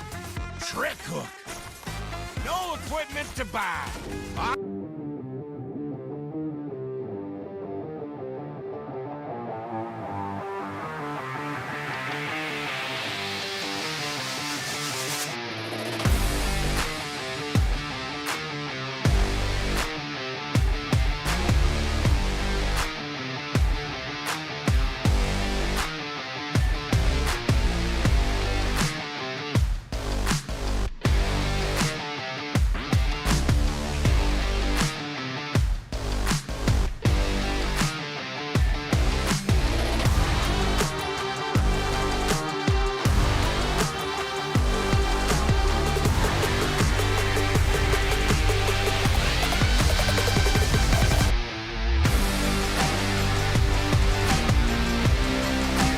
Welcome back, everyone, to the second series, or the second half of our Week 4, Day 14 of MCT America's North 2026 playoffs. So that was a quick little break. These guys got in here in the nick of time to be able to, have you guys see them here. So good job. Everybody back? I hope you guys are back as well, viewers. I also want to take this chance to thank the Indonesian and the Philippine viewers. Thank you for supporting us and watching this stream. So we really, really appreciate it. And also, make sure you give us a like if you haven't done that yet, okay? And make sure to do it on the official channel as well.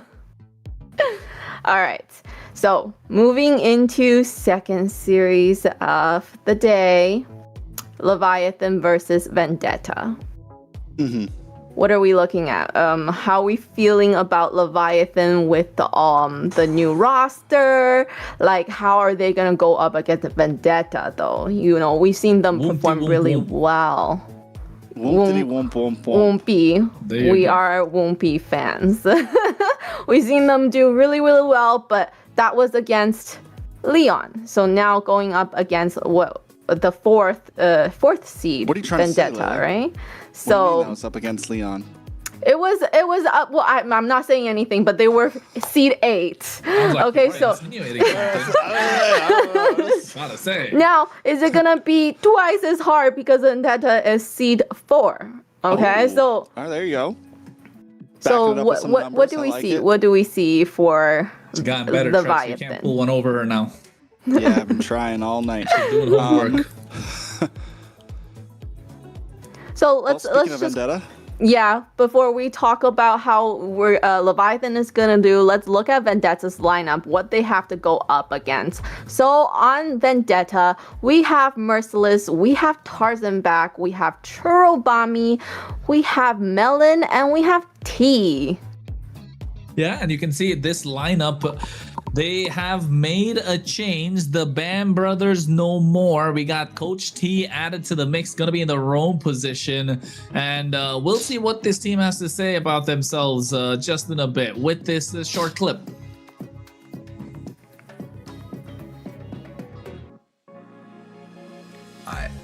My dream team, Yaru as my mage, Best Player 1 as my jungle, Shark as my roamer, and Nats as my EXP.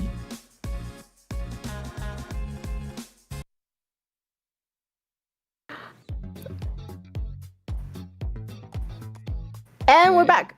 let's look at Leviathan. Leviathan, we have Bethlehem, we have Wumpy, we have Yato, ISO, and Promise. Yato's gonna have to go up against Melon here. So even though that's his dream mage.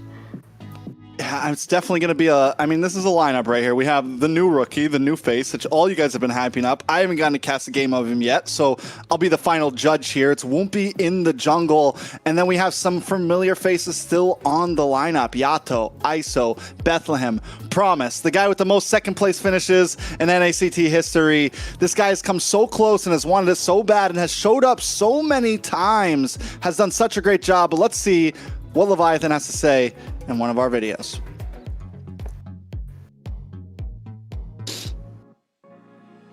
Mage Churubami, Gold Kisler, EXP Nat, Tank, ooh, Shark. There we go.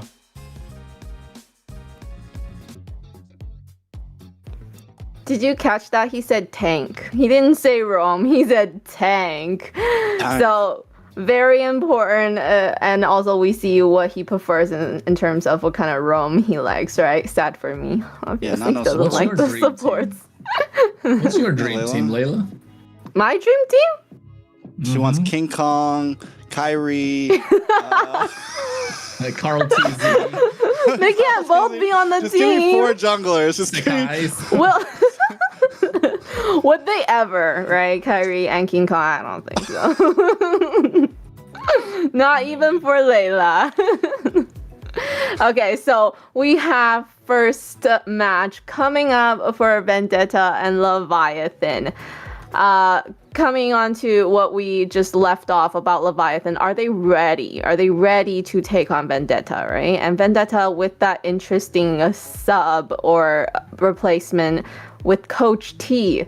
Coach being part of the fight now, that's a little different. So who's gonna be listening? Are they gonna be listening to Coach? Obviously, right? Let's be honest here. Let's be honest here. Coach T was honorary coach. Was honorary mention coach. T's been a member of the community for a very long time. Very long time. He's been a great player. He's had some great moments. Is he competitive ready? That's kind of my question right now. And last time we saw a big sub happen for Vendetta, things did not work out well. It's when they took that loss to Influence Rage. Tarzan wasn't part of the team. It was Ashley coming in. But still, we've noticed that when some key players do exit out, Vendetta has a bad night. Don't get me wrong, T's a great player. But how long has it been since he's been in a... competitive professional game? We're not talking scrims. We're not talking anything like that. It's been a while. It's probably been like 7 months. Let's be honest. It's probably been since last spring. So it's been a while. Could be a major, could be a problem. It's global bans too. So, I mean, watching it is a different thing and playing it is a completely different thing, right? So how are they going to be able to keep up? And not just that, now, like Layla mentioned, he's coach no more. So who's going to be the ones that have the brains behind the draft? So, right, Layla? Yeah. Yeah, no coach. But then in terms of like gameplay, I think still Yato, right? I think they've already said Yato is the shot caller in their He's team, the big dog. their games. So let's see if there's a little bit of battling back and forth between them. Yato used to just be a boy. Child. He's a man Now he's the man Yato. He's the big dog. He's the OG. That's weird to say. And he's taking T and Yato used to be inseparable. Also, let me throw something else out. T and Yato used to be like, they were always on teams together. Merciless too. Old Area 77, classic Area 70. Yato taking down the old team. From friends to foe. Then you will have, T and Yato doing the mage roam rotation, which will be good, right? If they already played so much together, they should have really they're great enemies now, synergy. is what I'm saying. They're on opposite teams. T and Yato. They used to be oh my goodness. they were besties. Now they gotta. Okay, that's interesting. And you know what I'm thinking? Not just that. You mentioned Yato's become a man now, you know, the big dog. And he's taking care of the new kid on the block. That's Woompy. You know, he's the mid laner. He's got to make space for the jungler a little bit to step up. So, hey, the student has become the master. And not to mention, Yato's done this with a lot of new players. Last time it was Melon on the team with them.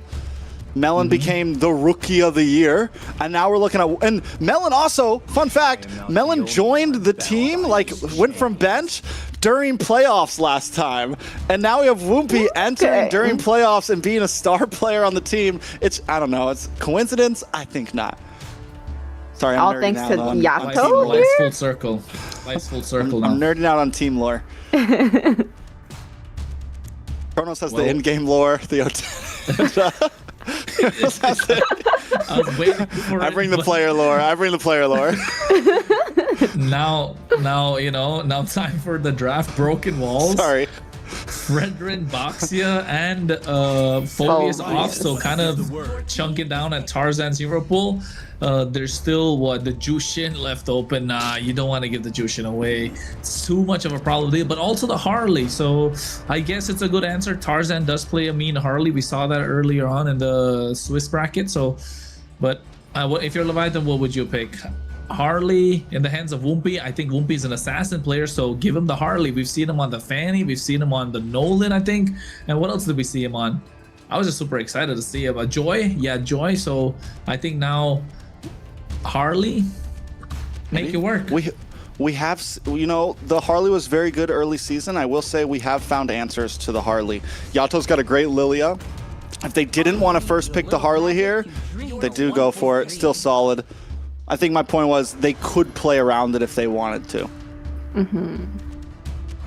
Well, I feel like the way that was, so we don't care if, you know, they pick Lilia. We still try to just target their gold lane, make it extra hard for them.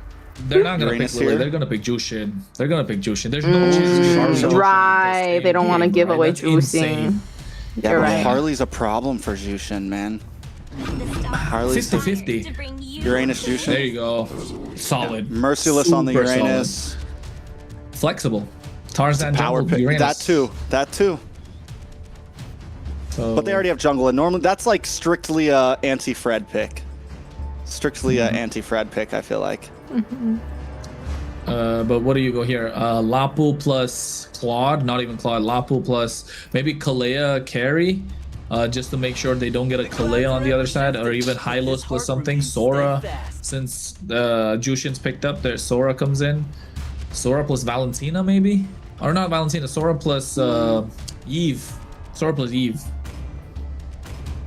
Yeah, Eve does have the range. It is probably your best answer. It's a little passive for Yato, but still very doable.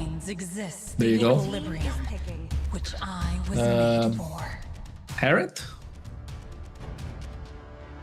Maybe, but then No you lack Phobius? jungle. Do you pick a jungler now? Then it's Leomord. If they go jungle, Leomord. If they go gold lane, Harriet, right? One of the two.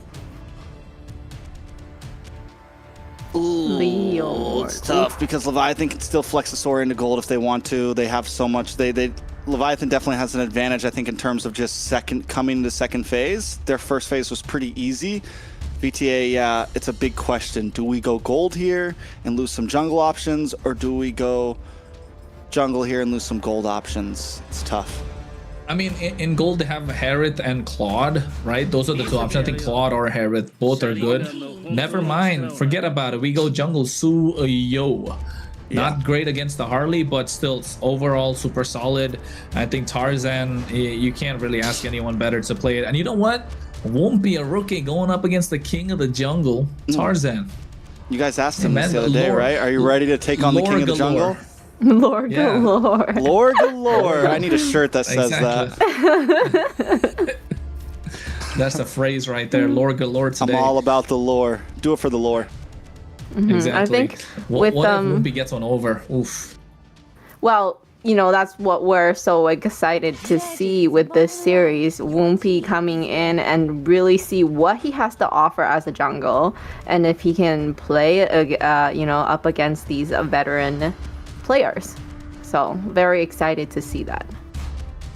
I mean, I think so far he's, like you said yesterday, he only went up against the 8th seed team yesterday. No biggie. He's going up against VTA today. This is the real challenge. I'm just quoting Layla. All right, guys, don't attack my Instagram. Yeah. But no, it's true. And the tests are only going to get harder from here. Leviathan has had a very rocky road. They came in my opinion, I was putting Leviathan as like top 2, you know, top 3, top 4 at least. And they've had a hard fall, but now is their chance to maybe prove themselves. Glue gets banned out on the blue side. There's that Harith ban, which I'm kind of surprised about because VTA gets gold pick up front here, right? They get the opportunity for first pick gold.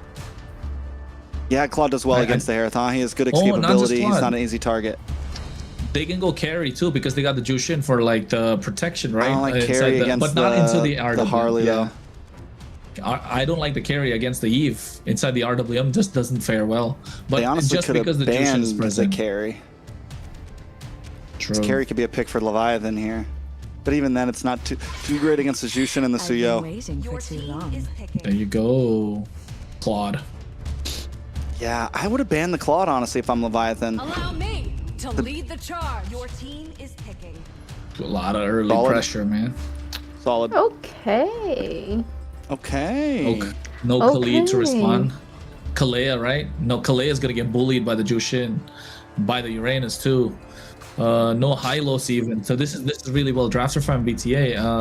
Kaja, but you just banned out the carry, so. Cho, maybe. Promise played a good Cho. They take the Claude. Is good. It's a deny. I don't know the Cho. There you go. Yeah. I guess so. T is the roam, right? T's picking up roam. Yep. I feel like VTA is gonna have a hard time. They're goaling. Oh. Yeah, where do they even go here? I'm surprised Granger, they didn't. Bruno. They go for a Ruby. No, wait, no. They need a gold lane. My bad. I'm thinking Rome. Time to take the field. Bruno, yeah, there you go, Bruno. Bruno's coming back. He's becoming popular again. It's global. It's just bans, game 1. Reason, yeah, right? it's game 1 in a best of 5. Yep. What are we talking? How do we feel about it, Layla? I mean, they did great with the Sora and Cho comp last time, so I'm assuming they're gonna do great this time with the same composition again, right? I think yesterday they had the Sora and Cho team comp as well. So we'll have to see. Tarzan on Suyo, though, very exciting. I'm sure he does really, really well with that. And then also the juicing. We know juicing is just annoying to deal with, and that's why she gets banned. But they let it through. So let's hope Vendetta has a great game so that they don't waste that pick here. Well, we're gonna find out though. Won't be now on this Harley. He is super good on the assassin, so we're gonna have a high ceiling for him. A little bit of an expectation, but against the king of the jungle, Tarzan, I don't know. But at the same time, the BAM duo is not gonna be there present for Vendetta. He's gotta pull up with what he can do for Vendetta Trex. Let's go in. It's the second series of the night. Leviathan comes from a 3-0 sweep. The rookie against the king of the jungle. This is a best of 5 game number 1. And you can see already T getting super aggressive. Ooh, this is what Promise did yesterday, and he's doing the same thing today, being a problem from whoever is going to be. And Trex, you were talking about if T can, hang around with the pressure that's on him. He's having a difficult time. Can he hang with the big dogs still, right? Is he still capable? Can he still do what he needs to do for? Is he still a big dog? Because he was a big dog. I mean, he's a little guy, but he's a big dog in the land of Dawn. I don't know. I think T might actually be a gold medalist. I can't remember. Not everyone's a gold medalist at this point. Yato, T, Yato, Baj, Zane. Yeah, I think so. Right? T was gold at that time. Was that no. T was gold. I can't remember. There's so many. Can't remember. Let me look it up. Don't worry about it. Look it up. I'll talk for a bit. I'll yap. Yeah. HyperX Arena. Anyways, take a look at it. Leviathan, you know, you mentioned one thing, Tarzan versus Woompy. That's what a lot of our eyes are on here. Woompy does have a small advantage, right? Because I will say that the Harith can do a good job against the Suyo. Vendetta, on the other hand, need to look for early pressure. They want to get Tarzan ahead. They want to maybe even get a kill onto Woompy early on. Find those possibilities. We have seen the Suyo win out in 1v1s as long as the Suyo can scale early on, especially if some Sky Piercer stacks start coming in. Oh, but look already, Woompy getting an early kill onto the bot lane. Melon goes down. ISO already going to get an advantage, possibly some gold plating here. A gold laner for a turtle. That's expensive, and yeah, T was EXP at that point when they won gold. T was EXP. Yato, yeah, Yato, Bodge, Yato, T, Bodge, ISO, T, Zane. And Zane. Yeah. The squad. That was the squad. That was an upset too, wasn't it, that season, because of how star-studded. Yeah. Up against Outplay. Last minute. Right? Yeah. Last minute lineup too. It was definitely one of those games that, one of those series that you definitely wanted to watch. But of course, at the same time, Churobami out for the count. All right, so Leviathan taking a nice lead already. Woompy 1-0-0. It's a good start. Fun fact also, Promise was part of, I think Promise was part of Outplay. Pretty sure Promise was part of Outplay that match. He had to fill in because Yureshi could not make it. Lore galore, baby. It was EXP. It's pretty much, it's almost that, like, it's crazy that all those players right now are playing from that grand finals, but hey, whatever. A lot of y'all don't remember it. To the viewers out there, to all my Filipino and Indo viewers, thank you for watching. Hopefully you guys remember. Like and subscribe. Do that good stuff, you know. Follow MLBB Esports. Yeah. Yes. Shout out to all the casters out there if you're watching. Yeah, even the Southcasters, you know. Naisu was also at that grand finals. Oh, he casted. Yeah. So me, Naisu, private on the desk. Yeah, he's probably watching too right now, right? It's pretty early morning in the Philippines, so a lot of people watching. And you know, before MPLB 8 starts, get your daily dose of MLBB in here. Yes. All right, second turtle. Both teams taking things slow. Leviathan, is this what Vendetta should be doing though? Like, when does their pop-off point happen? Because you need something to happen for Tarzan here at some point, right? You need Uranus to start racking up those items, right? You need Merciless to start becoming a problem, and he is already getting there. Once Merciless becomes a problem, Woompy can't look to pick him off, and he's got to be in the face of Woompy the entire time. That's why he's trying to clear the waves proxy on the top side, be a problem to Bethlehem. And meanwhile, on the bot side as well, ISO wants to get fast clears. That's why T has to keep him in check. No way. All right, so boss side, a lot of damage on ISO. Tarzan. Cameraman. He's having his fun time. He is having a jolly good time. Ooh. A lot of pressure on the boss side. I'm gonna say it again. Genius Wand is in the hands of Harley, and Promise actually playing the roam really well, right? We kind of seen how flexible he is, but here. Oh. Kick gets messed up. A lot of damage. G-Kondo doesn't fall through. Churobami able to get the kill. Promise goes down.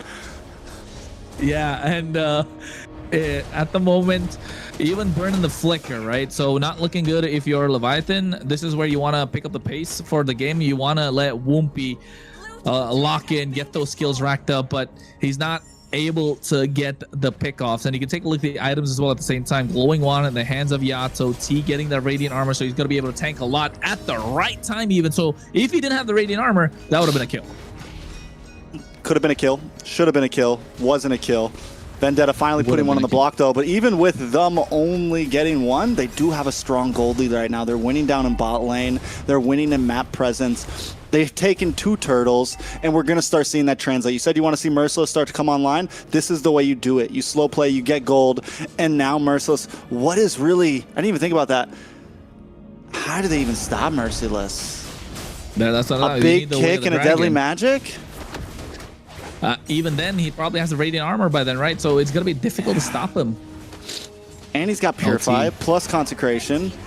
T getting in the face of Promise and Woompy right now. Vendetta on a slow smother.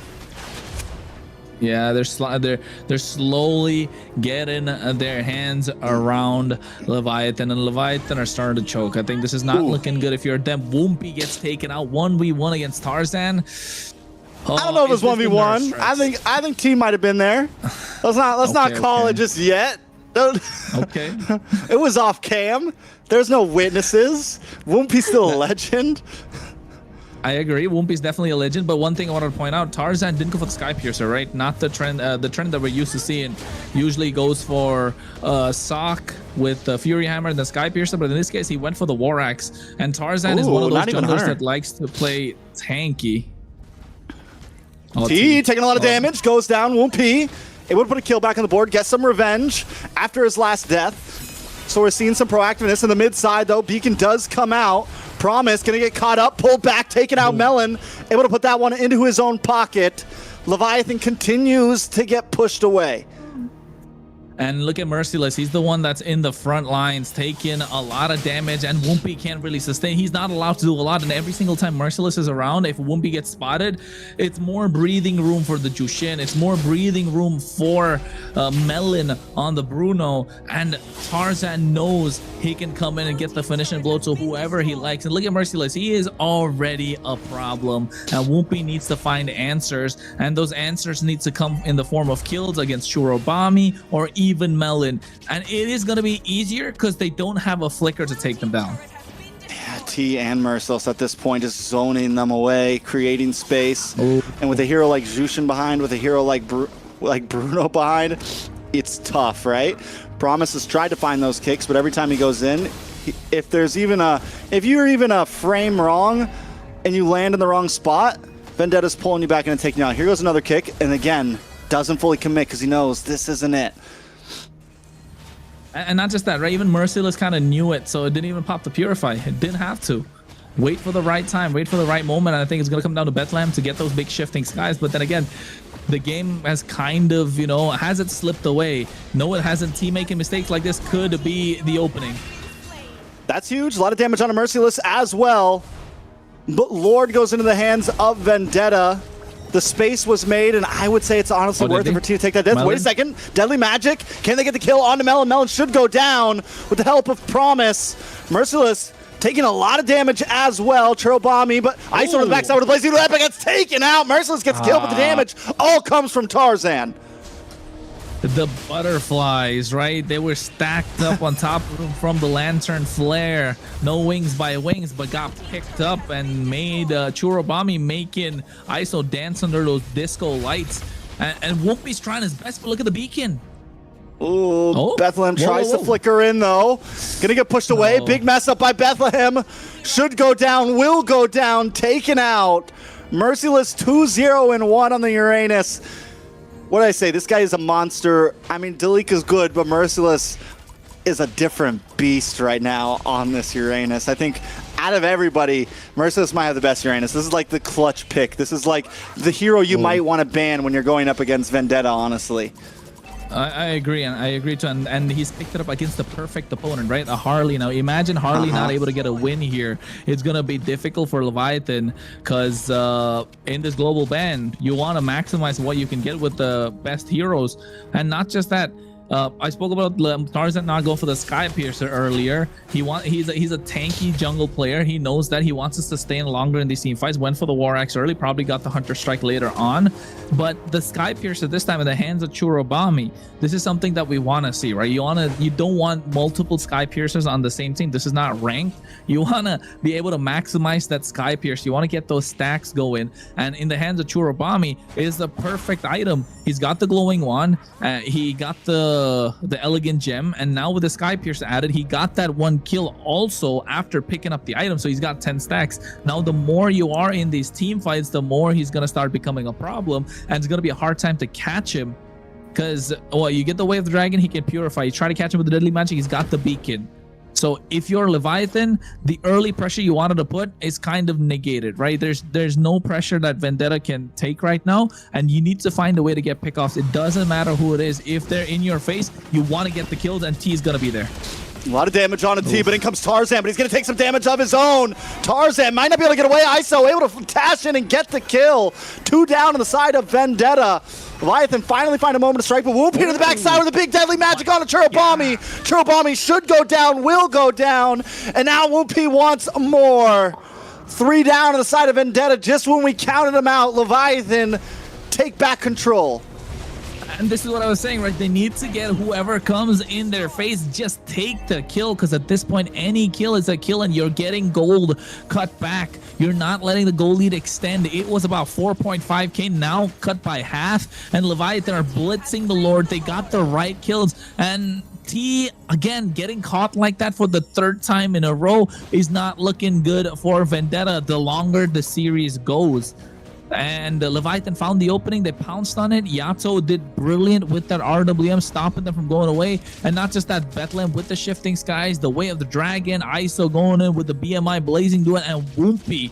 Oh my god, he just completely deleted Churubami on that Jushin. So you're kind of keeping that Sky Piercer under control as much as possible. 8 kills in their hands. Now look at the goal lead, 1,000. And the Lord is already marching on the mid lane. The problem you're going to have is Merciless, but I mean, if they're able to get every other tower and get other members, it's not going to be much of a problem. And Woompy's already 15. Yeah, and he's hungry right now. Before that fight, they were Woompy and ISO were at a 2-level deficit. ISO still at a 1-level deficit. Big kick on a TT will go down and pay for his transgressions. RWM lands down. No big inhibitors taken, but Leviathan not going to give it up just yet. Promise does not have a way of the dragon. He's not going to try to fully engage, but the rest of the team's going to move on to the mid side as Merciless jumps into the midst of 4. Tower finally drops as Yato gets the final hit on it. Inhibitor down. Leviathan have completely turned the tables of this game. Low pace, right, compared to what? Oh my god, Churubami. There's no safe place. Woompity doop. My god, Woompty Woomp Woomp. We got to come up with something for Woompty. He's a mainstay name now. He's going to be there for a while. I keep thinking of that Kanye song, that Kanye verse. A woompity doop, a doopity doopity. Some people might know. I'll send it to you.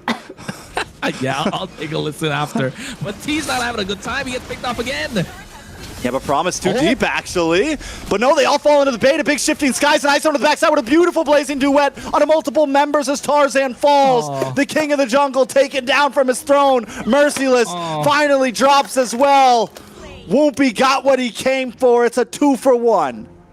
Hey man, he's hungry, and there's the king of the jungle is looking a little bit old on that seat. He's looking to take his place. At the moment, it might be too early to call it. It's only his 2nd series, but with the way that he's been playing, I mean, best player is probably eyeing around the corner saying that, hey, that seat used to be mine, and probably still is, but we got a new name around the block, and he's not here to have fun time. He's here to pick up those wins. He wants to get those kills. He wants to make a name for himself. And speaking of name for himself, look at the top 3 damage dealers in the rankings. All 3 on the side of Leviathan. They started slow. They lost the map control, and they took it back. And now there's no safe place for any player from Vendetta. Even Merciless got taken down. How do Vendetta make a response? Merciless needs to get those off lanes pushing. They got to find angles. They can't meet Leviathan head on. They especially need to watch out for bottlenecks because Bethlehem keeps finding those big sets. Promise is just a bait at this point. Vendetta need to spread out a little bit, I think. Tarzan needs to do what we saw in the early game where he was hiding in bushes waiting for a target. Lord now into the hands of Leviathan. Vendetta may be able to defend this as long as they don't jump into a big RWM shifting skies, you know? I think they definitely can defend, and Leviathan are slowing down the Lord as much as possible so that Bethlehem can get his flicker, which is about 8 seconds. Promise too, ISO as well. Cool. So a lot of flickers going to be online, but keep eyes on Bethlehem. He's looking to make that big shifting skies play. He is, you can just tell. The flicker's in now for him. Promise there as well, looking for a possible kick. Bethlehem goes in, he doesn't use it just yet. He's holding on, Lord able to crash through, a lot of damage on a Melon.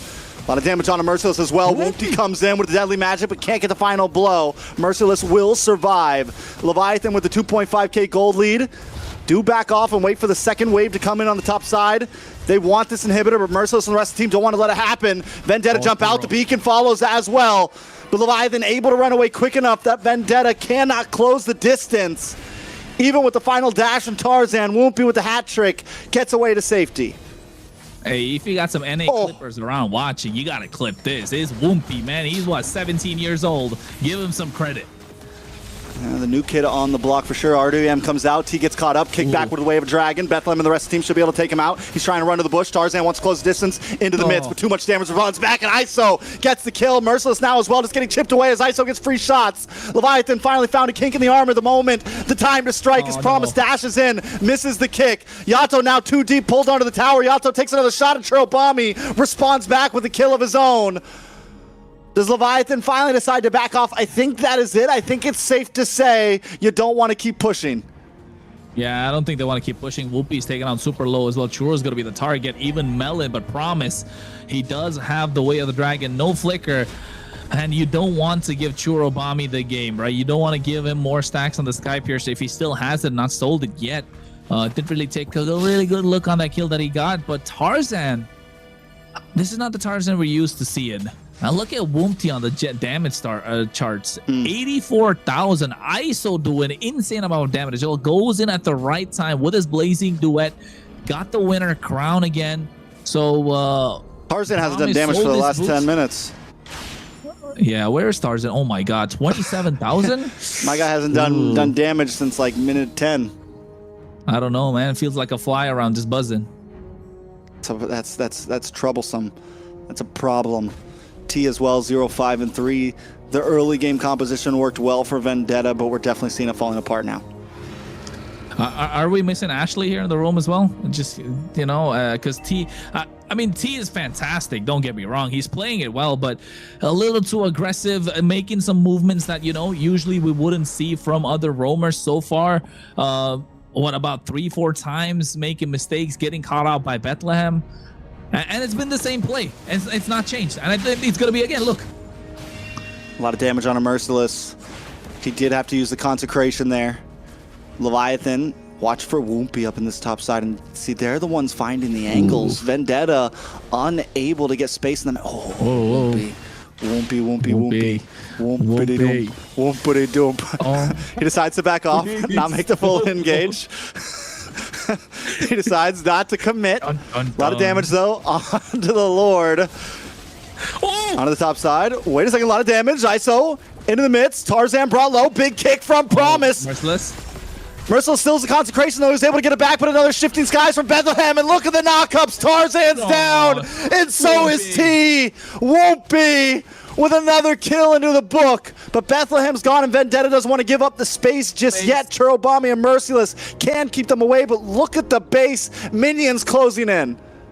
Oh, I don't know what's going on with Tarzan. He woke up on the wrong side of the bed. I don't know, maybe got a fight into with Jane, but at the moment, you know, the Lord is there 20 minutes in. Promise trying to zone them away, and looking like 20,000 HP is enough for Leviathan to be able to secure it, but the minions are still pushing on the bot side. They get an evolved Lord, and now all of a sudden Vendetta, who are looking super strong with these counters with Merciless on this Uranus, it looks like they backed themselves into a corner. Yeah, I don't know if Vendetta can live out this one, honestly. You have the RWM, you have a Blazing Duet to get to the backside, you have Promise, you have, like, there's just, the thing is like Leviathan plays well in the bottleneck. You know, they play well going into tight spots right now, and this is where, so it's a hard spot for Vendetta to really defend this. Vendetta is a composition where you want to, like, Tarzan wants to be able to find a bush to attack from. They're not going to do as well in the space. The only really advantage I feel like they have is Chirobami. They do have full items, right? 60,000 gold though at this point. Both teams have full items. Gold lead's not going to matter that much. It's only coming down to how they can pull the aggro of the Lord to the top inhibitor to delay the push. But all three waves crashing, and looking Merciless. Bethlehem, RWM does come down. Look at the damage. Coming down. Big shifting skies, able to find Melon. Yato gets killed. Blazing Duet in the backside once again from Yato, along with the winner crown. And the members of Vendetta are shredding apart. ISO with another one. The Lord's on the base. It's 2 members standing, but Leviathan take game number 1. Hey, Tarzan got the kill. Tarzan got the kill in the end against Woompy, but still, what a performance entirely coming in from Leviathan. Super solid. And they knew their power spikes. They waited. The pace of the game was super slow in the early game, not making too many mistakes, waiting for Vendetta to make the mistakes and capitalize on that. Well played. I agree. Yep. Very clearly. Very clearly. Thank you, Layla. Awesome. Mutant. What she was saying is that me and Cronus did a great job at casting. We were actually able to hear. You guys just weren't. You know, and it was an amazing game. Right, Layla? Yes, it was an amazing game. I wanted to say Coach T, you know, coming in. Well, I was just saying, let's report him for distracting the teammates. That's what I'm gonna say. He spammed a little too much recalls there. I was like, okay. Too early, too. Yeah. So, but very good on Leviathan. Exactly what Chrono said. They really took their time and they know when their power spikes were. And when they hit that power spike, they were aggressive. They were mean machine. Honestly, T did play a good early game, like creating good pressure. Overall, Vendetta played a decent early game. I think they just fell into a couple spots where the RWM plus Bethlehem with the shifting skies was just a little too much to handle. And I think we really got to give it up to Woompy, because even after taking a 1v1 death from Kronos, I think that T was there. But either way, Woompy takes a death. I think Woompy got jumped, but hey. After taking a death, having a rough start, it took a little bit of time, but was still able to come online and start outputting. And Leviathan, this is things that we didn't see from Leviathan before. Having a rough start to games and still being able to wait for that power spike, like you said earlier, Kronos. And you can take a look at as well about how the game went about here. Leviathan did get the kills, but look at Promise, just finding the right target. And this is kind of where Vendetta had the game in their favor. Churubami was able to get the kill, and now all of a sudden the map controls in their side, and T making the same mistake again and again in that same bush.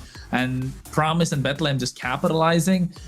After a point, it just became difficult for them to do. I think this was a little too greedy from ISO here. Look, the same mistake from T once again, giving enough space for Leviathan to go in. BMI Blazing Duet, Bethlehem getting them with the shifting skies, and all Woompy had to do was find the target. Look at how he melted down the HP of Churubami there. That's why the Harley's such a broken pick.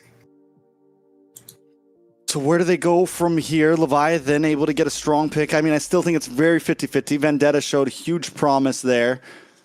But Leviathan, man, the fact that they were able to... I'm still so surprised they were able to pull through there, because it felt like, ooh, this might be a rough game for them. Maybe they did just have an easy 8-seed win yesterday. You know, maybe that was a possibility. But I think after seeing that, Leviathan can now be a force to be reckoned with in these playoffs, especially ISO 4-1-11. We didn't see him pop off for a while, but once that corrosion scythe really locked in, I think it was like second item, or was corrosion scythe was third item for him? I can't remember. I just remember the moment that corrosion scythe came in, ISO started outputting. The guy was doing a lot of damage. Tarzan started getting melted down. Merciless started getting melted down. They had enough crowd control to be able to take out Merciless, and overall just very well done. Taking a look at some of these. So many beautiful Blazing Duet plus winner crowns in that match. Yeah, it's just massive bait, right? That's the thing. I think he was the big bait hanging in front of Vendetta, and they really wanted a piece of it. Unfortunate that every time they dove in, he had the BMI to get out of harm's way, and even that Winter Crown play. I think in the end, able to get the base crystal, able to find that triple kill, being the big difference maker for them to secure this game number 1 of this best of 5. What an amazing first match out of the BO5. Definitely Leviathan showed us that they are prepared and they are a force to be reckoned with. Still on the Wumpy train. He did great with the Harley, but then again, it's a Harley, right? So we do want to see him to be able to play some of the other jungle roles, maybe, because as the game goes on with the global ban, maybe he's gonna have to do something like that, or is he gonna go crazy and pick a Fanny again? Because I do want to see that. 3 zeros, then he only needs 3 heroes. Okay. Hey, do you agree with the MVP though? Do you guys agree with the MVP though? Do you think ISO? I mean, ISO played fantastic. Not gonna lie, but don't you think Wumpy could have got that MVP? I'm not on the Wumpy train. I mean, yeah, hype him up because he's a great player, but I think he definitely had a fantastic game as well. Just getting shut down in the end, I think, according to the statistics and how the code and stuff in the game works, probably that led to a massive factor for him not getting it, because he was 9 kills in the game or 10. Yeah, he Bethlehem was also doing had great, a great game though. Yeah. Like I don't. So I feel like I think Wumpy had a great game, well. but for that series, especially after taking that death early on, Wumpy wouldn't have been able to play his game without even. I'm almost more on like Yato and Bethlehem. Like I feel like both of them played very clean, and without the space they created, ISO or Wumpy wouldn't have had anything, Yeah, Yato's ults were definitely game-changing ones that helped them with the team fights. I think every time they were able to come out on top with the right timing of his ult. So let's just say MVP team. MVP for the team coordination. Have they found what? Have they found the formula to beat Vendetta and when Tarzan is playing? Boxia, no Fredrin? Basha, no Fredrin? What, ban out the Basha and the Fredrin? What? Yeah, I think so. Yeah. I mean, Tarzan plays well. Suyo is one of his picks, and he just lost with that, so that's huge. That's like a power pick for Tarzan. Wait. And they lost to Jushin as well, so that's crazier. And Uranus? Oh my god. Yeah, that's like that's like. Sorry, Layla, you go. No, sorry. I'm confused because you said no Basha, so that means definitely a Fredrin for Tarzan. Are they forcing him to take the Fredrin because there's no Basha? Oh, they could do that too. They're gonna ban it now. Ban Fredrin and then maybe the Freya or there you go, Freya or the whatchamacallit, Marcel. Or they take the trade. Do you think they can make Marcel work? I don't think Promise is a Marcel player. Well, the thing is I don't know, because the Harley works well against the Marcel. What else have we seen beat the Marcel? The Odette, obviously. I think we saw YSS. Yeah, you're right. Almost everything. My bad, I forgot. I forgot. He's a fraud. No, but I think if Promise, he doesn't have to play the Marcel, right? Like, he's so good on the other heroes that he's used to playing, so why let it go? But look at that, they leave everything open, man. Marcel. The Freya, the Marcel. Oh my god. Phoveus is up for grabs. Carrie is up for grabs. Valentina, Sora. Sheesh. They can't pick Sora, but yeah, they could go Carrie. Carrie Valentina? And what's it called? No, Carrie Freya. Or no, you need Freya. Oh, yeah, but then Freya Valentina? Carrie. How's Freya gonna do against the Marcel? Not well. I was gonna say like. Oh, they still like Freya too. Freya. Oh Freya. This is tough. Yeah, this is tough. All for the price of a Marcel. Well, let's just hope this Marcel winning streak is gonna keep on happening, right? It is on a two-day streak. Only against Stamina, though. Obviously, only he's a in the playoffs hands of hero. Stamina. Yep. Oh, Lilia. Good answer to the Freya. Honestly. Good answer to the Phoveus too. Yeah. Yep, it's me, Lilia. What do they do here? Do they yep, go gold it's me. What can they go gold? I think jungle, if you ask me. There you go. Ooh, jungle, flexible too. Flex or gold or jungle, honestly. Either one. It's not gonna do great in gold against Freya probably because you need to like get close. So that's scary. You don't want to get close to a Freya. probably does better than other marksmen's in the goal lane, right, against the Freya. So because in the jungle, I don't know, not against the Phoveus, you want to get a little more damage down. You want to find the execution angle after Lilia, you know, drops those glooms, gets those bombs going, take him down low. So I think in this case, and being on blue side, you don't get much room for flexibility. Leviathan? Oh, this guy is crazy, man. This guy is crazy. Wumpy. Whoopty whoop whoop. I like it. I like it. Funny for the Lilia. I think so, because she can still chase her down.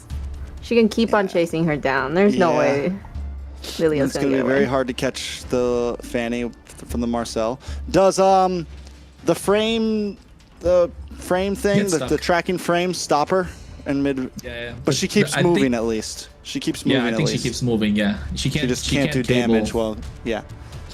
All right, but it's so quick, it probably doesn't even affect her unless she's like against the wall. We'll see. Yeah. We're about to find out, yo.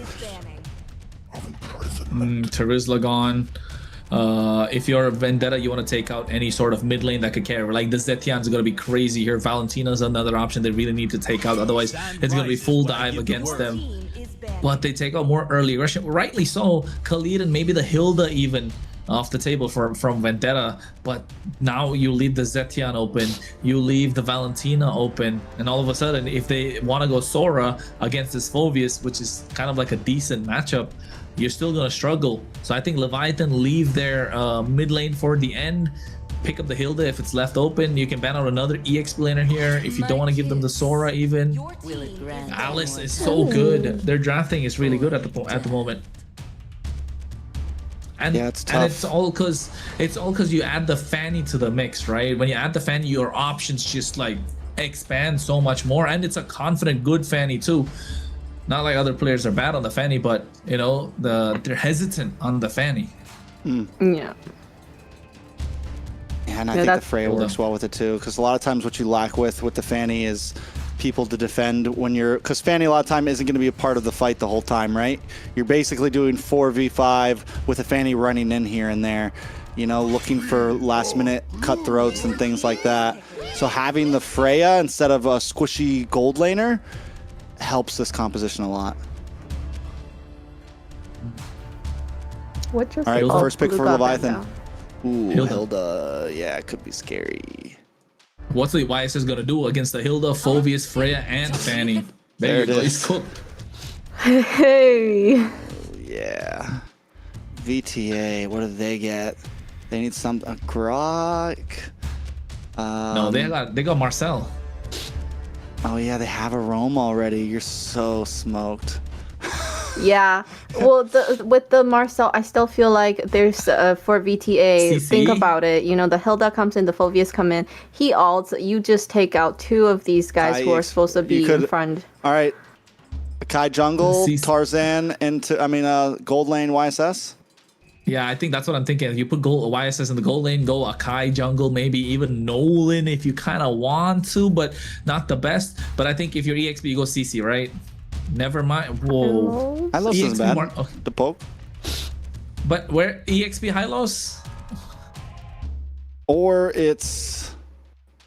Yeah, it's so squishy, right. So late game. Lack of crowd control. The only crowd control they have is the poke against the Fanny. She's not going to get caught by the tracking shot. It's a cursed hero. I mean, on the bright side, they have wave clear with the help of the Lilia, so they can go against the siege if it's 12, 15 plus minutes. But I don't know. Looking at that lineup, looks like an 8-minute game to me. Yeah, I was thinking Gord. I forgot to say it. I was thinking Gord because like you just need the range now, and no one's going to be able to catch up to them. And a little more crowd control too, just to throw on top of it. Like, hey, we also get some crowd control. Yeah, they're done. Is it okay? Is it? Well, there you have it, the lineup for Game 2 in this best of 5 between Vendetta and Leviathan. Leviathan with some very, very up-close heroes, and the only range they got is that Gore, so protect him, please. No Layla, you tell us, what do you think's a better lineup according to you? I prefer to have a little bit more range. Just having Gord alone is, but Leviathan is very, very aggressive set up here. So, and Vendetta has nothing to defend that aggression other than a high-low. So, we'll see. Right. You're right. And I agree. I think the aggression is too much from Leviathan. Trex, game 2, take us in. It's game number 2 between Leviathan and Vendetta. Vendetta trying to even the playing field here. But it's looking hard. The draft is clean. Woompy on the signature Fanny we saw yesterday. Can the king of the jungle reclaim his territory? I mean, he hasn't given it up yet, if you ask me. It's still there. Best player still hasn't played, and you know, Tarzan has been really clutch on his retributions. Dez is eyeing up for that spot, but Woompy coming in trying to claim, make a name for himself after yesterday's performance. A fantastic game 1-2, and now on this Fanny, how much trouble, how much chaos, how much havoc can he create? The clear is fast. He goes straight on the bot side. I think Moscow's gonna be the target. Nope. It's a tough spot. T able to get a nice stun along with Chorobami, getting some nice damage onto Yato, but Leviathan will be okay. This is the aggression that we saw from Marcel on stamina. This is what T probably needs to do. Already trying to get some slowed. Okay, so it does stop the Fanny right in the tracks.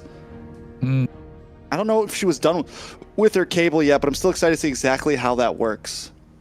Yeah, and looking at the emblems as well, there's nothing crazy, to be honest, apart from the fact that Moscow, again, going for the Festival of Blood, just the extra bit of sustain. Apart from that, everything looks super solid. ISO on a killing spree, you know he wants to be in these fights longer and longer. All right, so it's a slow pace. Woompy still targeting. Last time we saw them get an early kill onto Melon. Can they maybe pull something like that off again? ISO with the lane cut. Gonna try to make his way up to this turtle. And that's what all Freya players do, right? Make sure they get to the turtle at the right time. Woompy doesn't want to get the purple. Projectile coming out from Yato. Turtle, 5,000 HP. Reset.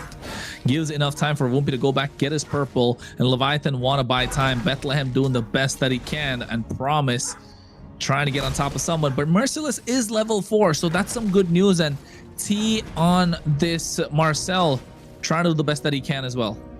Melon also level 4, so watch out for a big SOD possibility. Woompy hunting the king himself right now. He's waiting for a possible moment as taking the camp, but also waiting for possible. No, he just wants the camp. Gonna come in, swing in, a lot of damage already onto Promise, brought down to about half health. Glorious Pathway does come out. SOD connects onto Yato. Chorobami able to take the turtle, but a lot of damage lands onto Promise, and Promise goes down. ISO now trying to get involved as well, brings out the Valkyrie. The damage unloads, and Bethlehem drops as T gets the kill, and no one on the side of Vendetta is down just yet. Merciless might just get away safely, and Melon is sniped from the cable. ISO looking for anything, but unable to get any final hits. Now he's caught in between 4, jumped and taken out. It's a 4-man wipeout plus a turtle, a 2K gold lead. Make it 5 over the side of Vendetta.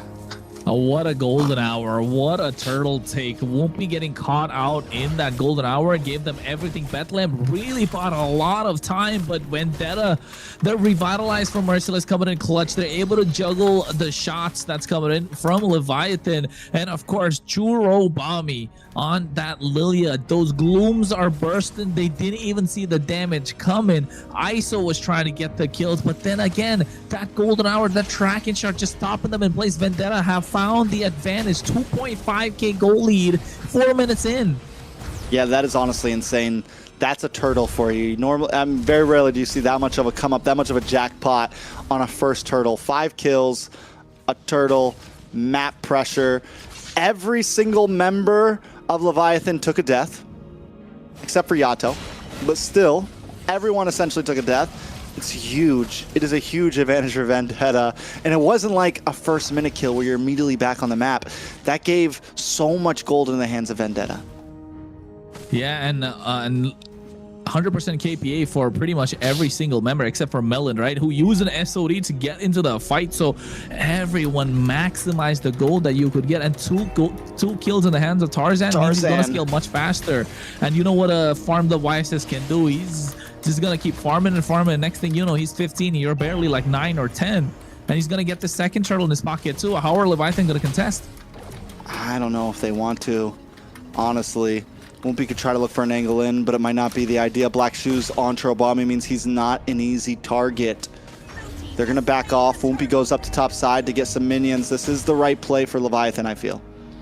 Yeah, but I think the mobility that's there on the side of Vendetta should be able to help them catch up to the top side. If they get the top tier 1, it's going to be good. SOD connecting. Oh, no. Oh, lucky. Okay. Okay. That could have been bad. That would have been a whoopsie for Woompy. We're trying super hard, aren't we? Yes. But Bethlehem right now, look at the top side. He's getting caught out. A poke coming up from Merciless, and they can't really do anything. And the golden hour, again, preventing ISO from doing anything that he can. And it's not looking good, not just for the fact that Vendetta got all these kills on the board, but Leviathan have such an early aggressive lineup. The Hilda, the Freya, right? The Fanny. Now all of a sudden, they don't have a single kill. It's looking problematic if you're Leviathan. Yeah, not a lot of targets for Woompy, honestly. Magic Kush does come out to keep them away. Churro. A little bit of damage from ISO. Doesn't get the full engage. Tarzan with a nice mountain shocker, able to get the stun, but he easily gets away because a beautiful, honestly, brilliant pathway to stop, glorious pathway to stop Leviathan from advancing. And nice traceless coming outside at the same time. But look at the bot side. 1v1. Oh. Woompy finally putting one on the board. Needed. You mentioned the fan. You mentioned the early game possibilities from Leviathan. We can never forget, a Fanny can still pop off in mid-game, honestly. Even pop off at like 13, 14 minutes. The items start coming in, and there is always kill threat.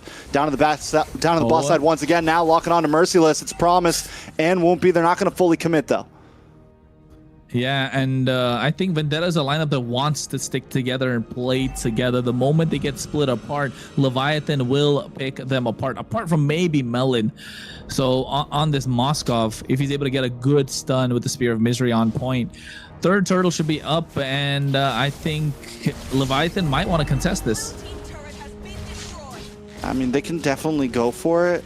It's just, honestly, it's hard for Woompy to find an angle in, man.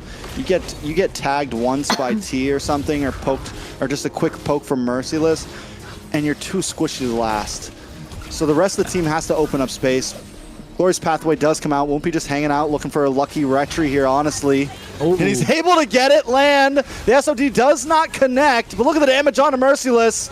Oh, Promise. More damage on to Tarzan now, and Promise able to get the kill, opening up space for the rest of the team. It's T, Tarzan, and Merciless all down. Churobami still has Black Shoes. This might not be the attack they want to go for. Melon finally showing up, maybe trying to help out. Able to get the push back onto ISO. Yato shows up as well. But Leviathan finally come out on a win, taking an ever so small gold lead, but also map pressure. And T's golden hour kind of creating a separation there for Vendetta members to not be able to go into that fight. Didn't really help out for them. So misplaced golden hour, you can say. But also, I mean, can't complain, to be honest. He was trying to zone out ISO or Bethlehem to try and get into the fight. And looking at the itemization, you know Churro is going to start hurting. He's going to get that lightning truncheon right now. Trinity almost up for Melon, and Woompy definitely has the items to get those kills. The timings of the purple buff just haven't been on point for them because it's up every time there's a neutral objective. All right, so what does Leviathan continue to do from here? What does Vendetta do from here? Tarzan. It feels like both junglers, it's a hard time. I'm thinking like, all right, who do you really attack, right? You can't really close the distance on ISO. It's essentially just really Yato that Tarzan can openly go for and get a free kill on. And then the side for Woompy, it's just Melon. Everyone else is a pretty hard target. And both junglers aren't really able to thrive right now.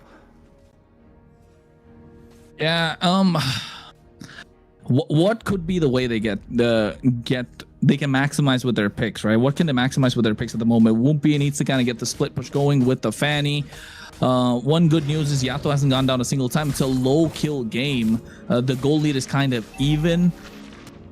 if you're Leviathan, you don't want to pick the fight when Churubami is kind of around because the glooms will be exploding in your face and taking too much damage. But if you're Vendetta, you want to stick together and take these 5v5s unless, again, you get the Moskov split on the top side with the help of the Hylos, as you can see, and Wumpy has to go back, and they're trying to slow down this lore take as much as possible. But you want ISO to pop off, right? The moment ISO can pop off, it's going to be difficult for Vendetta to do anything because Tarzan is 13. And this could be a moment that could get them the Lord. Oh, beautiful golden hour. The Magic Gush still coming out, though. Tarzan able to get the Lord. Won't be trying to come in at the last moment as ISO takes out Tarzan. And the rest of Leviathan want to try to close the distance. ISO trying to get some free shots on, trying to get in there. But only Tarzan drops. Losing that, though, Leviathan may be able to run up top and just shred down this Lord quickly as Merciless and T race against time to stop them. Tarzan's out. They get the Lord. SOD misses. So, you know, even if they try and get a split going, it's not going to matter too much because the SOD is not going to be up for a while. The next 33 seconds. Won't be getting a split down the bot side, which is what Leviathan need. They don't have the range, and this is where what Layla says comes in a little bit clutch, right? Only Yato's first. Look at the damage ISO's taking. A lot of damage. I think it's back and forth, man. It's like... And the Freya's not doing as good as we thought it was going to do. It's been such a bannable pick, but honestly, ISO hasn't had a big pop-off moment. The Hylos EXP lane actually ended up being solid. I think we were kind of iffy about it, like, is this going to work? But it's something that is it is the stiff arm right now. You know, we talk about the stiff arm, and it is that. It's stopping ISO from really popping off. It's stopping Wumpy from really popping off. And you pair that up with a little bit of stuns that T's using as well, and it does create this barrier. Yeah, and it's helping. Look at Merciless as well. It gets the Radiant armor right now. Tarzan picks up the War Axe.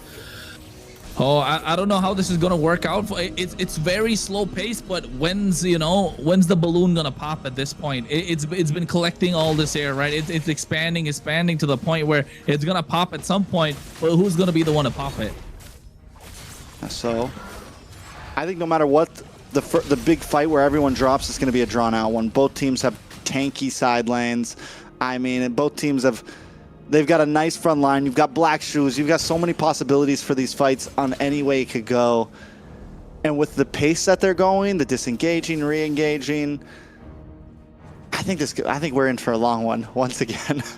Yeah, I think this is the extended team fights, but then again, one person down could mean a big trouble for the other side. And the main ones, if I'm Leviathan, I'm looking to take down Churubami as quickly as possible or bait out the Black Shoes, because those glooms are the big difference maker. You want Bethlehem to stay as long as possible in these fights and give the space to ISO to dish out the damage with that spirit combo.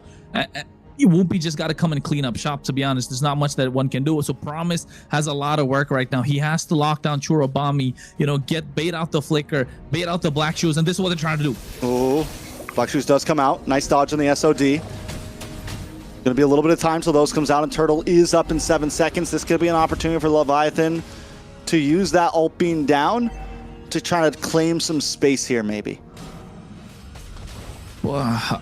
No Black Shoes, but it's going to be up soon. No flicker present as well, so they need to maximize the time that they have on their hands, Leviathan, right now. And the problem again, Fanny doesn't have the purple. Look at the damage on a Yato as well. He's going to have to go back to base. That means even without Black Shoes, and now they're already back up. Vendetta going to burst down on this Lord. No purple for Wumpy.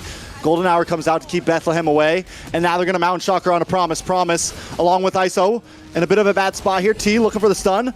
Valkyrie's Descent comes down, and ISO will be able to just escape. Nobody down on the side of Leviathan, but Lord is coming soon as Wumpy tries to salvage something by clearing up the bot lane. And not just that, right? 2 flickers burned out from the side of Leviathan as well. They're looking to get the tier 1 in the mid lane right now, and Leviathan don't have the best wave clear without Yato. All right. Magic Gush comes out. Leviathan does also have great stiff arm capabilities, great zoning, the ability to keep Vendetta from doing a big push.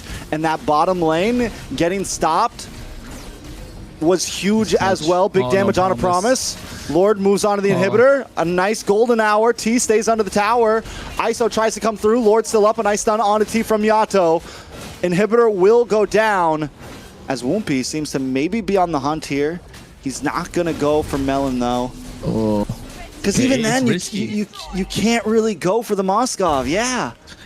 You just get pinned against the wall.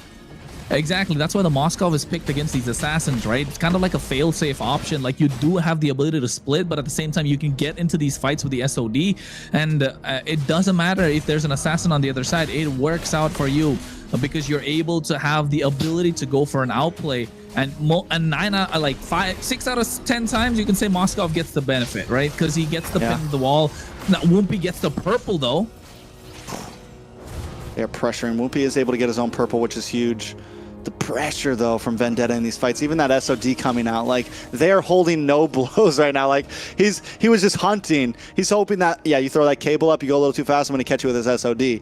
Like, both teams are just using everything in the playbook at every moment just to try to find a small mistake. And the fact that Whoopi didn't run into that, you know, the fact that, like, little things right now, the micro right now is honestly insane from both teams.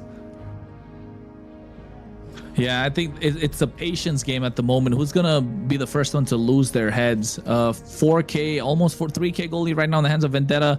Whoopi's trying the best that he can to get the split going. They still have the tier 2 on the bot side. They want to get that cleared. And for Leviathan's favor, the RNG kind of favor the Lord is on the top side. Yeah. They've lost the inhibit on the top side, so yes, they can still get a good control on the map, but they can't really start the Lord, right? They don't have a marksman as such. They've got Freya who can get it going, but too close range, too susceptible to the knockups. And then all of a sudden, Vendetta are looking like they're gonna get this win because T's played really well on this Marcel. The aggression in the early game, and Vendetta haven't got a single kill after that early first turtle fight. That's the 5 that they got. After that, they haven't. They've just worked the map. They've zoned them out and forced them to give away these neutral objectives. This is also the first time that Whoopi was able to get a decent timing on his purple buff. The past couple, Lord's already been up for a minute. He's been forced to go get it. This is the chance that Leviathan has to try to contest this if they want. Whoopi has purple. He's got an immortality. So Tarzan gonna go back for his own purple. Leviathan need to use this moment to claim a little bit of space.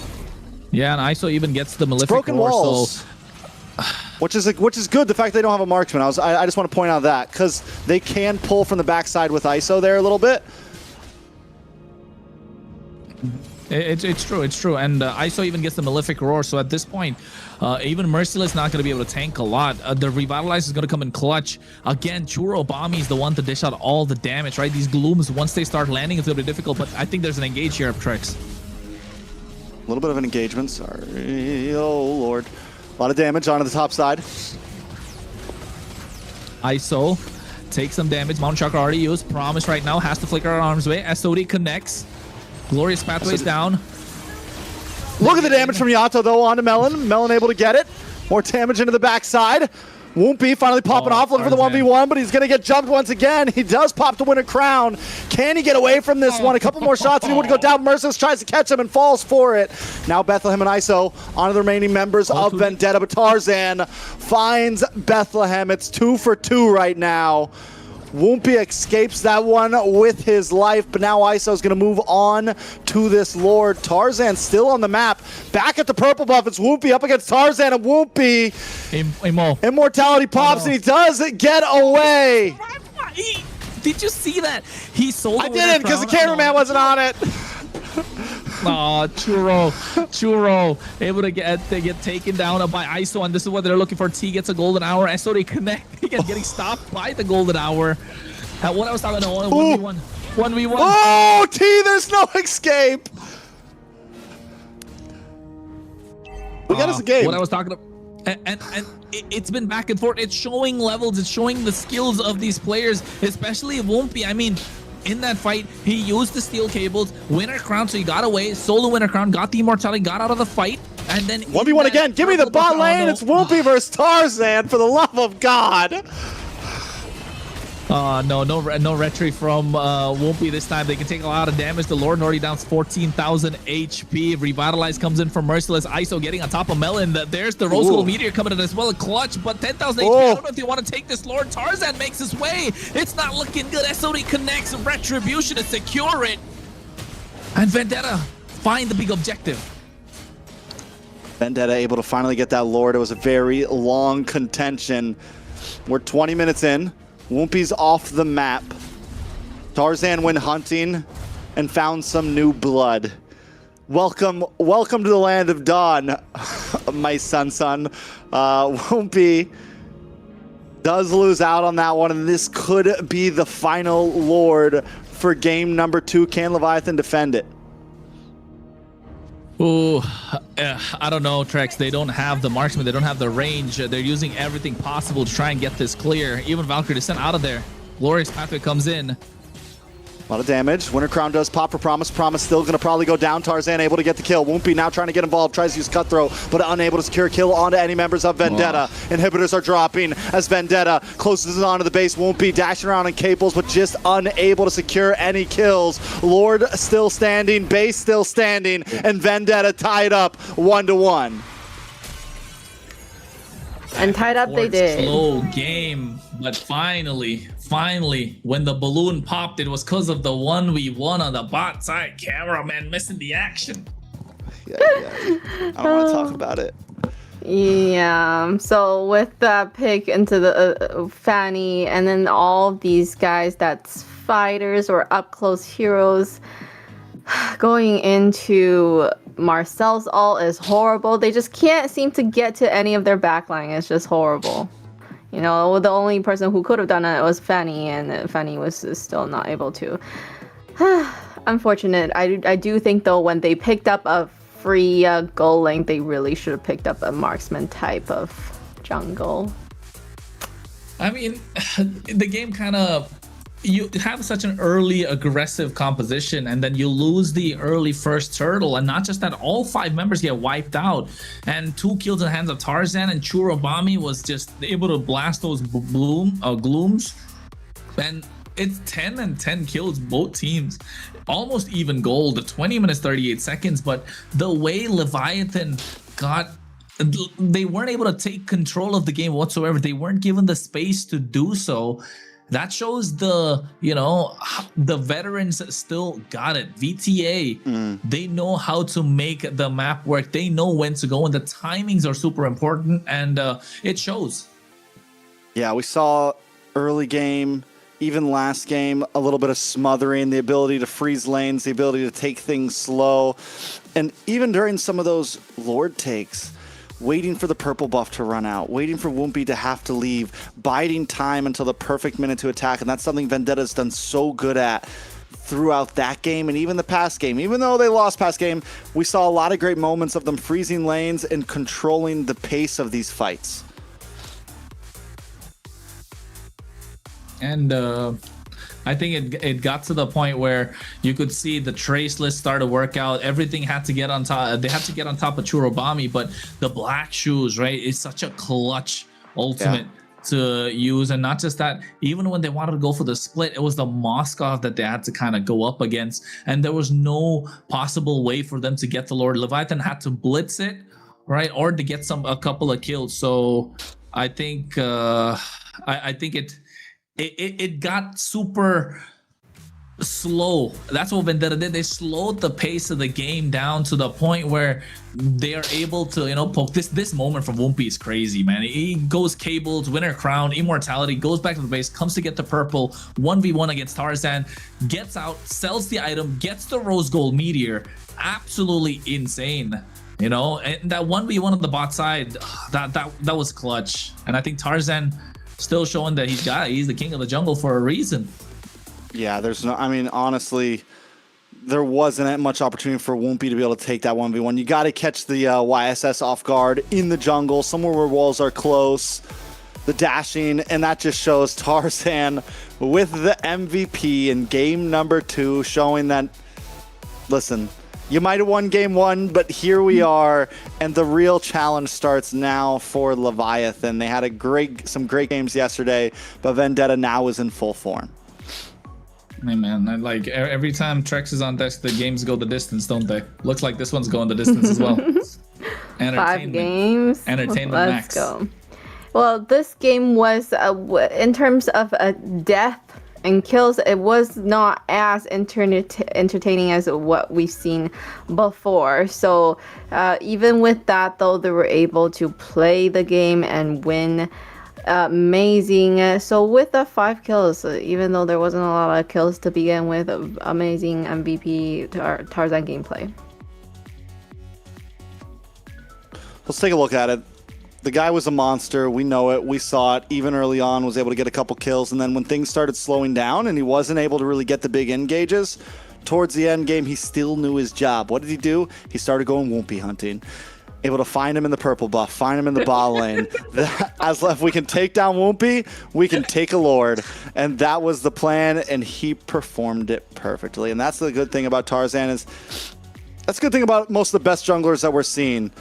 They know when they need to switch objectives, right? They know when it's, okay, it's my time to get kills. Okay, it's my time to split push. Okay, it's my time to focus down on this one hero, one enemy hero. And Tarzan does that well. He can switch up his plan of execution at any time.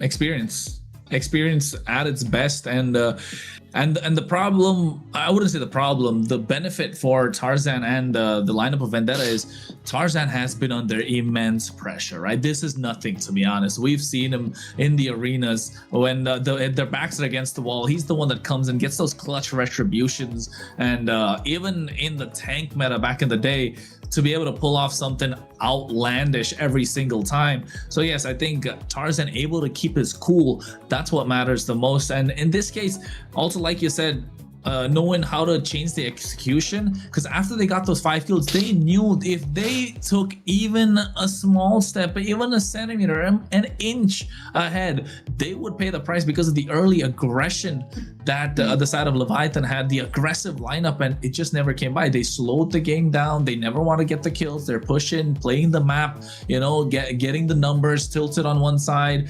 just using the numbers game to their advantage, the map vision with the help of the Mountain Shocker as well. So there's everything working together. Really good in terms of the macro and understanding how to get the execution and get across the finish line. Great macro gameplay, and now coming into game 3. They're 1-1 right now, and we're just thinking how this one will go, because I do think a lot of it also had to do with the draft that they had last game. So Leviathan going to banning the Fanny. We're not using Fanny again, right? The Freya. Oh, sorry, yeah. Freya. But okay. Fanny too. I've been calling Fanny too. All night, so. Yeah. Yeah, I think Wampi's gonna have to think twice before picking Fanny, especially in the team comp like the last game. Hot take, Kronos? I think expanding reverse is the map that Vendetta does the best. Because you can play the tank jungle, right? You can maximize what the tank jungle brings in. And Tarzan likes to play the tank jungle. Merciless is really good on these tanky, bulky EXP laners that like to go for the split and also can buy a lot of time in these fights. So I think VTA, if they draft well for themselves, it should work out. I mean, to be honest, if the previous game was an okay draft and was very niche in terms of execution, where they were still able to execute it. So not going to take that away from them. But I think if you're a Leviathan, you want to put a stop right now, because Vendetta feel like that warm-up was, you know, it's a good warm-up. They're sweating, their muscles are, you know, all ready to go. They can stretch. They've got all the stretching done. Now it's time to get the blitz going, and you know, they have the ball. Leviathan needs to play defense here. I think the defense is right, like the Fredrin band. Do we see the Basha ban like we've been seeing, or does Leviathan maybe want to look for a Basha pick here possibly and leave it open? Yesterday, did we see Woompy on any utility jungles yet? Or have we only seen him play aggressive junglers so far? Only assassins and a Suyo and stuff, right? So this is going to be the test, right? And they are taking their time with this ban, so it's like, yeah, let's think about this. No Because funny what else picks. is open? If they leave the Bosch open here, they ban something else. VTA is Suyo. choice C. They're banned. Yeah, Suyo's still open. But not for VTA. They've already used their Suyo. I think they ban Harley here, right? Leviathan. Ooh, yeah. Leave the Bosch. No. No. Ooh, Oh, they're okay keeping the respect Harley open. bans. Yeah, it's been the Right? same. So what is VTA? Just ban the Suyo here? Then take the Harley for themselves? I think so. I mean, but even if they're okay, probably giving the Suyo away. Harley maybe ban out the Uranus, to be honest. So the Harley doesn't have a tough time. Joy. They're going for the Whoopi's Harley gonna have here. troubles. Yeah. Well, I think Leomord's still open. Suyo's still open for them. Still possibilities, right? Guinevere's still Guinevere. open. Okay. They could go for the Suyo if they wanted to, and just Harley. They can't pick the Harley anyway, so you're not just giving them the. You're just denying them the Suyo basically. It's an option. But if Leviathan picks Suyo, the Guinevere is gonna be a Never mind. roam. Never mind. I Overcooked think that. honestly, we talked about it. The Suyo eventually does kind of lose out. Like it does have trouble against the Harley, and especially Yes. against like if the jungler is as good as you or a little bit better, it's not a matchup you want. So I think it's a smart play. Save the Suyo for the next game. You know, you have opportunity for it. Harley gets picked up. Glue gets picked up. Oof. What does Leviathan do against this? You can't pick anything like the. You don't want to go Hylos against Glue. They go for like the Kaja here? I don't know. They gotta get carry though, right? They gotta get Kaja carry here, or Kalea. Kalea's good against the Harley because you instantly get the stop on with the title strike when the Harley comes in. But then and Kalea, Guinevere super solid. So I think Kalea plus carry is just really good. Never mind. They still go Yu Zhong plus Valentina. It's okay. It's not bad. It's still great. Yato gets his comfort pick. Yeah. I think Yu Zhong in the hands of Bethlehem is another comfort pick. I think with the Guinevere can still be flexed with Promise as well as Woompy, Roam, and Jungle. A lot of options still left for Leviathan. But if you're VTA, you want to get a gold lane here. And then look to choke down the hero pool of Leviathan or Zetian. They still have lots of, and they have so many options for gold laners still. They can still do Claude, they can still do carry. So many things that they can put in their hands.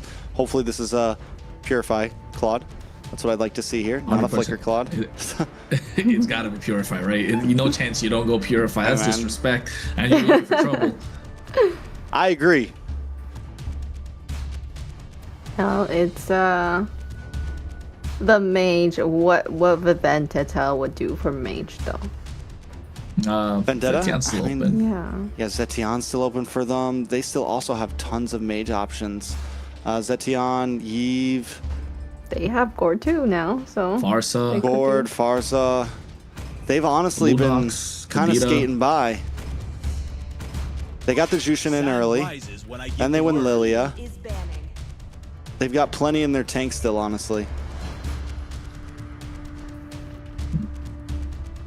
I'm surprised Leviathan didn't pick up the Lilia, honestly, against the Harley. Will it grant immortality? I think it's just comfort pick for Yato. This He feels good about it. Valentina. Yeah. So Khalid, Alice has been we haven't seen a lot of Alice's. Yeah, but it's good though. It's good. It's just fallen off slightly. So did you guys see any yesterday? No, I don't think we saw an Not Alice that I yesterday. remember of. Yeah. Sniper ready. Give me a target. Leslie Band. Now Leviathan, one last EXP laner. You take out Alice is gone. Can't pick Yuzong. Lapu? Phovius. Yeah. I've not seen a Force is just a Lapu ban menace. ever, I don't think, in this tournament. A Have Lapu we? ban? We have seen have? Lapu's banned. Yeah, we Like, have. I late, think Lapu's if there's a lot of EXP laners banned out. Yeah, I think Lapu's probably a better ban than Phovius because you have the Valentina. You're okay taking away the Infernal Pursuit. So I think Lapu is a solid ban. and Vendetta are kind of forced to pick it up. Never mind, they go Phoveus still. It's better safe than sorry. Yeah. Phoveus can still be a problem, and Yato's still close range. But I guess you can Fernal Pursuit and just kind of whack each other out. Exactly. But then Phoveus is gonna win out that battle because he's tankier, right? Yeah. That's the difference. But here, what do you go? Zetian is kind of the mage, but I don't know if you want to pick that against the against the Yu Zhang. Guinevere is fine because you got that passive.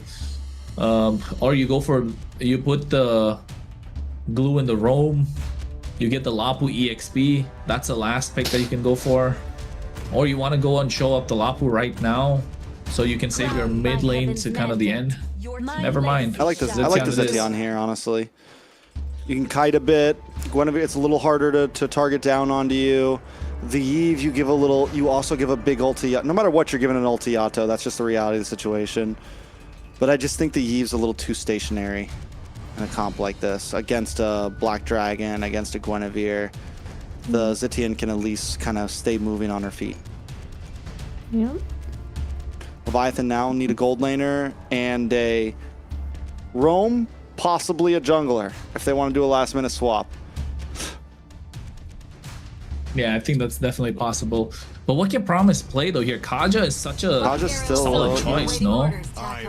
Carry and Kaja, there you yeah. go. Carry Kaja. Ooh, Leviathan. This looks more Classic promising. combo. This looks, yeah. Are they both birds? Question. I don't care. Carrie's got like claws She for got, like, feet. chicken feet, don't she? Yeah, she's got like claws for feet, but she's not a bird. I would say that Yuzong's closer to the bird family than Carrie is. All right.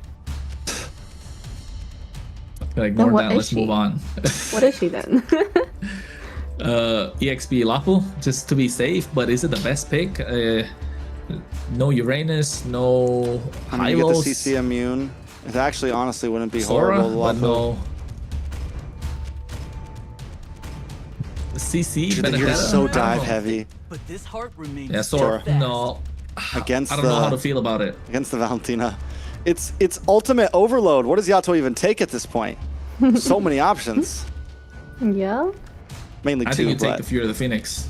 Fury of the Phoenix or the Shifting Skies. That's probably the best pick to pick up. And there you have it. The lineup for game 3.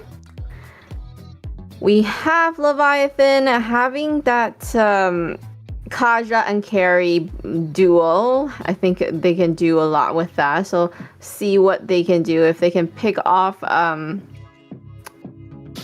Harley, pick off the marksman, I think they have a great chance of winning. They do indeed. They do. But I think this Kaja carry is just too much. Might be a little too much for them to deal with. Leviathan don't mind playing the long game. Vendetta needs to find these pickoffs as Tarzan is on this Harley, and Melon looking to dive into the back line. Purifies across the board, maybe. And T has a big role to play once again. let's see if they can do it. It's 1-1. The score's been even. Vendetta up against Leviathan in a best of 5. Can Leviathan bounce back and put another point on the board, or will Tarzan and the rest of the team start to escape with the win? Well, we're gonna find out. Only time will tell at this point. I think both the junglers had a good game last time, right? So it's all gonna come down to how are Leviathan gonna cope with the pace that Vendetta are setting. So clearly Vendetta don't mind taking it slow in the previous game, but at this time they might want to pick up the pace a little bit, right, compared to last time. But they are a team that kind of sets their own tempo. That's the one important factor, because not a lot of teams can do that, and teams that can do that have no problems in finding a needle in a haystack when it comes to their composition. And you can see already on the bot side, ISO playing super aggressive and taking a look at the emblems also. Nothing crazy, just the fact that Sora going for a tank emblem. Oh, Petrify. Bethlehem winning out on the 1v1 against Merciless, going to send him back to base right now. That is huge for the side of Leviathan. We're already seeing some pressure in the XP lane. Can Leviathan translate that to something more. Yeah, even Steven, in terms of gold, Tarzan looking to get a pick off, waiting in that bush. Who's he going to go for once Promise shows himself? Promise still no level 4 just yet. I wonder if Leviathan tries to stall this turtle to get there, to create a bit more pressure. But with Woompy and Promise both on these kind of strike force heroes, want to jump out of bushes, Leviathan's definitely going to take these a bit slower pace, right? They're going to hang out, they're going to wait, they're going to look for moments to strike. Turtle already down to about 20%. Tarzan trying to show up. Merciless into the backside, very low. Promise able to take the turtle. Fear the Phoenix does come down, but does not connect to many. Black Dragon trying to lock on to Merciless. Will be able to get the kill here. First blood over to Bethlehem. And it all came down to the play that they made earlier on the top side, right? Bethlehem able to force out the flicker, isolating Merciless from these team fights. And now all of a sudden they get first blood, they get the turtle, which was looking like it was going to be Vendetta. So Retribution not coming in clutch, but Promise now has the flicker, has the Divine Judgment, and slowly will start looking to pick people off, but they don't have the damage online just yet. Look at the top side right now. Woompy also helping out Bethlehem. Ooh, wait a second, a little bit of action up on the top side. Does look like they get the knockup. Violent Requiem of Merciless is having a bad day right now. 0-2 in 3 minutes. They should be able to clear all this gold plating off. Yeah, they should be able to clear that gold plating, and not just that. Look at that, they're denying Tarzan to get the invade done. ISO's waiting for the right time. Promise does have the Divine Judgment. Ooh, Promise able to get the pull back onto Tarzan. ISO there to show up. Promise goes down. Chirobami gets the kill. Now they're going to be able to respond. A big blazing duet from Melon and cleans house. ISO goes down. Vendetta. Well, your junglers away we come to play. They take out 3 members at the orange buff. Yeah, they take out 3 members at the orange buff, but they did lose Tarzan, so kind of like a slight bit of a bonus for them. And Leviathan, though, they need to keep the pace going, and Vendetta needs to find angles just like this to maximize what they can do. They get the top tier 1, they get a lot of gold in their pocket, and you can see Yato and Churubami leading the damage charts for a reason. These are the core in terms of the early, mid, and late game to provide some sort of consistent damage, and even getting the glowing wand on the side of Vendetta. You want to see Tarzan pop off if you're Vendetta and get these neutral objectives, but Woompy will try and prevent. Look at this. Nice Violent Requiem. A lot of damage. Airborne on TT is going to go down. ISO gets the kill. That's 2-1 for ISO. And a turtle falls into his hands as well. Taking that tier 1 so early on top side, yeah, it's definitely worth losing those 3 members. Plus, like you said, they get Tarzan. This is a huge advantage for Leviathan early on in this game. And not just that, right now, every single time Tarzan kind of wants to go in, it's going to be difficult because Promise has the Divine Judgment. He gets the steal. Did he? He got the camp? I think so. I think he did. Take a look again. Either way, the pressure. The pressure is insane. Taking a look at the items. Corrosion Scythe already locked in for ISO. Genius Wand for Woompy on the other side. Tarzan a little bit behind. Just got in his Genius Wand. Glowing Wand for Chirobami. And now those first items are really locking in. Radiant Arbors around the board for Merciless and T. Yeah, he's 0-0. Look at Melon. Oh, it's got him pulled back. But stopped by the Fury of the Phoenix. ISO taking a lot of damage. T trying to chase him down. Unable to finish it off, but that was a beautiful Fury of the Phoenix to stop the judgment from Promise there. Yeah, he got the Divine Judgment, but just not the follow-through. Woompy getting taken down here as Tarzan gets the deadly magic, but then again, Tarzan is not getting these kills. You want him to scale much faster. You want him to be deadlier on this Harley. And Promise looking to get these Divine Judgments on point, and you want ISO to scale as well. He's got 2 kills, so it's not looking bad for them. Bethlehem on the other end now, since he, like you mentioned, taking that top tier 1 early, he's able to roam around much more freely. This is bad for TT. Way under. Speedy Light Wheel goes off. Couple more shots, but Promise just can't connect. Deadly Magic does connect on ISO, though. Unable to get enough hits on to get the kill, and here comes the Black Dragon. Petrified, does land on a Churro. GG's. A lot of damage on the tower. Pull back, and Churro goes down. Yato finding the kill. Merciless now showing it to party, but Promise is okay with it. He's checking bushes. He's walking right into him. There is 0 stress in his mind. Yeah, and this is what I was talking about, right? The moment Promise is going to be able to land those divine judgments, they're going to have doubt creeping in their mind. The hesitation is going to start kicking in. The decisions making not going to be as clean as they'd like. So Vendetta, a little bit of hesitation goes a long way against this kind of a lineup. All right. So with that top tower gone, once again, we're already seeing Leviathan able to rotate easily. Bethlehem's involved in almost every fight. Gold laners on the boss side. Melon making his way up. 2,000 gold lead over to Leviathan. Vendetta starting to group up a lot. I feel like they know that it's not going to be easy being split up, and I wonder if this is the composition they start to take where they don't really split up across the map too much. Oh, Vendetta. How will they get their Vendetta? How will they get their Vendetta at this point, right? Glue is good. The divine judgments could come at any point. Look at Promise. He's just being patient with it. Woompy with those spatial migrations. I think Vendetta played a fantastic game, game number 2. But Leviathan now kind of dictating the pace of the game as they like to. And ISO 2 1-on-1. I want to take a look at the item. Does he have the Trinity yet? I don't think so. At least he got 2 items on the board for sure. And Melon's gonna have a hard time trying to go in even with the BMI Blazing Duet. So I think you want to overload them with damage and skills, layer them to the point where you want Promise to choose. You got to pick one or the other. Man, both teams are fighting for these towers and defending them. So, like, normally by 8 minutes, at least the tier 3s and the offlanes are down, right? Lord's about to come up in 30 seconds. And only 1 tower has been taken this whole game. Out of this MCT season, I feel like this series so far between these 2 teams has been the most like meticulous, little plays, everything. You're only getting a little, like it's inch by inch right now for everything. They're teasing us, man. They're teasing us the entire time. And, you know, they got us at the edge of our seats for every single play. And I mean, might I say it comes down to the experience that they have, knowing that how each other play. Oh, Divine Judgment tricks. Beautiful Divine Judgment on T, but if you're the Phoenix to help out, Whoopi goes down. Merciless, 1-for-1. ISO trying to pop off onto T, flickers in aggressively with the speedy light wheel and finds him. 2-for-3 because the rest of the members are falling. It's nothing but ISO. ISO looking for anything, something, but it's a double kill over to Tarzan. Oh my God. What just happened? What a blazing duet from Melon.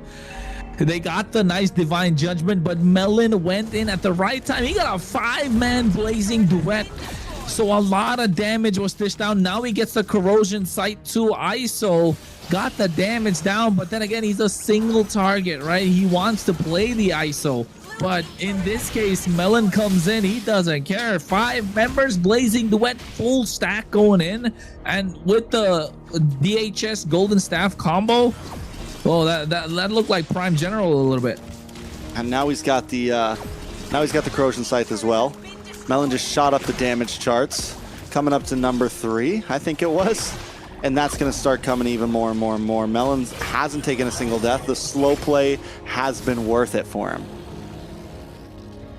Oh, the slope. Oh, ooh, nice Violent Requiem.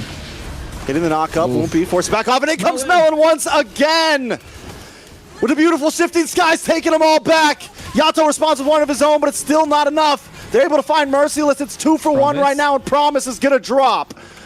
Leviathan are doing what they can, but Vendetta continue to get the upper hand in each of these fights. I told you, it's about Vendetta knowing the pace that they like. They are the ones that know how the clock ticks, and they're making it work to their tempo. They're the ones who allow the clock in and the clock out coming from Leviathan. Leviathan are just there. They got their IDs out waiting to clock in, but Vendetta are calling the shots, dictating the tempo and the pace of the game, making it difficult for Leviathan to get any sort of advantage. And I think this kind of comes in with experience from Tarzan in the jungle, right? Knowing when to go, when to pull the trigger alongside the rest of the team, and being there at the right place at the right time. He's got the Genius Ones, got the Divine Glade, the Lightning Truncheon as well, and they've got the Chastis Pauldron on their side in the hands of Merciless to slow down this carry as much as possible, but the same is just not present on the other side. So the Claude is doing a lot more damage than Leviathan would like, and Melon has been popping off with this BMI Blazing Duets and coming in clutch with the Purify too. And every single fight that he goes in, he has the Purify to have a fail-safe option just in case he gets caught up in some sort of crowd control. And it's working to perfection. You called him Rookie of the Year for a reason, but now with the experience that he has going up against a rookie like Whoopi, you can see the difference and what experience can bring into the table. Uh-oh, Merciless looking for Shifting Skies. Promise in a bad spot now. He does use the flicker. Fury of the Phoenix comes down. The stuns are too much. Promise drops. Oh, the slowdown, the pace. Vendetta just able to find them member by member. Now Lord's going to be up in 2 seconds, and Leviathan may not be able to contest it all. Hey, they got nowhere to go. They cancel all their plans for Friday night. It's not the first Friday of the month anymore, so it's not. I'm here all night, baby. Exactly. They say we're okay, we're good. Ashley's not playing, so you know there's no need to rush anything at this point. Exactly. Everyone watching's probably got their popcorn out, and if they don't, they probably got their dinner ready on their table and just got this loaded up on their TV, their phones, whatever device you're using to watch it. I know you're having a good time, so you know, again, don't forget to hit that like, guys. It definitely helps us out, you know, to promote the stream a little bit more. But this has been so methodical. Trex, you'll not believe it. It's only been like 13 minutes of this game so far. I know, and it feels like it's been an hour. 25 minutes. Hey, no, Lord's coming down soon. This one honestly could end up being an early finish compared to the last games. Vendetta looking for the pressure here. All waves crashing down bot and top at the same time, and hitter drops on the top side. The rest of Vendetta moving into the mid. Lord going to be coming into the base. Yeah, I can see Lord walking right up. Tarzan goes down though. Bethlehem gets the kill. And now the rest of the team coming down the mid side. Black Dragon to the back, but Melon once again with an amazing blazing duet taken out in mid strike though. ISO isn't going to let it happen today. Promise now, the Lone Ranger pushing 2 members away. He had the Wind of Nature coming at the just a second too late, might I say, for Melon. He got the Wind of Nature just when ISO got taken down, but you can see Spatial Migration able to get the Violet Requiem right now. Whoopi finds that. ISO able to get the kill as Promise gets another assist on the board, and this is what I was trying to say. Leviathan are okay taking it the distance. They have the damage, and Vendetta need to find a way to finish, otherwise it's gonna look difficult. The carry Kaja combo is gonna start showing up, and look at the damage starts. Now the marksmen are taking over. Yeah, and if ISO can continue to do these types of plays, it's gonna be huge. And like you said, the marksmen have taken over. Melon had some amazing plays, and now ISO's having some amazing plays. So does it come down to whoever, like whatever gold laner plays better here? Is that what we're saying? That's the winning formula this late in the game, or this mid of the game, because it's only 15 minutes. I think it's a little more complicated than that for Vendetta, because you got Promise, right? You want Promise to get the pull for ISO to pop off, but at the same time for Melon, he's got the Wind of Nature. Look at the builds; they're exactly the same. Now, who was the first one to sell the boots to get like a Rose Gold Meteor or an Immortality? The item swaps are going to come in. We know Whoopi's crazy with those item swaps, and it's going to come down to the ones who's going to be able to create the space for their marksmen. So yeah, I think with Melon being a dive-heavy hero, if Promise can hold on to the Divine Judgment and wait for the right time, then it'll be a game changer. But he's got a lot more on his plate. He's got Tarzan roaming around freely with his Harley. You got Churobami that can put a stop to them with the help of the Fury of the Phoenix. Again, we haven't seen Yato pop off. What ultimate has he taken? The Fury of the Phoenix is... I haven't seen a massive play yet, so Bethlehem needs to go in. Whoa. Yato uses a Fury Phoenix of his own. A lot of damage on a T. Bethlehem into the backside, gets a Petrify, but Melon in a bad spot. Merciless goes down, and ISO is locking on, but T's able to get the kill with the huge slam and a grab, as now Whoopi is trying to pick up the pieces and save his team. It's 3 members down. No. His winter crown pops, but he will fall to Churobami as Tarzan moves on to the base. Bethlehem is all alone, and I don't think he can defend this himself. Yeah, it's he's giving it up. He's giving it up. Sides. Yeah, he's giving a gentleman's surrender. Vendetta, take game number 2 and take us to match point. Can Leviathan do something about this? It's I think in terms of the mental aspect of things, I think Leviathan have kind of like slowed down too much and they're not able to get back up. Meanwhile, Vendetta, they were like, hey, they like I said, they had the ball on their court. Vendetta had to, Leviathan had to play defense and just couldn't hang. Yeah, and I feel like Vendetta has they've been a team where even if they lose the first or the second, then they're still able to come back really strong. It's they're able to adjust their strategy or play so that they can come back, and that's what's so scary about this team, right? And with Leviathan, I guess we can see, Wumpy is probably not the kind of jungler that's gonna be able to take on other kind of jungle. I think this is coming down to the experience between both the teams. I'm not saying Leviathan don't have the experience. Of course they do. They got ISO, Promise, Yato, as well as Bethlehem. But that extra added experience where Tarzan is the one that's calling the shots a little bit for Vendetta. I feel like he is, because you can kind of make it out with the difference in terms of the timings, the pickoffs, and when they want to go in for these neutral objectives, delaying the neutral objectives even to a certain extent. Yes, Merciless has gotten taken down a lot in the early game. 6 deaths on a Sora is not something we're used to seeing in the hands of Merciless, of course, but knowing and understanding the role of your, what your role is in this composition, what your role is in this lineup for Vendetta is working out really well. So from this point, with the way that Vendetta is able to pull themselves together even after losing, hold games, the distance, pace fights, I can't help but agree with you. Yeah, it feels like whether it's an experience thing, whether it's also just the fact that these are some big changes for Leviathan, and though Promise is a great player, Wumpy seems like an amazing jungler, we are in playoffs, and Vendetta, these guys are a unit. And there has been some changes on their side, like bringing T in and things like that. But overall, 4 of these members have been playing together for a while now, and it's showing. Tarzan especially has just seemed so hungry. Like, Vendetta feels like a team that wants this championship very, very badly. And I think that's what a lot of this is going to come down to. Who wants this the most?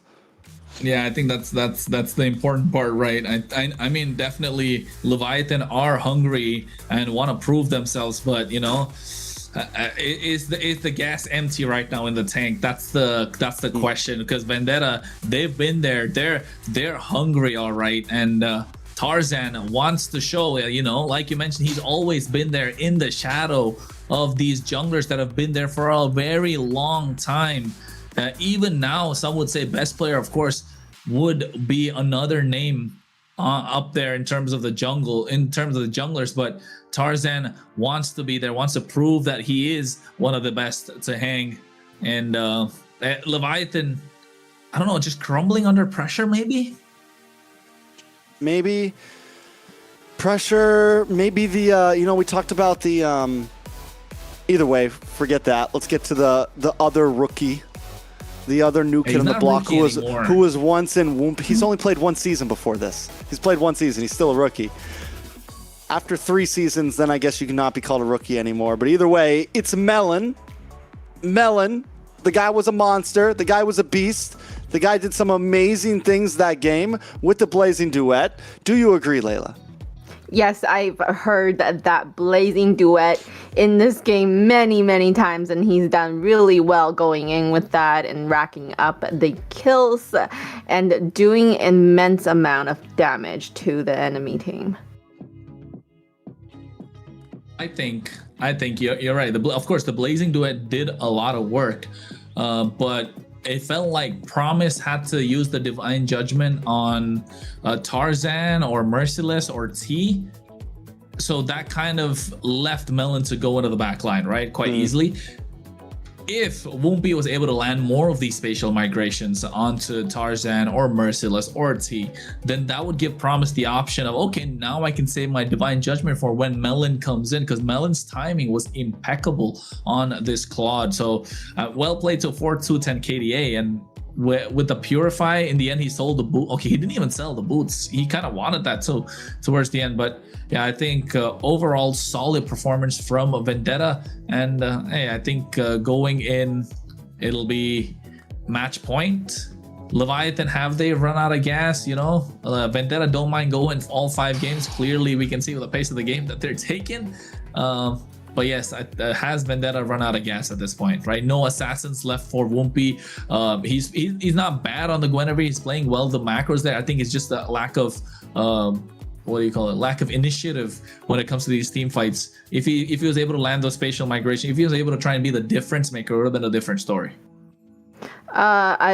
Great point with that. I feel like I've seen Woompy as somebody, when he plays his jungle roles, he definitely plays it very, very safe. As in, he's not gonna be the engager. I don't see that often coming from him, but maybe that was because, you know, he started with a fanny pick. Fanny pick is not gonna be an engager, but maybe that is just his play style, actually, right? So if you think about all of the assassin jungles, they don't go in at first. They're never gonna engage first.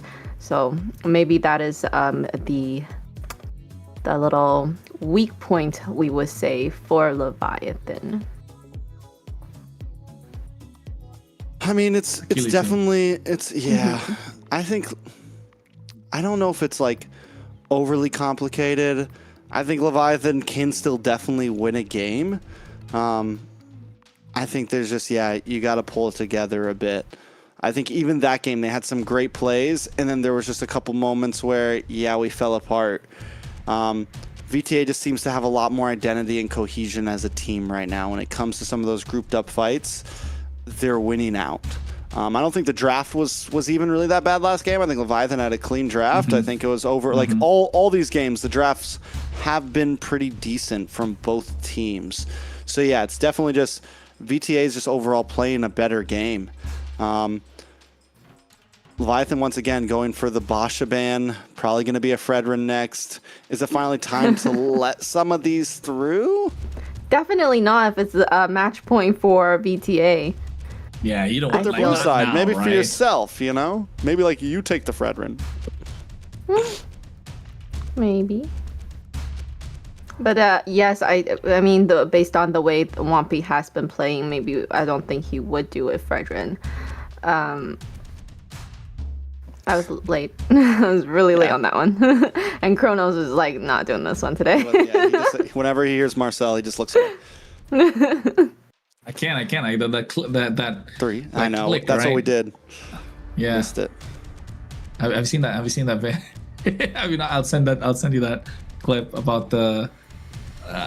Forget about it. Doesn't matter. Later. Forget about it. Yeah. At the moment, forget about it. Fredrin banned from Leviathan here. Banned from Leviathan. Honestly, very straightforward. Fredrin, Freya. Yeah, Freya, I guess. Since they can't pick it, Fredrin's still open. I think they want to go first pick Fredrin here, but then again, is it you know? Is it Woompiable? Yeah, that's the question. Is it Woompiable? That's a nice way to put it.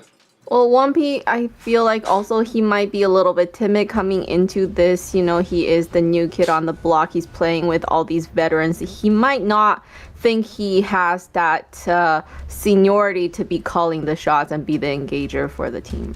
And you come in yesterday on your hot streak. You know, you come in yesterday with your big 3-0, and then you go up against Vendetta and Tarzan, and it's like, okay, now it's real. You know, like now we're playing.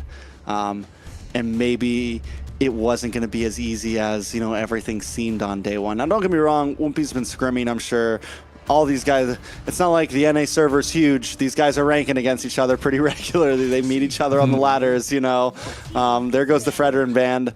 But yeah, Woompy definitely needs to, he's going to have to step up because Tarzan's a monster, man. And I know that's been like the focus of tonight. It's been jungle versus jungle, but he is going to have to step up. Same thing with ISO. Melon is also a new kid on the block, coming for ISO right now. Promise, just joining the team, has to be able to keep up with T, because T right now, we doubted him in game 1, but he's playing well as well right now. He's playing very good with the team. Oh, Leomord was up for grabs. So first pick Leomord. So the jungle pool is starting to, you know, shrink more and more if you're Tarzan. But then again, he plays tank jungle. He can play anything in a tank jungle, to be honest. I wouldn't be surprised if he starts pulling out some of these unorthodox picks that I don't want to mention because I'll get flamed in the chat in my DMs. But Harith is one that was left open. That's a flex, that's true. But I think still, if Akai is an option for Tarzan, he is super solid on the Akai. Let's not forget about that. Back when he was Guapo. Back when he was a Guapo. He used to play the Akai. Okay. I mean, I pick Leomord. RWM's one. Yeah. And then Leomord, I feel like, with the first pick going into it, I mean, we've seen Leomord done really, really well. Like huge damage getting to their back line. We'll see what the rest of his team is gonna have to help him do that, right? We have they don't have Hilda anymore, do they? They don't have Hilda. Do they have Khalid? Straightforward answer to the Harith with the They don't have Granger. Hilda anymore. Or they don't have Hilda anymore. No Khalid either, if I'm not wrong. Ooh, no, they do still have Khalid. Khalid could work, honestly. Yeah, Khalid here. Khalid would be good with the Leomord. It would kind of give what Layla was saying, like help you be aggressive in the early game. There you go. Oh my god, I got one right. Finally. You got more than one right, plenty. I think throughout. Give yourself more credit than that, Layla. Come on. You got at least 2. Time to shine. Vendetta, on the other hand, do they go jungler here? Yuzhong? No. I was gonna say, boom, Gato Kacha. They wanna play in this box, don't they? Yeah. Yeah, they really wanna play in this box. That is a scary box. Don't want to jump in that box. You know, beat up. Chance. Harris gonna be jumping around. Gatat's gonna be jumping around. Mid lane, you choke out the mid lane pool now because there's not a lot of heroes left. There you go, Lilia's gone. Ooh. They can't play the Gord, they can't play the Eve, the Valentina's off the table. I think Zetian's gonna be the next ban. If you're a VTA. Barza? It does. You're Leviathan, I mean. You know. Yeah, but wings by wings. But I still, Farsa is good. Yeah, Farsa, I would still go for the Farsa. That's one of the other options. Front to back. Against the Eve, it does well against the Eve too. Phobius is a solid choice. Is this Harith jungle? That's what I'm kind of thinking right now. Who knows? They get last pick. So they can, we're not, I promise, I don't think jungle's going to be 4th pick. They'll lock in their EXP lane and they'll wait to see what Leviathan do, and then they'll lock in either a gold laner or a jungle. It could be Lapu or Yuzhong as well in the EXP lane for them. The options are open. Alice is still another choice they could go with, but that's an overload of magic damage, right? So I think you go Lapu's for... solid. Yeah. Lapu's solid, and it preemptively helps from if Leviathan wants to go for the Farza.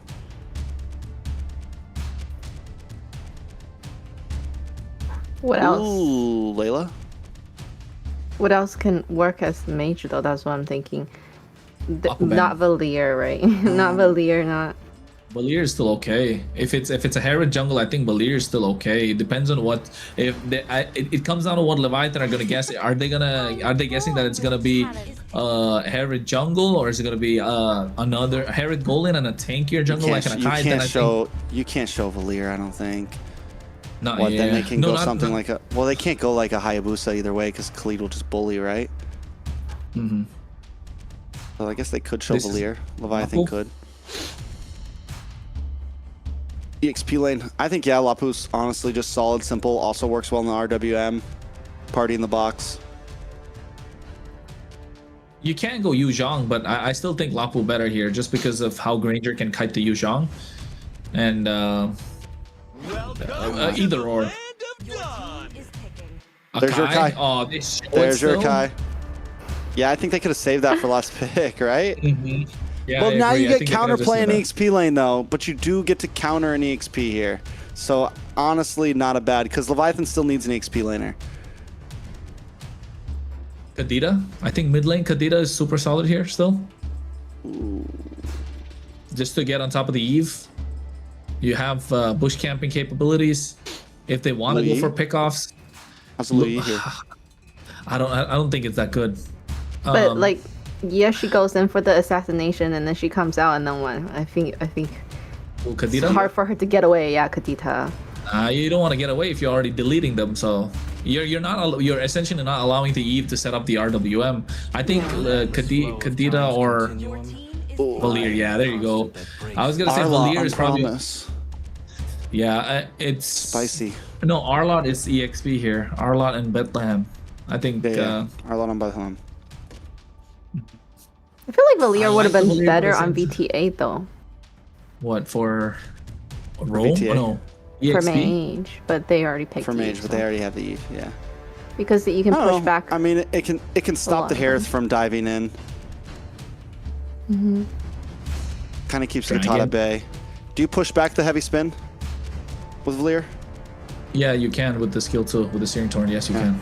It'll push back the heavy spin. Yeah, you can, but it's not gonna slow him down that much. You know, it's still a disengage tool. Lapu. So there's a Lapu. I mean, they could have if they switched up the order, it would have been so much more different, right, for VTA. This is tough. Well, this is honestly kind of feels tough for Leviathan. Maybe I don't know. Yeah. We're reaching. Like. We're on game. We're on match point. Yeah, it feels like this is gonna be another long game. Buckle your seatbelts, folks.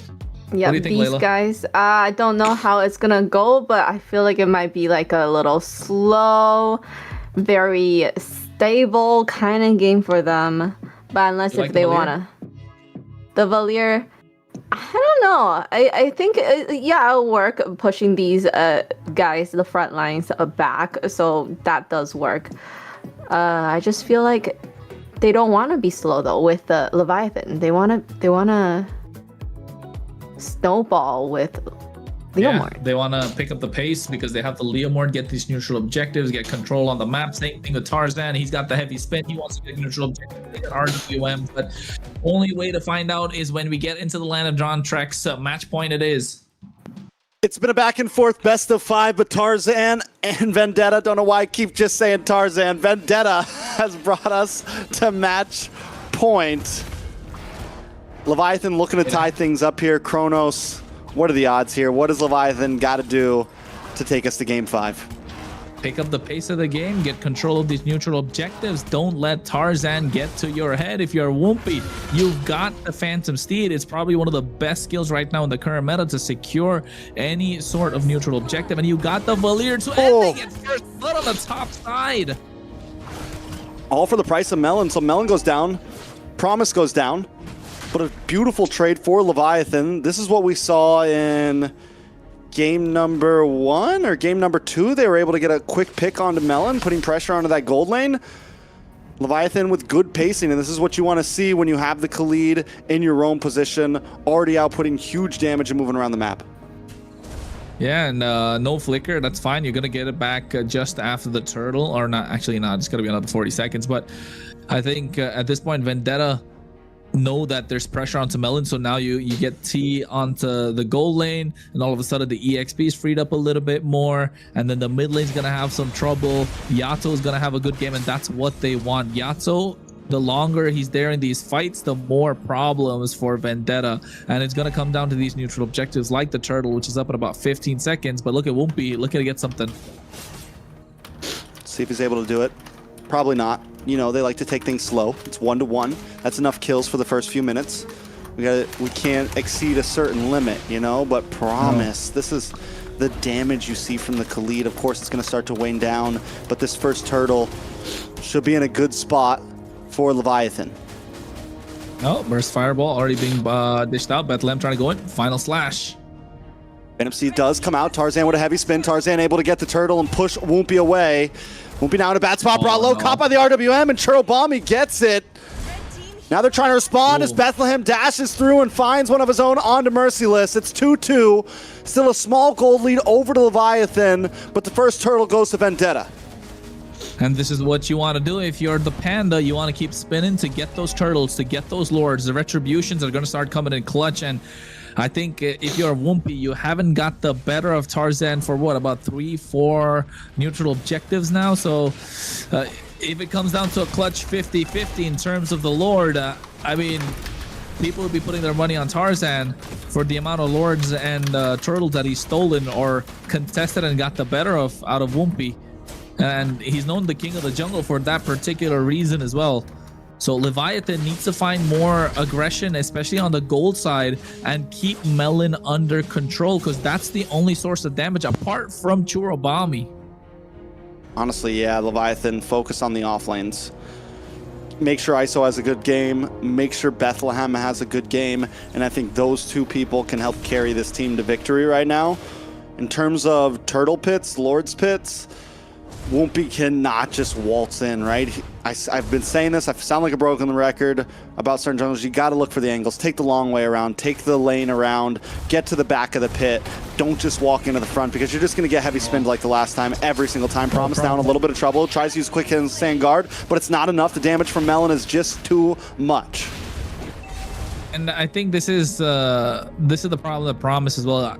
I think he's testing the limits a little too much, not realizing how much damage that the Harith can put out. And if Yato and ISO can combo up with like the Dead Sonatas and the Burst Fireballs, it's gonna be difficult for whoever was looking to walk up to them, because the range is there. They can disrupt the entire fight, you know? And Leviathan just Bethlehem has been great on this Arlot so far. I think we need to find Wumpy, like you said, a good angle to get in to get the Retribution. Cool. Promise has a good position right now. Able to come in. Tarzan does get the turtle though. Gets the pin onto Bethlehem. Bethlehem forced to use the flicker. Wumpy just wants his camp, but they don't want to let it happen. Vendetta once again on the smother. Bethlehem jumps in. Won't be able to get away from this. Merciless with another kill. Leviathan is falling apart right now. Melon now moving on to ISO. Makes a jump down to the boss side, and Promise goes down once again. 0-3-2. Vendetta winning on all fronts, getting the neutral objective, able to pick off the EXP lane on the bot side, getting the goal lane, or rather the roamer on the top side, and not letting ISO play his game, not getting him, taking down the support that he has early on. And now all of a sudden, like you said, Trex, things are falling apart for Leviathan. Vendetta are picking the pace up of the game, a 1K goal lead right now. They're looking confident. They look a bit rejuvenated. They look like they had something to eat in between these breaks. Most definitely. So now what does Leviathan do? Vendetta, I think, in a very good spot. And like I just said, Leviathan teams, I mean, Promise, Bethlehem, both making plays that they should not be making. Wumpy walks into the pit earlier knowing there's still a heavy spin ready to go.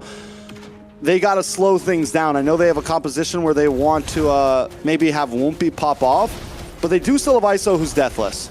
On the other hand, Vendetta, they also have a great late game. You've got the Eve, you've got the Harith, you've got Merciless who can help carry there, and you've got objective secured with Tarzan on a pick that he's very comfortable with. It's a hard game for Leviathan, to say the least. Not just that, right, Trex? Like Vendetta in sieges, how are you gonna stop them?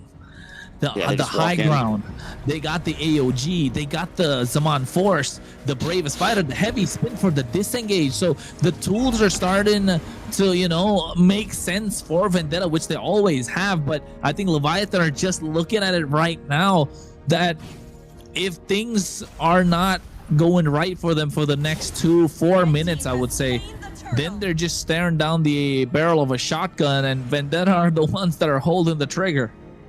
You know what I would say about Leviathan, something they've been having trouble with these. Ooh, nice stun. Raging Sandstorm, Phantom Steed, but an AOG to get away, and so many ults just got wasted from Leviathan, all for the price of an AOG. A huge win for Vendetta there. What I wanted to say was, Leviathan did it okay in Game 2 and even in Game 1, but they haven't been doing it recently. They haven't been, I mean, if you know you're going to give up the turtle, something that Matakucho does great, look for plays elsewhere on the map, right? Trade camps, trade towers, push in top lane, do something somewhere else. And that's where Leviathan seems to be failing right now. Not making up for all, not completely. They're going to try the kills, back up Merciless, custom kills double. Tarzan now doesn't have the heavy spin. Local tower. And promise Whoopi as well. Let them get dashed through Melody. Get on, but that's trying to slide on Melody. Here's AOG. Whoopi Leviathan. Whoopi gets the triple. Unconditional. Still scared. Yeah. Indeed, of Roma. Able to get the better win. And at this point,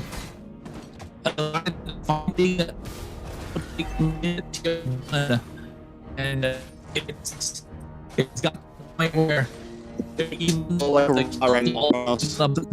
I'm sorry. You're coming robotic on me right now.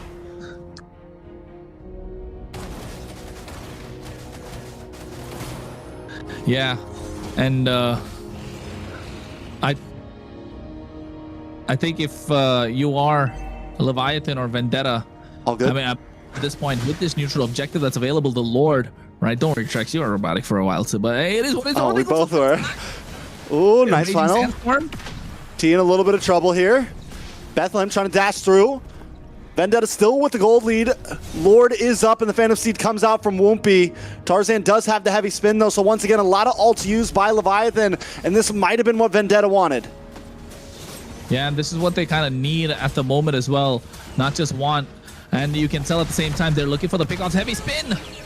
A lot of damage. Bethlehem goes down. Oh, Yato taken out as well. Oh, this is bad for Leviathan. Vendetta able to leave the Lord. No. Oh no, it's not looking good. Trex, I think at this point it feels like Leviathan are running on autopilot. They're not able to make sense of what's in front of them. And Vendetta are slowly ripping them apart. It is match point after all. They want to call this end.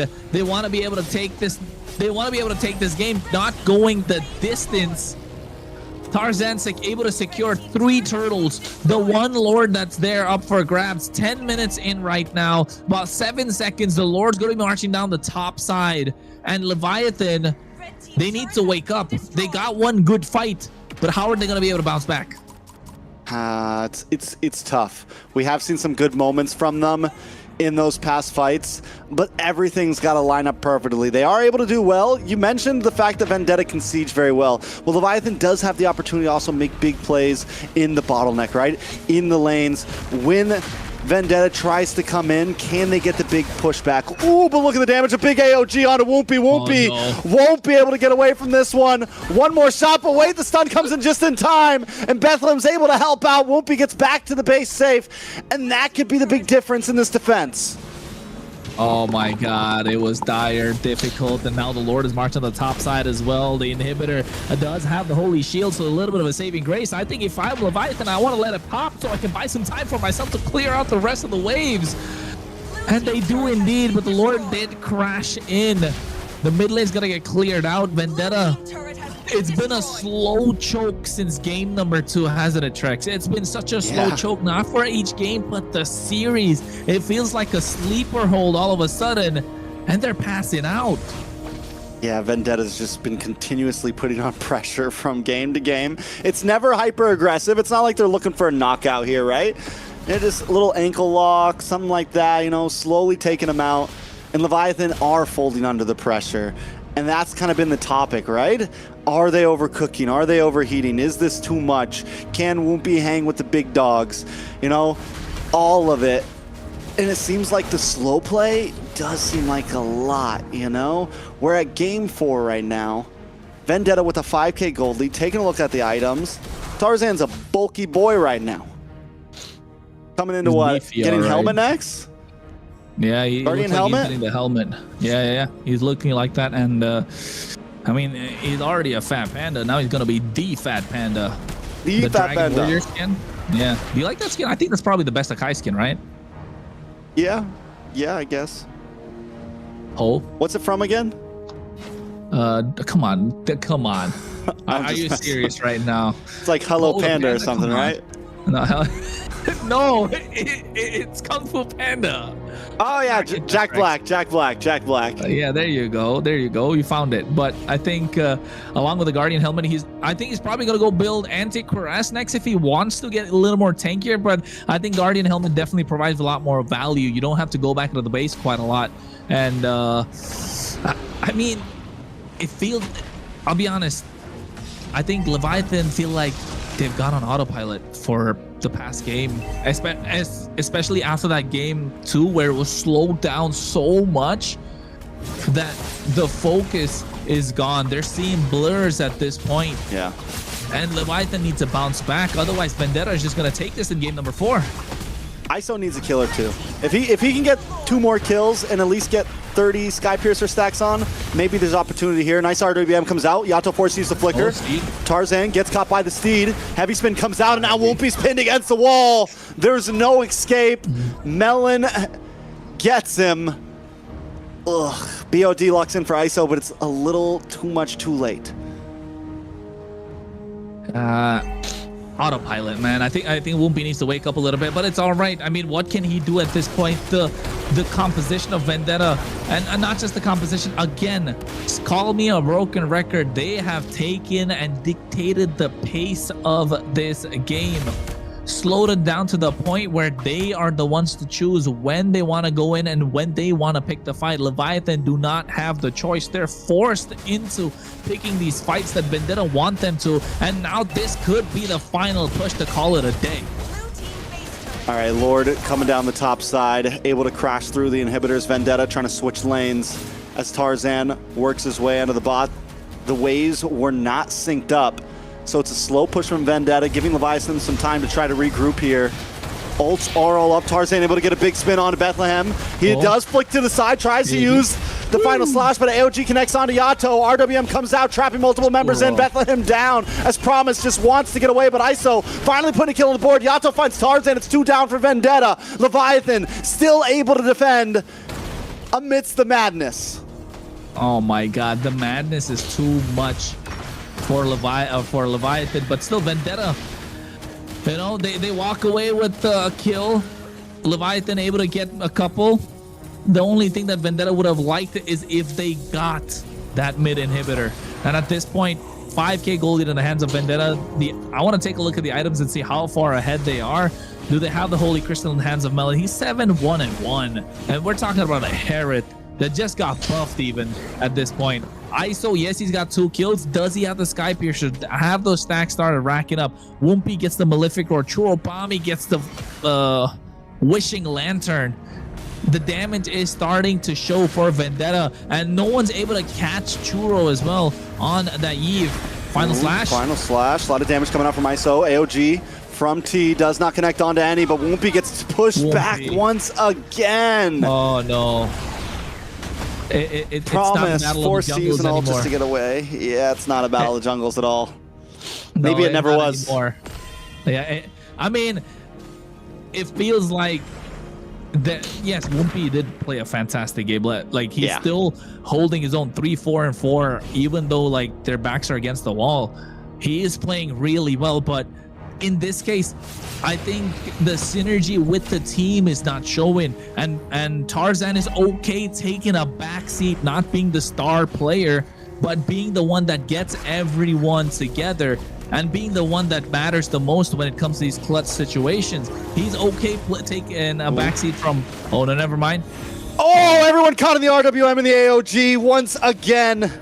Vendetta zone them away, and Tarzan easily takes the Lord. Leviathan just, I think it's also a big draft diff, a gold lead diff, because they are getting some plays, but the damage just isn't there. Everyone's too tanky. The gold lead's too much. Oh, no. And then also, how does Leviathan even break through? How do they even fight for a Lord right now when the heavy spin is just pushing Wumpy away? Don't go in. I think at this point, don't go in. Bait out the heavy spin as early as possible. ISO needs to get the poke down. You can see Melon has the highest damage. ISO's not that far behind. They're able to hang in terms of damage. It's just that they're not able to get this finishing blow. Yeah, Merciless on the hunt though. You can see MT as well. Oh no. Bethlehem on the run. Does buy time for the team though.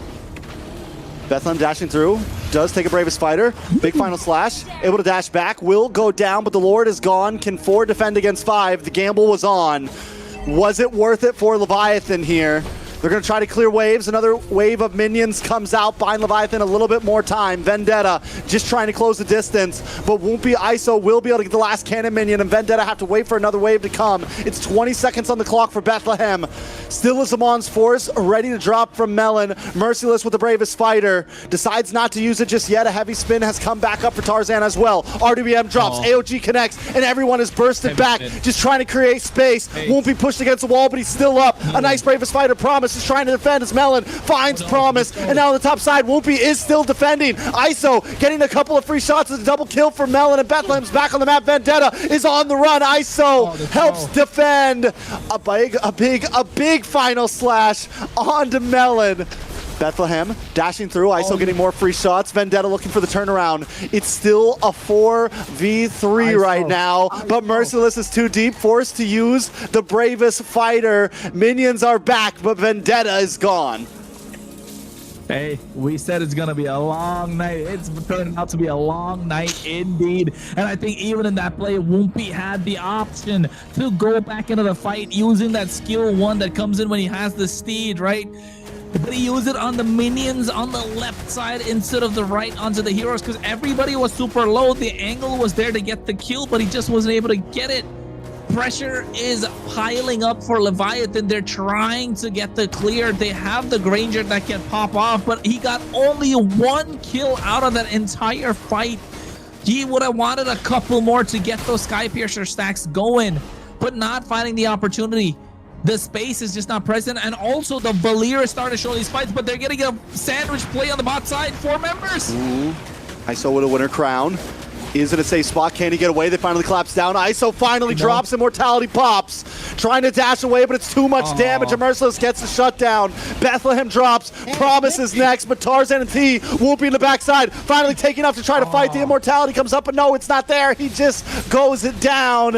It's Yato once again against the world, against the match point, against 3, and Vendetta will not let him escape. There's minions on the base. It's Friday night, and Vendetta didn't want to let this go to Game 5. Hey, they didn't want to let it go, all right, but they got everything going at the distance. It was a long game, a long series. The sun's almost out for me, but oh my goodness, the way that they played, it was clutch, and it almost looked like Leviathan were going to take it to game number 5, but running out of steam towards the end.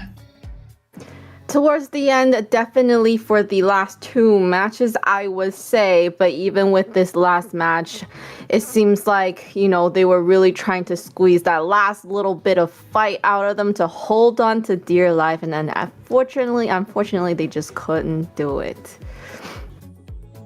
Leviathan put up a good fight, but in the end, yeah, Vendetta shows that they are a team to be reckoned with here. They lost game 1 instantly. Yeah, at that point, they're a team that we have to keep our eyes on for sure.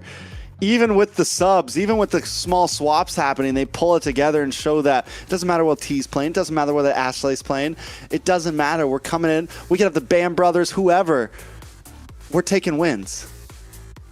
And you know what? Not just that. I think Tarzan showing that, hey, you got a shiny new toy, casters, you want to play with it, go ahead, but don't forget, old reliable still works, right? We got fond of with the shiny new toy and Woompy, but hey, Tarzan still king of the jungle, showing levels to this game. Of course, Woompy played fantastic, but Tarzan just showing that there is a ladder to climb, and he has been there through every rung trying to get to the top, and he's been there through it all. And Vendetta showing the same 20-minute game, 19-11 kills, and he's 79% KPA. The only one that had higher is Melon on this Herod, which was the primary damage dealer. And you can see not losing out on a single objective, right? Which is super clutch. And even Churubami doing the best that he can with the RWM. Just no one able to catch him at all. Did he even die a single time the entire game? Churubami? Yeah. I don't think so. Trobami one. had an amazing game keeping One death. space. One death? Yeah, just one. Layla's got the eyes for probably us. that. She's been paying attention. That was a test. Right? Yeah.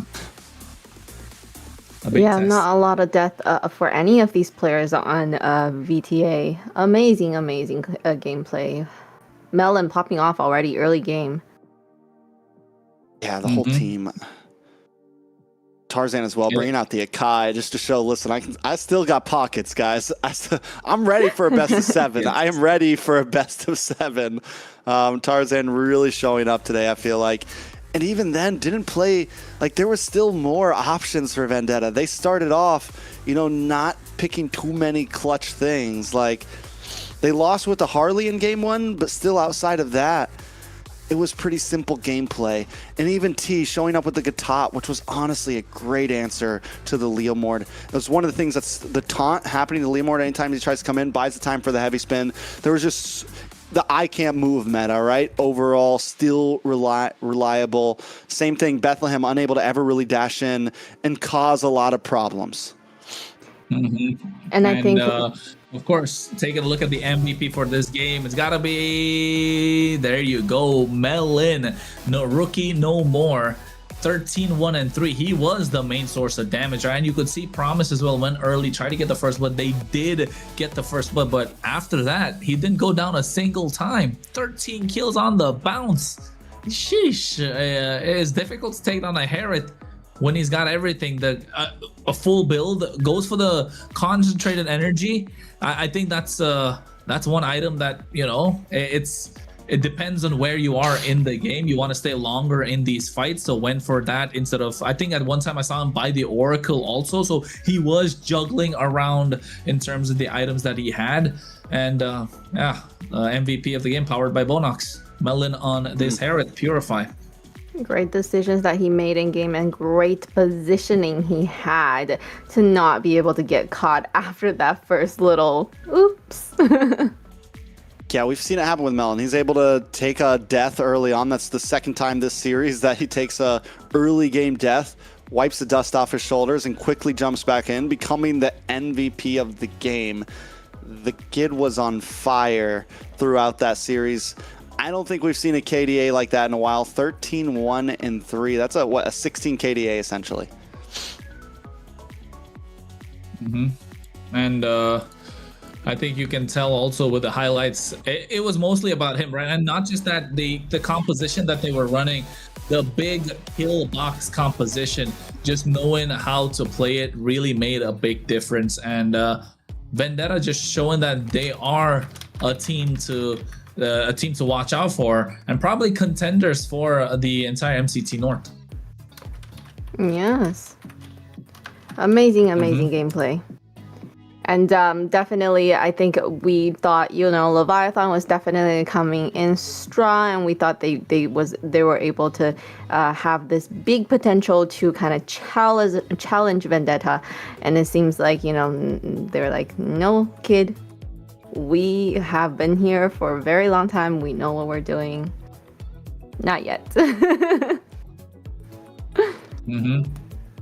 think. All right. You got a surprise for us? Yes, I do. So joining us here is Mercy from Vendetta. Let's have a little talk with him. Hello. Hi, Merciless. Hello. Welcome. Hello. How are you? How do you feel after that win in the series? Because I know you guys kind of started off a little bit rocky, and then you guys pulled together and showed us what kind of team you guys truly are. So what happened after that first loss, and how you guys adjusted to come back? I mean, that loss was a little bit it was bad because we shouldn't have lost that game, but we just reset our mental and just came back with a new fresh game, and then we came back. Reynolds? Trex, go ahead. Get your questions out the way. Merciless, how we doing, man? How we feeling? I'm doing good, and you? Feeling good? Making a good run through playoffs right now. Up next is Nighthorde. Yeah. How do we feel about it? I'm feeling pretty good. We beat them before, and I think history will repeat itself. Nice. Score check. Ooh. 3-1. 3-1. All right. They take first one. You hit the reverse sweep, just like tonight. Okay. Just like today. I like that. We got the crystal ball out. We'll pull the Conor McGregor. See if we can exactly call it.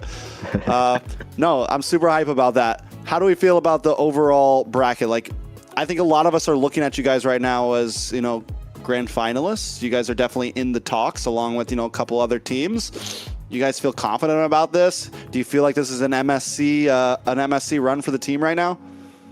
Oh yeah, of course. We've been practicing for a long time together, the four of us especially, and I think we have a really good chance of making it all the way to the end. Kronos? Okay. Well, who do you think are gonna be problems for you guys to make it until the end? I think your obvious answer, Alpha 7. They're obviously really good. Okay. And anyone else though? I'd say Nighthorde. They're really good. They're probably the second best team following Alpha 7. Okay, and what happened with these roster changes all of a sudden? T's coming into the mix. What happened to Myth? Like the Bam Bam duo is not gonna show up again. Like, what's going on? Well, after our game against Alpha 7, he decided to drop out of the tournament, unfortunately. So we had to do some last-minute roster adjustments, which unfortunately we had T, which was a very veteran roamer array. So yeah. It wasn't too much. It wasn't too difficult for us to readjust and get back into the flow of things. Okay, so T's last permanent? question. T's on the roster. All right. Yes. Layla. Oh, okay. Last question before we let you go. Now that Vendetta continues to moving forward into the playoff, what do you think the team still wants to improve on heading into the next round? I think the only thing that we really should improve on is just being more disciplined and knowing when to back off of certain objectives and not getting too excited. Because some of those games we were way too up. Who says the back off? Okay. I got a question. What do you guys think about Woompy?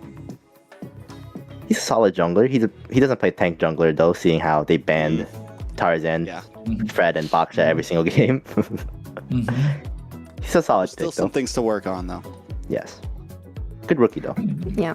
Thank you once again. Congratulations on the victory. And thank you so much for joining us at the desk and answering our questions. We'll see you in phase 3. All right. Thanks so much. Very All right. calm and straightforward, isn't he? Yeah. That's the energy. Yeah, that's the energy they give off, right? The aura. Good jungler. Yeah, I know. Still a rookie. Good rookie. Yeah, he said good Still a rookie, and I rookie. was like, Good rookie. Like, he didn't say with any ill intent or anything. It's just like it is what it is It's at that honesty. point, and he wasn't Good lying. rookie. Yeah, it's just straight honest. Yeah. It was very similar, and like I said, very similar to Melon last season. Like, didn't get the win, didn't get the championship, but all of us had our eyes on him. Similar to like Hiko at M6 or M5 or whatever, like had some great games. Hiko-mania. We knew, but like, so I think it's good for us. I think no matter what happens with Leviathan this bracket, we keep our eyes on Woompy because Woompy will be back and will continue to grow. He's 17. He has a lot of potential, and whatever ends up happening here, it's a rookie that I've got my eyes on for following seasons. Like, ooh, this guy's gonna be a monster soon. Woompy, Yeah. And not just him, like even the previous years, like Maracucho, another player as well to watch out for. But then again, you know what? There are other players to watch out for, right, Layla? There are definitely many players that you should be watching out for during the MWI. So MWI continues to showcase the incredible growth of women, the MLBB Esports, with teams competing for the opportunity to represent on one of the biggest stages in Esports World Cup. If you're interested in competing, building a team, or becoming part of a growing women's esports scene, now is the perfect time to get involved because the open registration is here. So make sure you get that registration in. And along with that, we want to take a short moment for thanking our sponsor, runestone.gg, making esports scene infrastructure, providing everything for us so that we can provide you with the great highlights of the games and be able to give you all the stats that has happened in today's game. So be sure to check out runestone.gg to see how they're helping to power the next generation of esports experiences. And sorry, that's it. No, that's it. I don't think that's it. I don't think that's it. All right, Layla, what's your favorite part of today? Best matches. Definitely stamina. The stamina game against Influence Rage, it's just great to see them come back very, very strong. And because we did think they were contenders and they fell off so much with those 2 sweeps that, I'm sure a lot of people started to doubt them a little bit. And it's just great for them to come back like that and show everybody that they shouldn't doubt them. What about you, Chuck? Yeah, honestly, I do agree in a sense that was a banger of a series. I feel like it went a lot of back and forth. It felt like both teams really gave it their all. Yes, there was some sloppy points, but both teams definitely showed up to play. And then, but also game 1, Leviathan taking a dub. I didn't expect Leviathan to even get this far. So the fact that they're a contender in the bottom bracket, let's be honest. Is Leviathan going to make it to grand finals? I don't know, but I feel sorry for a lot of the other teams that are going to go up against them down in that lower bracket right now, because they are a team to watch out for sure. Vendetta, on the other hand, now on my eyes, it's grand finalists? I mean, I like game 2 because nobody asked me, but I'll say it anyway. Game 2 of the second series, right? I think that was definitely my favorite because of how Vendetta were able to control the pace of the game, not many mistakes, and you're right. I think with that game, after looking at that game, that's some high level game IQ, and that's how I know they're definitely grand finals contenders. But then again, don't count out the Night Horde, right? You can't count out Influence Rage Origins. You can't count out Leviathan again, just in case Vendetta dropped out of the lower bracket. So still a lot to go through, and we're gonna find out about it next week. Are we looking at the matches coming up for next week? Yeah, we gotta see schedules for tomorrow too, right? It's tomorrow, the South. Yeah. Right. We can't forget that the South group, they are also going into their phase 2, and can we pull up the bracket or no? Probably not. We'll talk about it until it comes out. I know they're letting us hang out. Layla, yap a little with us. It's Friday night. Layla's going out this Friday. Last week it was me. This time it's Layla. Next week's gonna be me. In Canada, they do second Friday. Here in Florida, we do first Friday. In the United Kingdom, they do the third Friday. Exactly. So who's gonna take 4th? I don't know. Everyone rests on the 4th. We all rest on the 4th Friday. Yeah, you'll take the 4th. Yeah, you take the 4th Friday. But tomorrow's matchup, I think, is, wait a second, let me pull it up myself. DreamMax versus Black Sentence and TEC versus 9Z. Ooh, I never thought I'd see TEC on the bottom half, I have no clue. Hey man, I'm telling you, TEC. What do we think about Stamina versus Alpha 7? Oh, just small tidbits. We don't want to talk too much because we have to save some stuff for next week. I know Alpha 7 . I think Stamina are good. Do we think Stamina can at least put up a fight? Comes in. And take a match. Even with Song though, you have to remember with Team Eagle, they still didn't. Can they take they take Amigos? Yeah.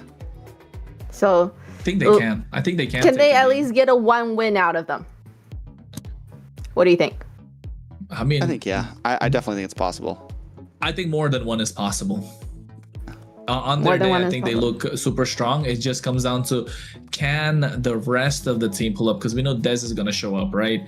But is Ricky gonna show up? Are they still gonna take 1 game to kind of get everything started? Ricky versus Shark. Yeah, or is it gonna be Song versus Shark? We never know. But so either way, yeah, it's gonna be super solid for sure. Yeah. All right, and then it's Night Horde versus Leviathan. That's a banger. That's a possible. This whoever wins this is going to be one of our grand finalists. Like that's a possible 100%. like whoever if either team stomps that. If it's like all 5 games, then they could meet again in the lower bracket. That's possible. But if it's like let's say Vendetta 3-0s it, I think Vendetta guarantees to find a slot in grand finals at that point. Or if Nighthorde 3-0s it, it's tough. I think it's going to be a 5-game match for them. We did some predictions on all this, didn't we, guys? Are our predictions on point right now? But you want to go check? Or stamina? I forgot about it. Stamina pulling up. Yeah, that threw us off. Yeah. Because of the change, right? And Stamina's but then again, it wasn't like we did say it was crazy, possible. so... We did say it was possible. Also Leviathan, I think possible. we didn't have Leviathan. Yes, because we did. We did? I did not put Leviathan. You might have voted for Leon. I think you did or something. We're gonna have to have a look. I can't betray my boys. You already did, bro. You already did. You already did. So, we have Leviathan and we have Influence Rage going into the lower bracket. And when are we gonna see their games again? Next week, day 2, right? So the day 1 we're gonna see the stage 3 matches on the upper bracket, and then we're gonna see the first match coming into the lower brackets. Yeah, so it'll be Leviathan on lower bracket, Influence Rage on lower bracket, and whoever loses the next 2 games. So whoever loses out of Alpha 7 and Stamina, the loser will go to against Leviathan, and the loser of Nighthorde Vendetta will go against Influence Rage. What do you think are the chances that they're gonna? Now we're yapping. Now we're reaching. Killing time. We're killing time right now. Time, man. Listen, if you guys want to see our bracket breakdown, we did a whole stream on it. Yeah, go check us out. Quick Follow plug. us as well on our Quick socials. plug. Yeah, Trex Cass, Layla Baxo, and Kronos Cass. The predictions are on both of their YouTube channels, so make sure to go look at that. I'm just the guest. She's just a Twitch girl. Yeah, so. But very, very interesting predictions we do have.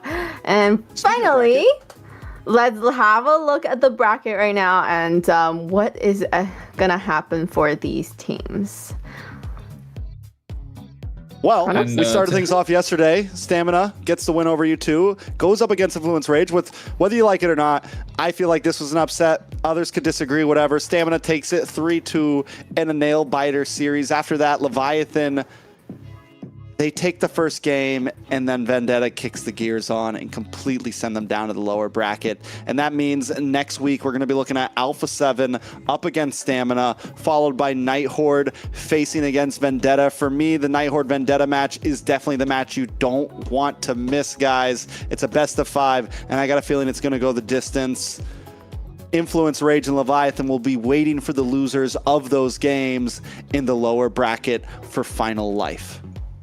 Yes, and so, Leviathan and Influence Rage, they have another chance to really fight through this and still have that opportunity to still join them in the grand finals.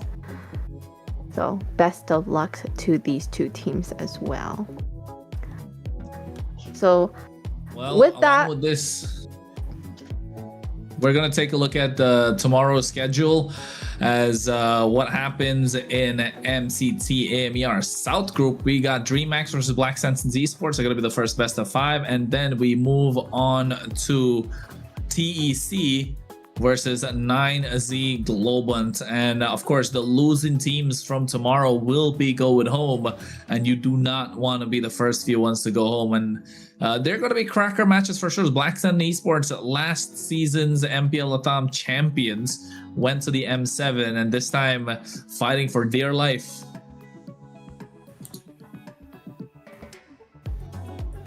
And the fight is going to be insane just because it is a single elimination. We've seen how intense the games can be here in the North for that spot. So we'll see what the South groups have to offer as well. Any predictions on these games? I predict that they're all going to go all 5 games. 10 games tomorrow night for Private, Xena, and Rico. They're gonna be 10 games tomorrow, and guys. BSC and 9-2. Mhm. Those are my predictions. 9Z. 9Z. 3-2 to All 3-2. right. 3-2, 3-2. 3-2, 3-2. I think that's gonna be Black the... Sentence wins 3-2 and 9Z wins 3-2.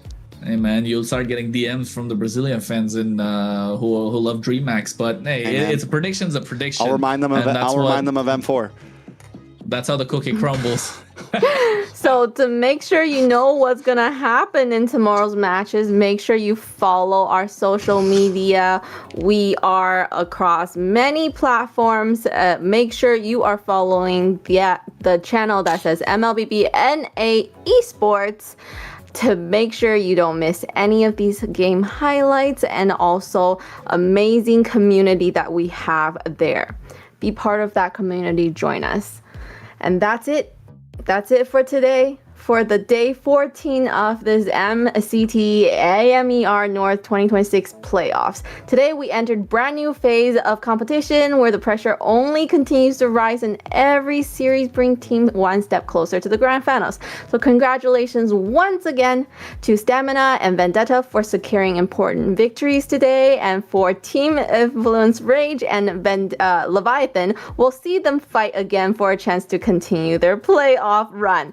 A huge thank you to our players, teams, production staff, and of course for all of you for watching and spending your day with us here at MCT AMER North 2026. And of course, thank you to Kronos and Trex for all of the incredible insights that they have provided throughout today's broadcast. And I'm your host, Layla, and on behalf of everyone here at MCT AMER North 2026, thank you for watching, and we'll see you next time. Bye! See ya.